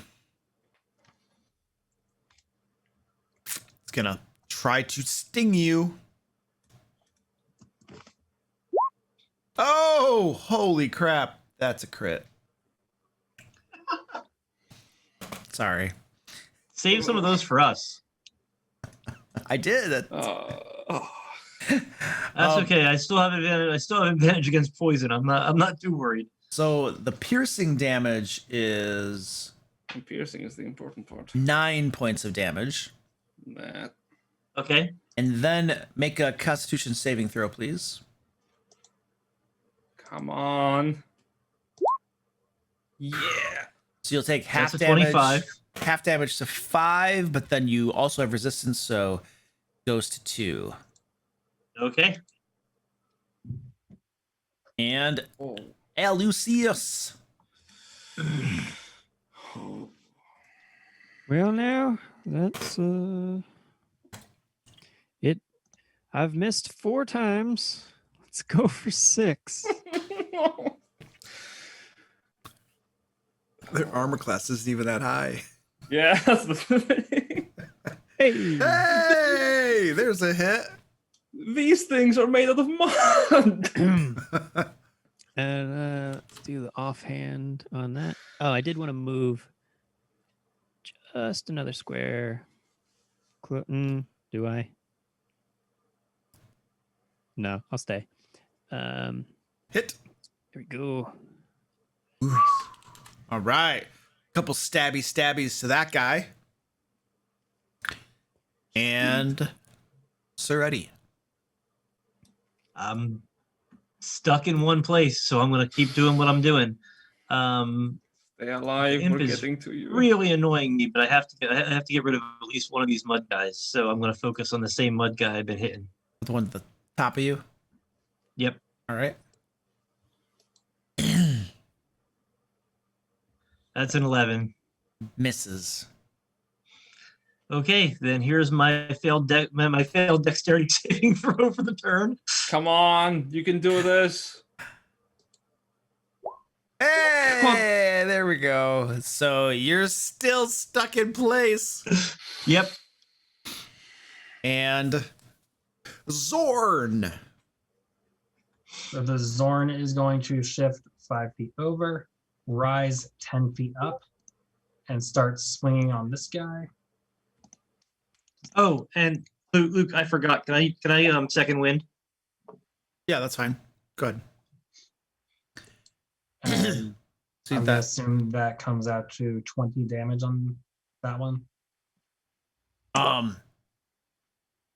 many? So the 16 is a hit. The 26 is a hit. 24 is a hit. 7's in that one. Yeah. So how much damage total? 20, if I'm doing my math right. 20. Yeah.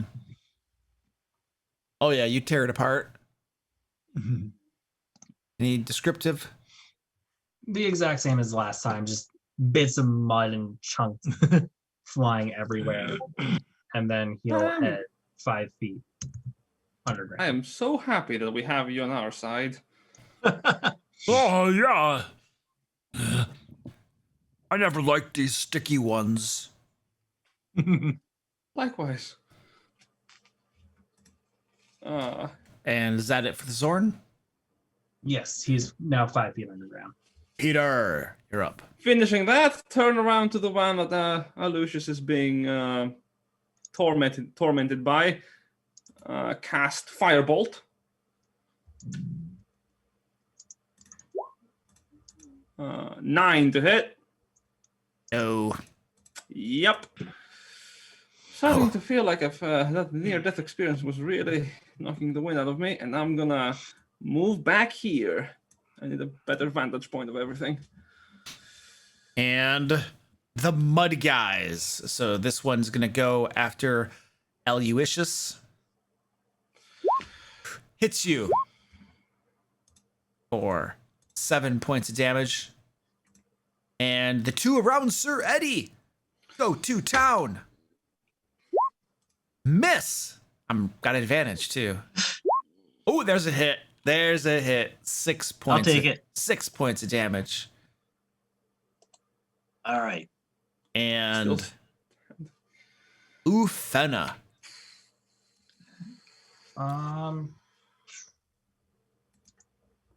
Okay, so I will be moving over towards this one and attacking with my claws. Ooh. That's a hit Yes. for 10 points of acid damage. Nice. Mud sizzles away under your attack. And we're at the top of the order. Feel free to discuss. I'm going to run in bio real quick. Be right back. Okay, so we need to get Seredi out of that space. Yeah, don't worry about the Photo. guy on me.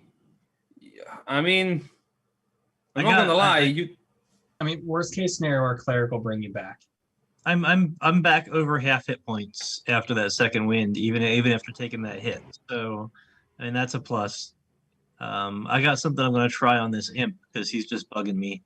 Yeah, the Um, imp is really bringing in the pain right now. Yeah, He's my But, priority after I get rid of this guy. I might be Um, able to disable him if Luke rolls a bad save. But Luke hasn't been able to roll bad saves recently, so If you don't kill the imp, I'll cast another magic missile. Otherwise, I'm just Okay. gonna be helping Aloysius. well if he fails his saving throw, it won't kill him, but it will put him out of the fight. Good. Banishment, my so favorite spell. at least for a turn or two. I think priority is getting Sir Eddie. By the time Sir Eddie's clear, I should be done with my guy. Yeah, you two are having a nice little We're dancing. yeah. Yeah, this disadvantage is just killing me. You have been stuck in that mud for like Yep. 4 rounds now, right? Yep. Good And gravy. then the double sevens on that save with advantage did not help. So I figure I'm here and swinging. All right, time to clean up then. All right, let's do it. The imp.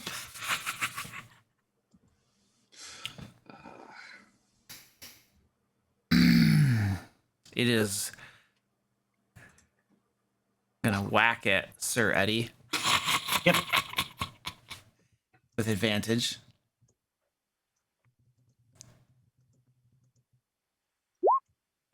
Oh! I Did rolled you just crit me again? no, but I rolled a 22 and a 21, so very close. That's fine. That's going to be 6 piercing damage. And please give me that Constitution saving throw. Yep.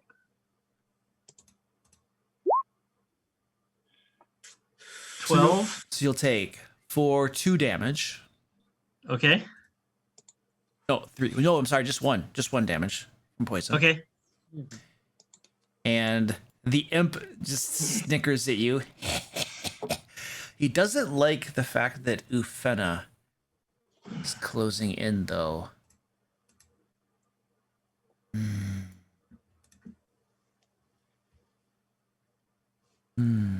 Ooh, interesting. Nah, just sit there. We'll probably survive. Aloysius. When he ends his turn, I'm going to use my reaction to activate the rune on my shield, and he has to make a Wisdom saving throw. Oh. Oh. Here we It's go. DC 13. Wisdom We haven't save. failed one yet. I rolled a 14. Yep, that saves. All right, plan B. Elucius. Well, I'd like to start my turn using a bonus action to second wind. Get that out of the way. Give me. How do I do? Give me.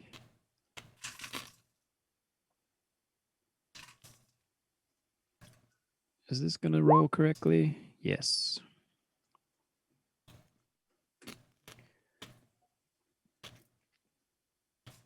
And then I'll just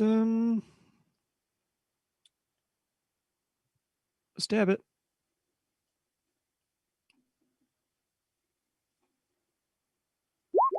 Or not. No, Nope.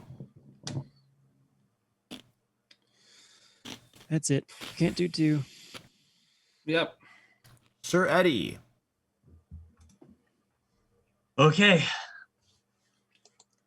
Let's see if I can actually hit this thing with disadvantage. Not with an 8. Nope. Dexterity saving throw. Come on, get out of there. I got to roll a double digit at least once. Nope, not this Are you time. sure about that? My good. At this point, the mud has like hardened. No, don't give. Luke has killed enough players with petrification. He doesn't need more suggestions. And you guys hear a low humming throughout the chamber. The runes on the magic circle begin to faintly glow. Zorn. Zorn, your turn. So I am going to rise up out of the ground. And I believe I can get that far. Let me double check. Yes. Wait, no, I cannot. Wait, yes, I can. Just kidding, I have movement of 20. And just unload at the one in front of me.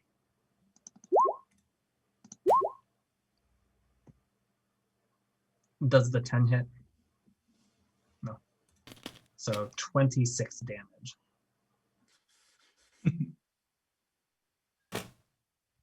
So you tear it apart. Yep. That will about do it. Wow. So 3 of the mud things are dead, all at the hands of your big buddy. Yeah, Yeah, literally. glad we fed it. Very happy with this turn of events. I'm not gonna lie. How I feel like the adventure doesn't have it written in there that you can feed it gems to get it to turn to your side. That's just a Zorn, dude. That is right out of the Zorn's description. Yeah, it's probably just role playing it. Yeah. I've had players do it I've had players do it over and over again. Friendship. And is that the Zorn? Yep. Is it burrowing again? It is both out of movement, and I assume it can't burrow on that magic circle. That's a fair point. Yeah. Peter. Right on. I'm gonna move down here 5, 10, 15 feet. Get a good look at that imp over there that is terrorizing Sir Eddie. And I'm gonna cast magic missile, summoning 3 3 paper airplanes, first level. I wouldn't say terrorizing, slowly annoying. Yeah, slowly annoying is the more correct term. 1, 2, 3. How much damage? 14 force damage. I'm rolling so high on these missiles. And would you like to describe that, sir? Looking at the imp's attention currently focused on both Sir Eddie and Ufena approaching it, and probably the Zorn. 3 paper airplanes fly out of its viewpoint and strike it at the back, exploding behind it. Beautiful. You guys just lost your familiars. And Yeah, I know. It's a small sacrifice. the mud creature on Elusius vomits at you. Please make a dexterity saving throw. You are restrained, sir. Please put a little token on yourself. Icon. Restrained just in time for the boss. And this guy right here is gonna shuffle step over here, right to there. Pukes all over Ufena. Dexterity saving throw. And you avoid that fate. And Ufena, your turn. And I am just going to claw the crap out of him. Maybe.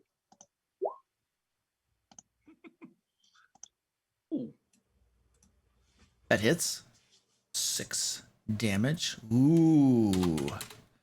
Oh, yeah. You rip that mud creature a new one. Would you like to describe this, sir? Yeah, just jumping on him, claws digging down through the mud, just sort of flinging it all over the place. It looks kind of like the Zorn, actually. Very good. And we are at the top of the order again. The runes in this circle are glowing very red. Something appears to be happening there with this magic teleportation circle. Feel free to discuss. Time to go. You know, I kind of I'm stuck. Yeah. kind of hope that the Zorn doesn't like teleport the other direction as the things are coming in. If It's the a boss two-way isn't here, portal. He's if the kind of boss been the isn't here by MVP my of this turn, one. if the boss isn't here by my turn, I can at least try athletics to get out of this instead of dexterity, instead of a dex save. Well, the good news, I can always Misty Step. Doesn't help anybody else. Yeah, true. Yeah, I don't. That's not good news. I I can am. use Suggestion. Suggestion is probably my favorite spell in the game. I mean, I do have a way of escaping for myself. Invisibility is pretty good. Otherwise, Oh, I can I'm not make, planning on escaping. Otherwise, I can make Seredi very big with an enlarge. If I get out of this mud, I'm still planning on sticking around. All right, fight to the death. Fight to the death it is. All right. Let's do it. Dragon Fight 2.0. I mean, I died in that one. Let's see if I die in this one. I'll take that in large. Yeah. It's not quite as good as my normal one, but I'll take it. Well, limitations. Yep. Aloysius cares about his friends, but has a sense of self-preservation. You're still fighting that one mud method. Oh You're my you're restrained, God, so guy. and we've seen how that's gone for Guy is a person. I believe in myself. Our moral compass has decided that his survival was more important than beating the evil thing. Well, our moral compass is also stuck in the mud in the water. yeah. The magic circle glows brightly, and you can see 3 forms materializing in the middle of it. Oh, this is fine. You see in the middle here a man, red-skinned with horns peeking out the top, wearing robes, looks around, seems a little surprised at a battle going down around this area, and he is accompanied by 2 creatures. Fiendish-looking types, purple-skinned, spines poking out all over them from their arms, their legs, their heads, their back. They have large, leathery wings, and they wield these big, massive war forks. And Well, this newcomer says in common, "Well, What do we have here? Visitors. That's us, visitors. And you also see the Zorn droop a little like, oh. Oh, yep. Hey guys, I'm in trouble now. In Primordial, remember what we said. This is fine. He's dead. He's dead smack in the middle of their line of sight of all three of them. Yeah. Good thing is a crap load of HP. And let me resort. Oh no. Okay, Lucius, you're up. Well, now let's see if I can get out of this one. And I'll stab the guy in front of me. Oh my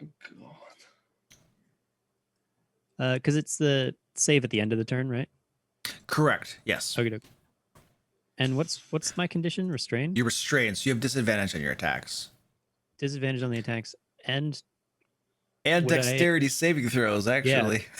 yeah. Makes it even harder to get out. It's a screwed condition. Oh god. Actually, I don't know if attack rolls that I make have disadvantage, but attack rolls against me do have. If you're disadvantage. restrained, they do. I didn't think so. All right. Yeah. Disadvantage then. Yep. Yeah, because I think that's all. Yeah. That's really all I got. Ooh. That's a good hit. Yeah, that's a hit. Okay, cool. Oh, no, wait, you have disadvantage, right? Oh, that's still a hit. Yeah, it's Yeah, that's a hit. Still a hit? Yep. Okay, Oh, yeah. stab. and I think I need to action surge. Oh. Seems so lame to use it on this, but things got real. Let's call Max and this is just like, oh no.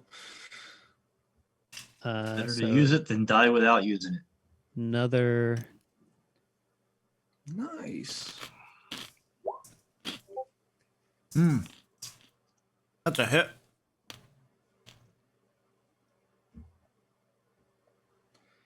My friend still kicking. He is still kicking. He's Oh, looking geez. pretty beat up, though. Da, da, da. I think that is. Dexterity saving throw with disadvantage, sir. Oh wait, I didn't use bonus, Oh, you do. right? Because action surge isn't an action; it's just Yeah, that just It's gives a you thing. an action back. You don't get an extra. You don't get another bonus action. okay. Well, I'll still do the bonus action dagger then. Okay. So that's still at disadvantage Hits when it counts. So actually -2 on that, so only 2. 2. Okay. Bro's still standing, so I guess Still standing. dex save disadvantage now, right? Yep. Oh my god. You are still restrained in the mud. It's horrible. Whoever designed these creatures was the evil human being. Okie dokie. I have an entire story about these friends. Sir Eddie. Okay. Well, there's nothing within reach. So, don't think I have much of a chance of making a dex save out of this. So, could I try to escape it with the normal way using athletics? Yeah, absolutely. With you use your action to try to burst out of that. Yep, Okay, go for it. that's what I'm going to try to do then.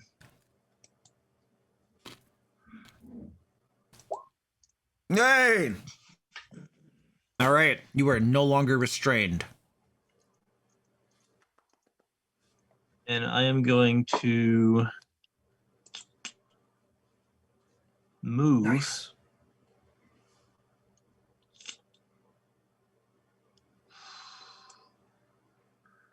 I'm gonna move to here, so I've got enough movement to get to either of my buds if they wind up being attacked by anything. And that's where that's me. All right. The Zorn. It's like, oh. Trying to decide if he would attack as his best option or try to flee in hopes that he can escape before anyone can catch him.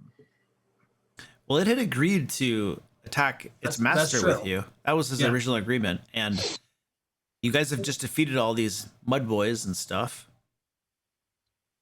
Yeah, so I guess he would. And he got caught. He's got caught red-handed, basically, with you guys. So yeah, he's gonna go for it. Oh, red-handed bloodstone gems. Okay, that's just right on the boss. ooh. Oh, jeez. Oh,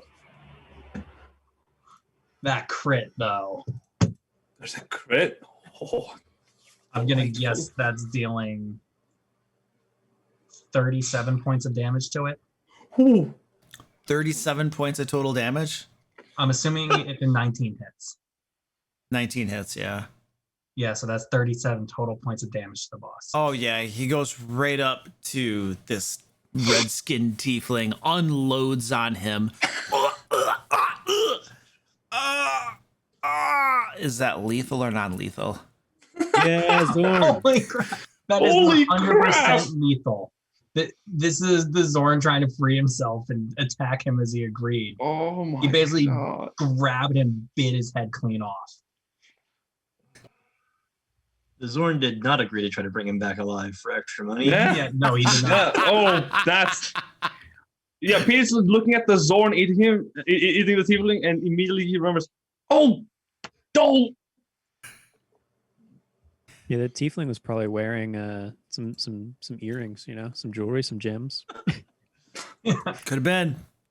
Good man.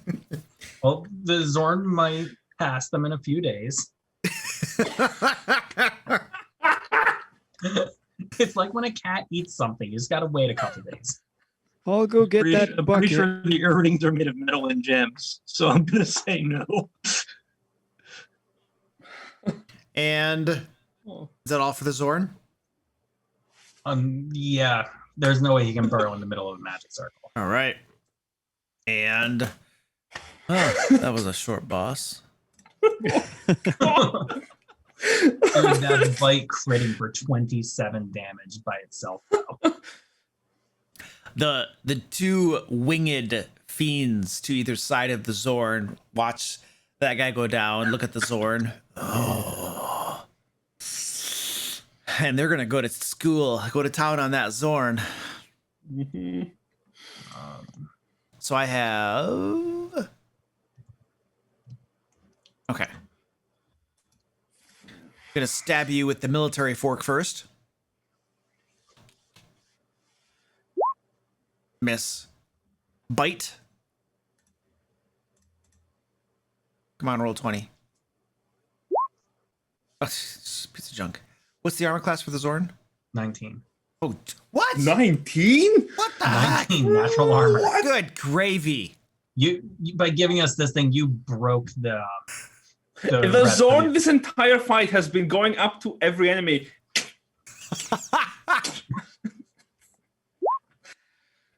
Hey, Luke didn't give us this thing. We earned it. You happen to have somebody that actually can communicate with it. Yep. That is And we true. gave it everything it wanted, Yeah. unknowingly at first. Successful persuasion check. Boom. Instant ally. Very No. powerful ally. Nobody expects the primordial proficiency language. Nobody expects that. Yeah, they can't stab this thing. Their bites and forks are just glancing off from its armor. And that guy's dead. Yeah. Peter, you're up. Yeah, Peter is like confused for a few moments because is that the boss? Just sees the Zorn eat it. Okay. turns towards Sir Eddie. Just Ready. actually cast a quick glance back up. Aloysius, are you doing all right over there? Ready. You're doing all right. Yeah. Okay. I'm just gonna cast enlarge on Sir Eddie. Just. Yeah. Now, the thing about enlarge reduce, right, is that it doubles in all dimensions, and its growth increases by one size by one category. From medium to large, you are small, right? Yeah, so I just go to medium. Yep. Still get all the bonuses. Yep. You're as big as I am now. It's amazing. All right, Sir Eddie got a little bit bigger. And is that a concentration? It is concentration. I'm just concentrating on it. Put a red marker on your token if you would, sir. I will. And the mud creatures are still one alive on a Lucius, and it is going to attack him. Advantage. That is a miss. I think Luke has pronounced that differently every time he said it. Yep. And Ufena. Ooh, I get to do something. I actually like where I'm standing right now. And so I'm going to stay right there and cast Eldritch Blast. Ooh. And not hit a thing. No.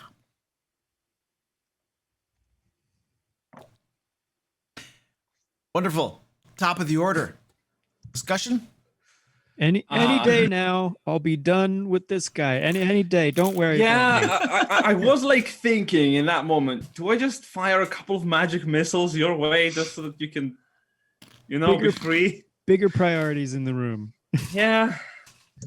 Do you have like magic arrow attacks from being an arcane archer? Yep, that I have not been able to use because everything gets in my face. Oh, Well, I'm God. going. I will come over there then and try to. I don't have any attacks that are magical in nature, and these things look like devils. And so far, I've been weak against all of them. So I'm going to. I will run over to you and see if I can alleviate some of your issues, so that you can actually, bring your powers to bear. Because I'm tapped. I've burned pretty much everything I got right now. Okey-doke. I'll start firing at the flying friends. Sounds good. All right. Aloysius, you're up. Now's my chance to shine. I'm still gonna try to down it myself while I'm here. Okay. So You're not going anywhere. disadvantage dagger.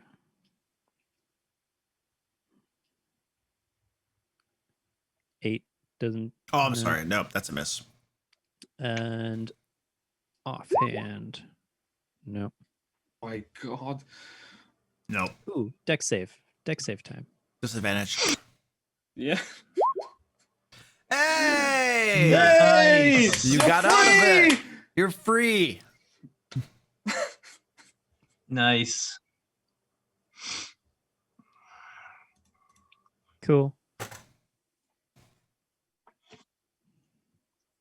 So now I can actually do something when it's my turn again.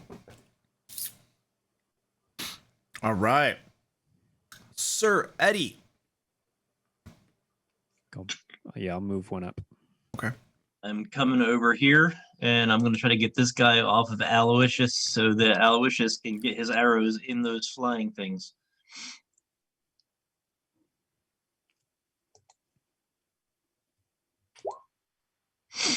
And that's a 21. Oh yeah. That'll do it too. That's 16 total. I'd like to describe that. Aloysius had that thing slivered. Yeah. Eddie being a little bit taller just runs over and just slices from the top down, tries to take out as much of it, tries to just end it so that Al can get in here and do his thing. Teamwork makes the farming easier. That's what I've heard.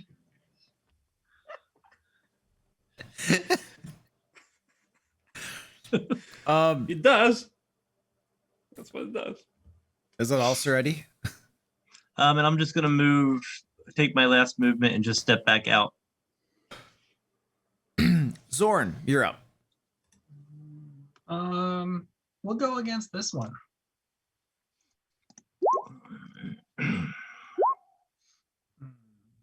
Wow. 17 points of damage. Yep.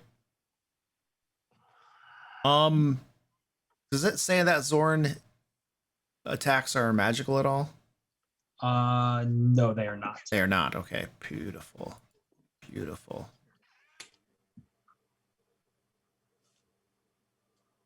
So we have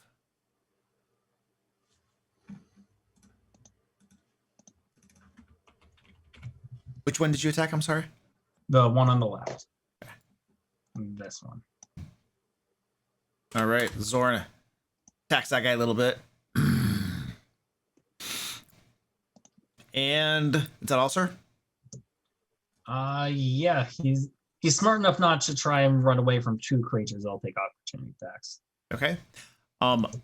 Both of those creatures flap their wings and rise up into the air. They're going to go up about 15 feet. They're pretty close to the ceiling. And they did both of them provoke from the Zorn. That is just could he make a bite attack against both, or would it be a claw attack against both? He has one reaction, so one attack against one of them. Oh, okay. It could be a bite if you wanted it to. Yeah, he'll bite against the one that he's already attacked. Okay. Another crit. That's 23. 23. That divides down to 11. Okay. Nice little bite. And then both of those guys flap up to the ceiling. They're now 15 feet off the ground, and the ceiling's only 20 feet high, so they're right up next to the ceiling. And that Zorn had crazy tough armor. And I'm an intelligent creature, and that Zorn does not have ranged attacks. But some of you other guys did have ranged attacks, so we're going to have to take you out. Ufena, I saw you do a ranged attack against me, so you are now my primary target. Sweet. Come on, kill me. They start waggling their tails, bring them underneath their legs and flick them at you, and spines cloud the air as they fly towards you. Come on, it takes one good crit. That's all it takes to kill a PC. Well, wasn't a crit, but it's a darn good hit. Some of this is fire damage. Does that matter against you? No. Okay, 9 points of damage. And then, that is a crit. Well, that might kill me. Let's call that a total of 15 points of damage. I am unconscious. He crumples to the ground. And as he goes down, could you put a little icon to indicate that you're down? The other one begins looking around the room, sees like a super heavily armored halfling with a sword and a shield. Nope, he's not a good target. This guy, you had daggers in your hand. This guy right here probably he's a bookish sort. Yeah, he's probably a wizard. Let's light him up. Yeah, no armor visible except for the magical just books floating around me. Oh, yep. Hi. Oh, that's a hit. Yep.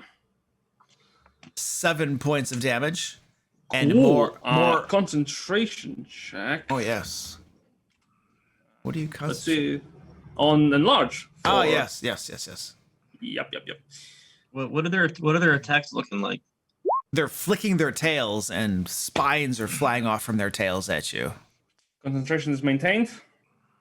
And it flicks its tail again. More spines go flying at you.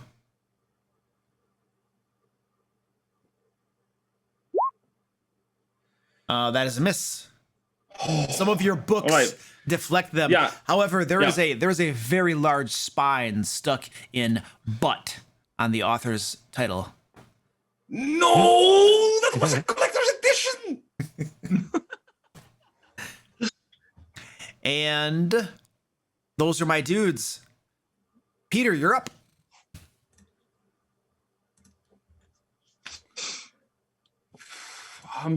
Yeah, that's so one firebox down, eh? How is the one that the Zorn has been beating up looking?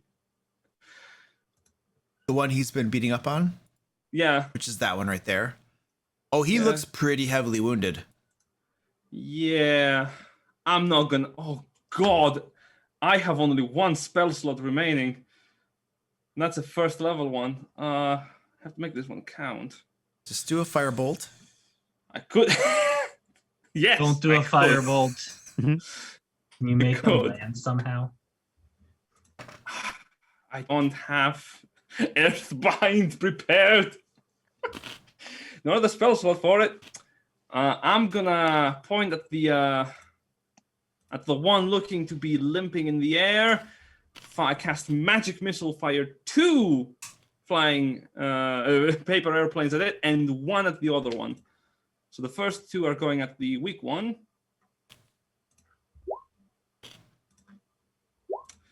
Which is 8 points of force damage. And this one is headed for the healthy one, which is 5 points of force damage on the one next to it. 2 magic missiles slam into this guy who's flying, blasting 2 large holes in his chest, and his wings flap feebly as he winds down and crashes headfirst into the ground and stops moving. One down. I'm gonna look over at my companions and 5, 10, 15, 20. Hi, 25. Start going into the water, 30. Ufana is down. You help! My books. Books. My books. Ufena. Oh, Ufena. Ufena. I need you to roll a natural 1 on that saving throw. Ooh. It's either a natural 1 or a natural 20. Top of the order. Feel free to discuss. If you can make the other one land, the Zorn can wreck it. I I'm got out a of crossbow. spells. That's all I got. I have a dagger. It's Aloysius's turn to shine. Time to shine. We'll see. Yeah. My all up crossbow is to- not going to do a whole lot, but it's all I got, and it's enlarged, so it'll do an extra D4. But still, And it's not magic. you have a shield on, right? I won't when I pull my crossbow. It takes an action to take off a shield. Action, take off shield. Oh, does it? Mhm. Okay, Yeah. Just for awareness. no problem. Let's do it. Aloysius. Well, now I'll move to get a better vantage point. Finally, have my longbow fixed, and let's go hunting.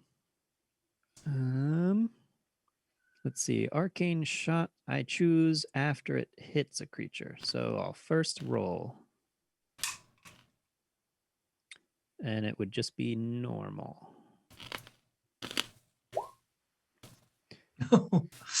What'd you say about shining? Oh no! Wow. Just I can only cheer you on. You're the one that has to roll the dice. That's not going to do it. It's not going to do it. I'm a bit embarrassed. I'm going to use my hidden step to go invisible for a turn.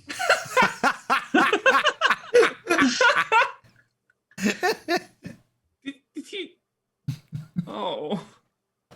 Okay, Sir Eddie, you're up. I am swapping weapons, so taking the shield off so I can use the crossbow. Okay. And Zorn? It is outside my reach, correct? That's correct.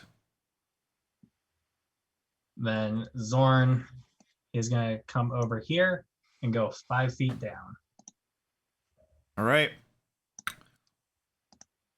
And it's time to fling some spines. Now, Peter wrecked me with a paper airplane. Aloysius shot something at me, but clearly has not the skill to hit me.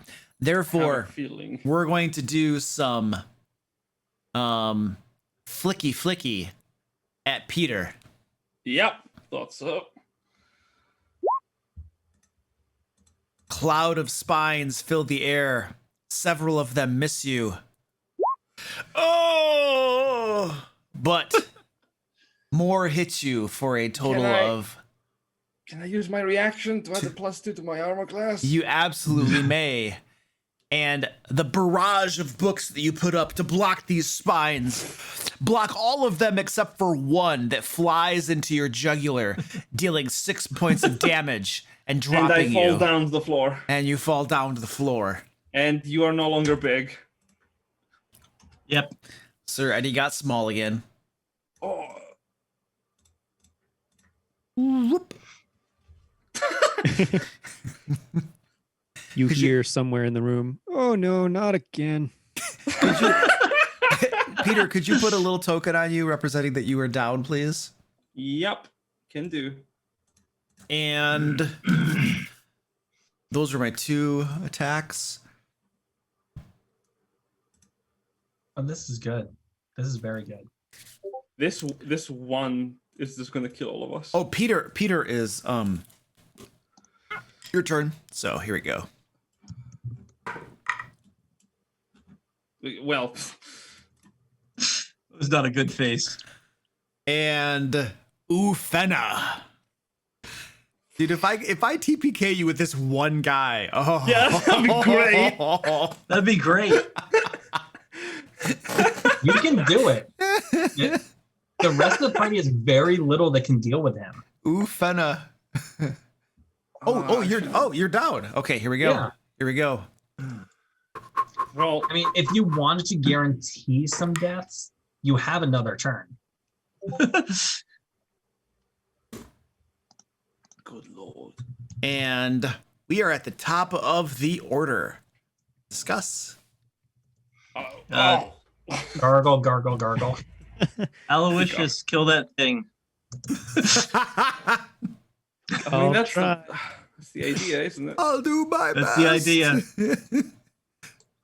I'm doing what I can. You are invisible, so you will have hopefully some advantage to it. Maybe. Oh wait, it doesn't last. Yeah, it's the start of his next turn. Yep. Oh, good lord. Just hiding my shame.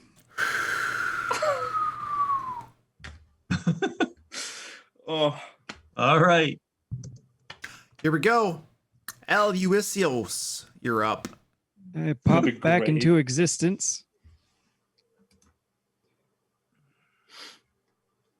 With an arrow knocked. Let's see if I can do it, boys. 12? Your arrow flies at this guy over his shoulder. I think real hard about going invisible again, but it's not working. Sir Eddie, you have managed to get your shield off, and you now have your crossbow ready to go. Well, here goes nothing. Oh, that hits it. For 4 points of non-magical piercing damage. Little tiny crossbow bolt. Doesn't seem to bother it much at all. And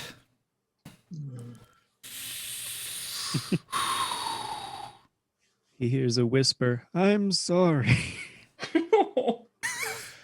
Aloysius, what kind of armor are you wearing? Less than the halfling. Okay. Studded leather. All right, you look squishier and easier to hit. I'm going to try to finish you off first. I So understand. some some flicking of tail spines. That is a hit for 6 points of damage. And more tail spines. Oh, there's a 20. Natural or dirty? Dirty. For Thank God. 6 damage. Consistent. Fool. You can hear it telepathically in your head, Alluvius. Fool. I'll tell you what. Attack your companion and I might spare your soul. And, oh, Peter is down and dying. Oh.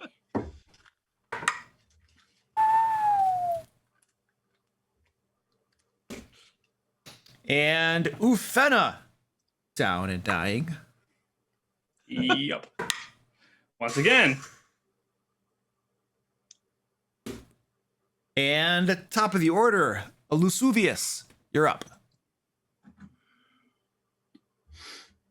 You can hit well, you can hit one attack. I believe in you. let's see.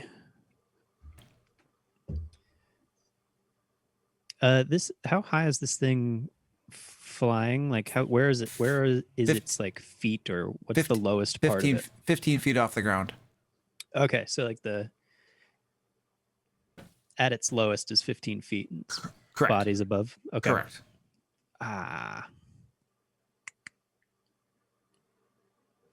Nope, wouldn't be able to grab it.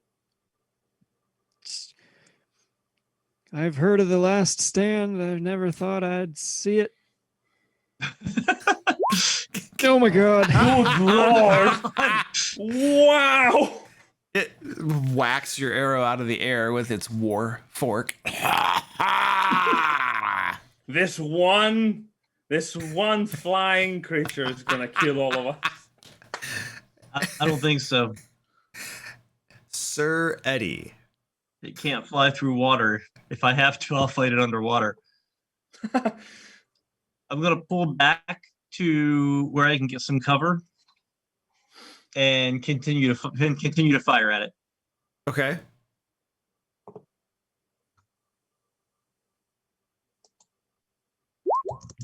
Well, that's a hit.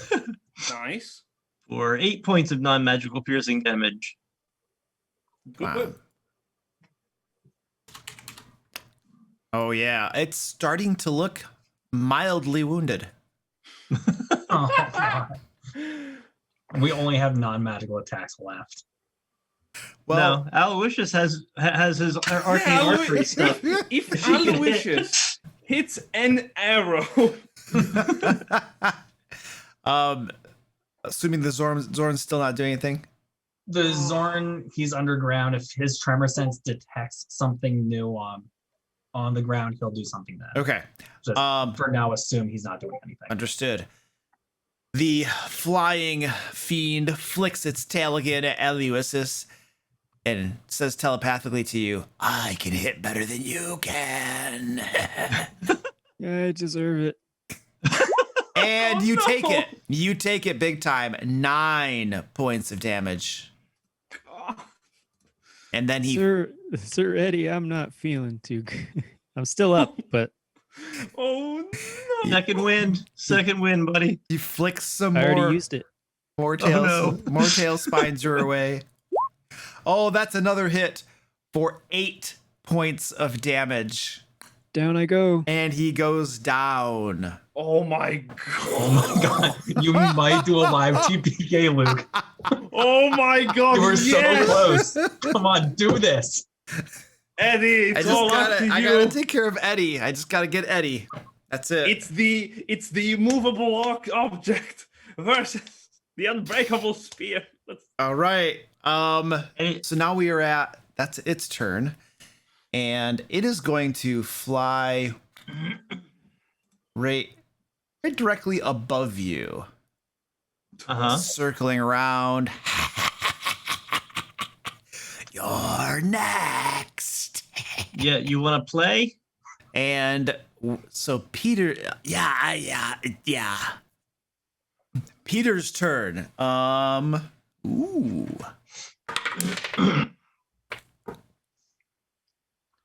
So, Luke, be honest. If you take Eddie down, will this devil go around and finish everybody off? Oh, definitely. Oh, you'll find out. Definitely. I'm so excited. Your souls will observe from the border Netherlands. Material, yeah. Ufena.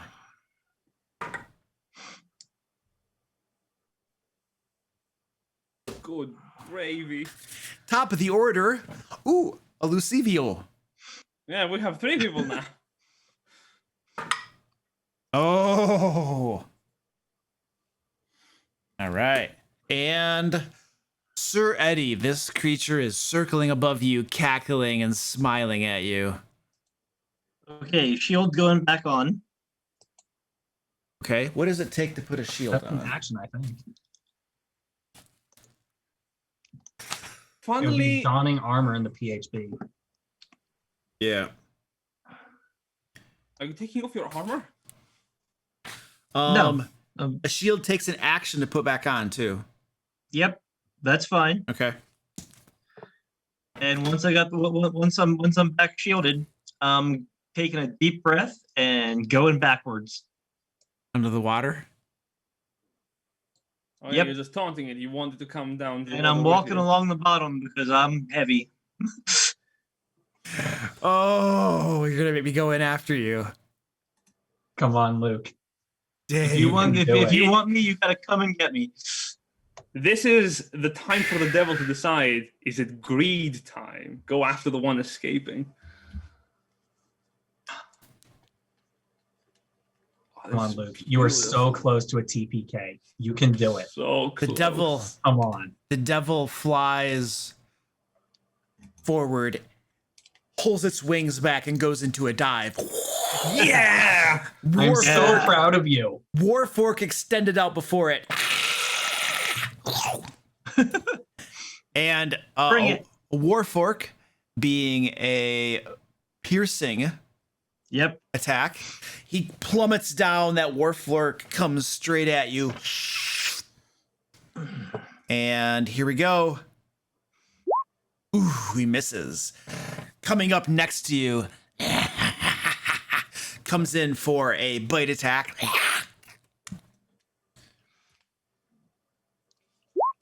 Also misses, and he is now toe to toe with you, snickering. And Peter. Ooh. Ufena. Just out of curiosity, what health are you at? Me? Me? Yeah. No, Ed. Still double digits. Elusivius.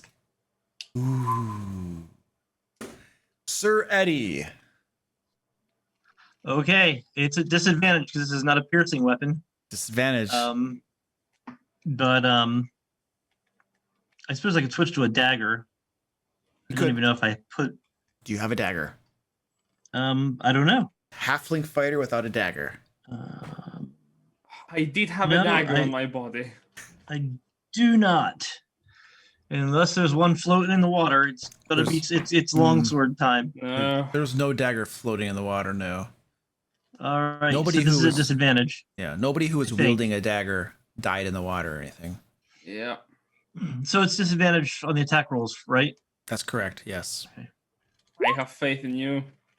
And never mind. My faith is Sevens. misplaced. Not enough faith. Not enough faith. And it snickers and smiles, stabs at Bring you it. with its war fork. Oh, for a nice hit. 6 points. gravy. 6 points of damage. And then Okay. goes to bite at you.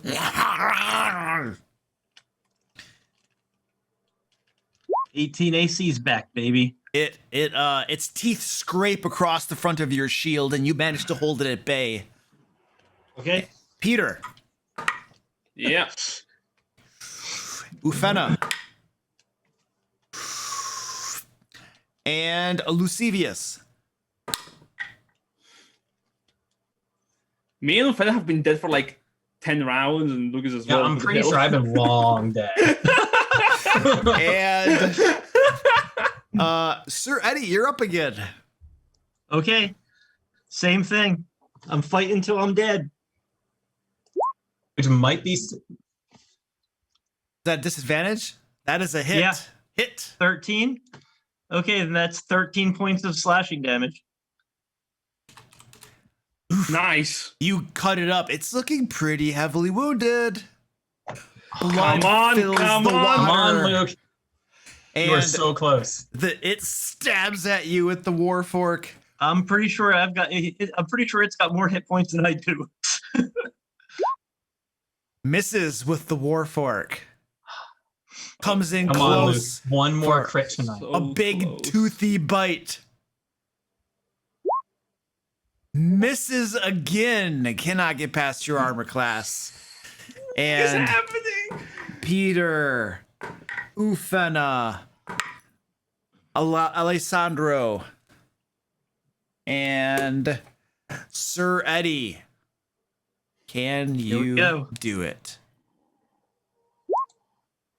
That's a 16 Yes. for 12. 12 Yes. damage. This thing is mortally wounded.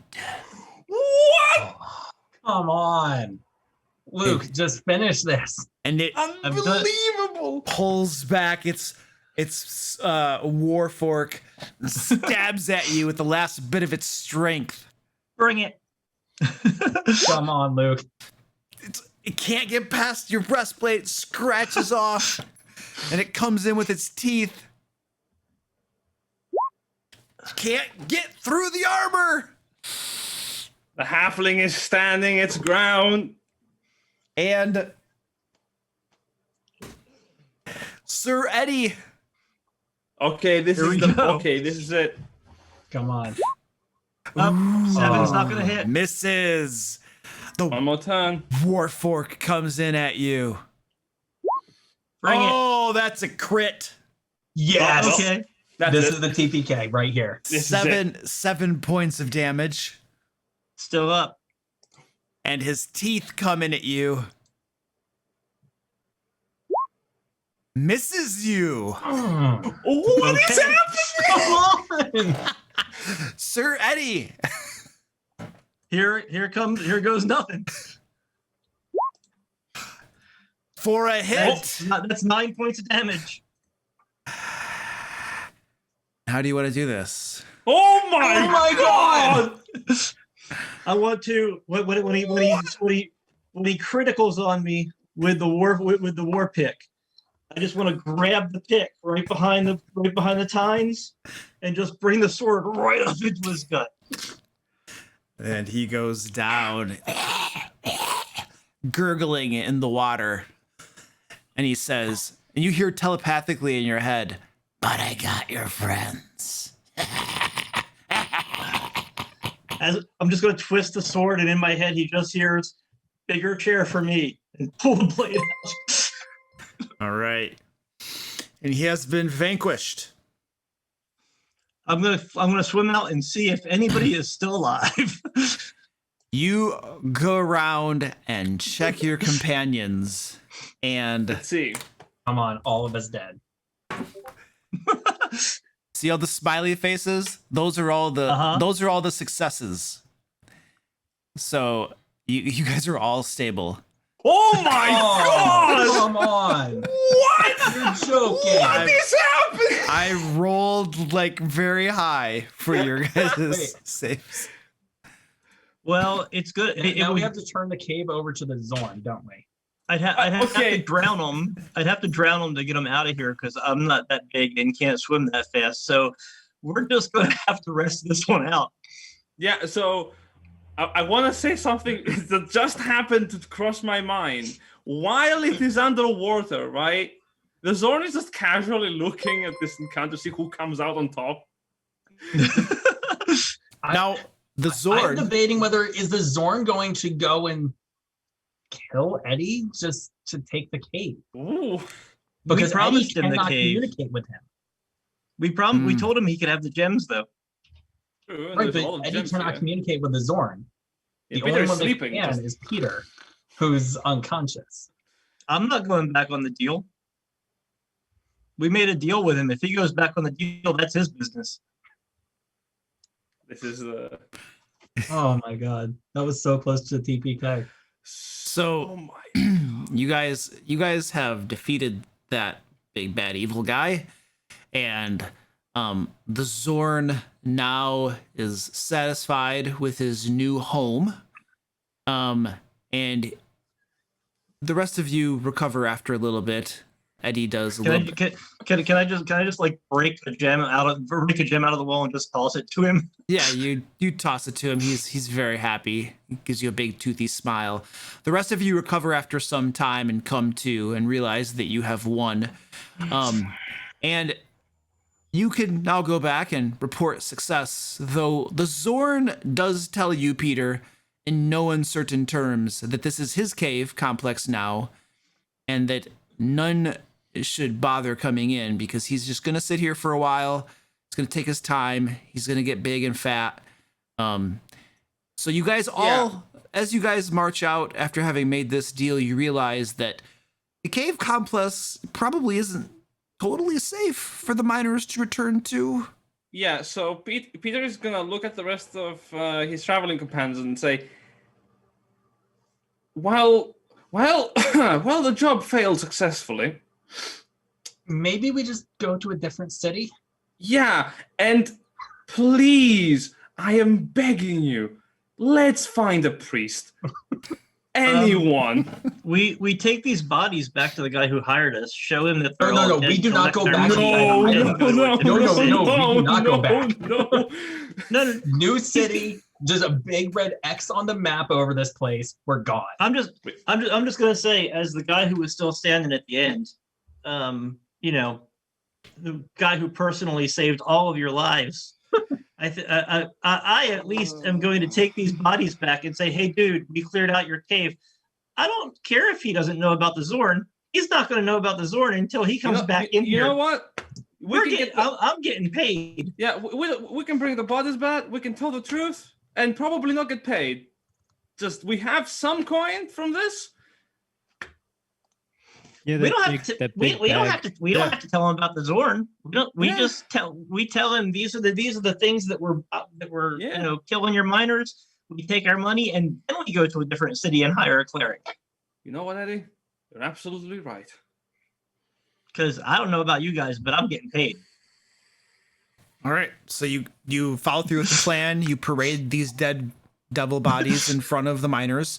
The miners out front are all ecstatic. You know, they throw down their picket signs and stuff, and they're cheering you. And the forewoman, Song Shing, comes forward and thanks you profusely for the aid, and confirms that we're still good for the deal. That she's going to get credit, right? Yeah, that's not going to happen right now. We can't really take any gems out of there right now because there's still something in there that wants to eat the gems, but they'll get full eventually and leave. At this, she's like, "What?" And then all the miners are just like, they pick up their picket signs again, and they go back on the picket. Yeah, the Peter's just like, we're not telling you to go back in there and work. We're just going to go back. We're going to collect our money. You guys can find another job. Give it a little while. After a while, he'll get full and he'll move on. Then the mine can reopen. All right, they're not sure how to take that, but you're welcome. But these are all the things that were really a problem. They're somewhat satisfied, but not fully. The group goes back to collect your reward then? Oh, heck yeah. yeah. I'd like to. All right. I would like to state there are no stones on me. They were all given to the Zorn. Likewise. Or wait, no, the Zorn gave me a crap load of gems, didn't he? It gave him back to you to hold. I will be honest, while we're returning back Pete is gonna ask Euphena to just hold on to the gems for a while, and when nobody's looking, just toss them on the side of the road. You guys return back to Gao Ling at Zanling Enterprises, and he congratulates you on a job well done, gives you a bunch of gems, and says that he's going to put the word out to get those mines running again. He is very, very happy that he didn't have to call on some favors he had with some more powerful adventurers. Yep. Job well done. Job Job well All the done. excellent. devils are done. dead. Well done. Yeah. All All right. the devils are dead. All right. Congratulations, you guys. The follow up to this will be the bounty hunters coming after you. And how much HP were you at the end? Oh my god. 3. 3? I had 3 hit points left. Oh, man. Oh my god. We're 3 HP away from I'm currently sitting at 3 hit points out of 40. Jeez, I was so close. You were 1 attack away. Yep. Jeez. I can't believe. I should fudge my dice rolls, I suppose. You should have just given it 10 more HP. 10 more, and it would have been. Yeah. I wouldn't feel satisfied though, if I had done that. If I play it straight, then I feel better about it, I mean, you were close. That was very So close. I think this adventure is going to have a slightly nerfed Zorn because it just started the battle at the end, just cracking everything apart. Well, it was never intended to be on your side, So But here's the thing. Imagine if we didn't have the Zorn. Oh, Yeah. we would be so dead. yeah, Like, without the Zorn, it would have been hopeless. yeah. Because he killed most of the mud things.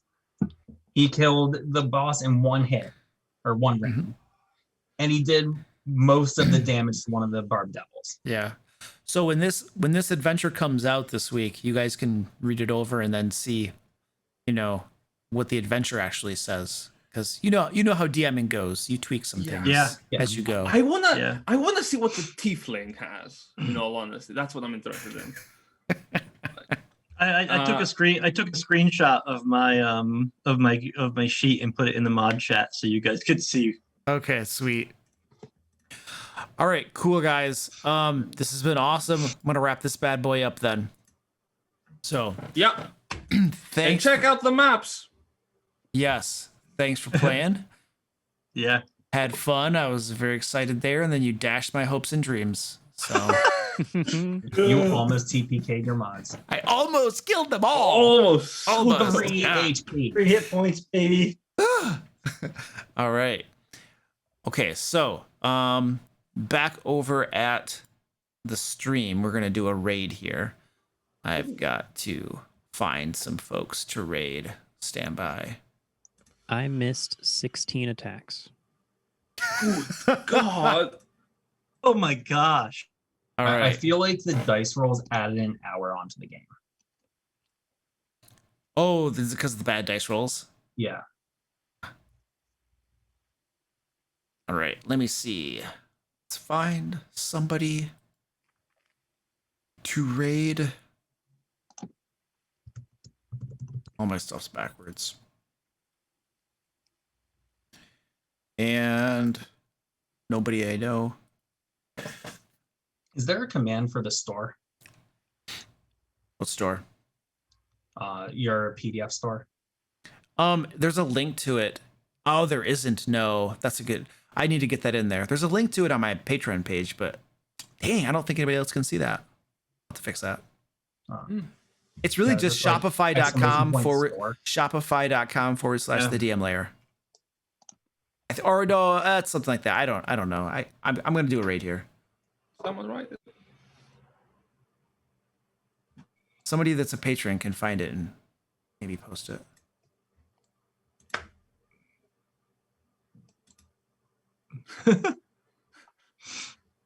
All right, here we go. We're gonna do this one right here. Oh, all the people who bet against us are going to be losing their natural 20s. Thank you very much. Yep. Was that how it works? 3 Yeah. 3 hit Yep. points. It's like gambling. You Oh, yeah. you pony up the nat 20s, and if you lose, you lose them. The people who believed in us are getting paid. That's all I'm saying. Amazing. Jump in the raid. We're gonna raid some folks and we're done. Let's go. Go, go, go, go. We'll see you. We'll see you later. Bye. Bye. Bye. Right. And stop.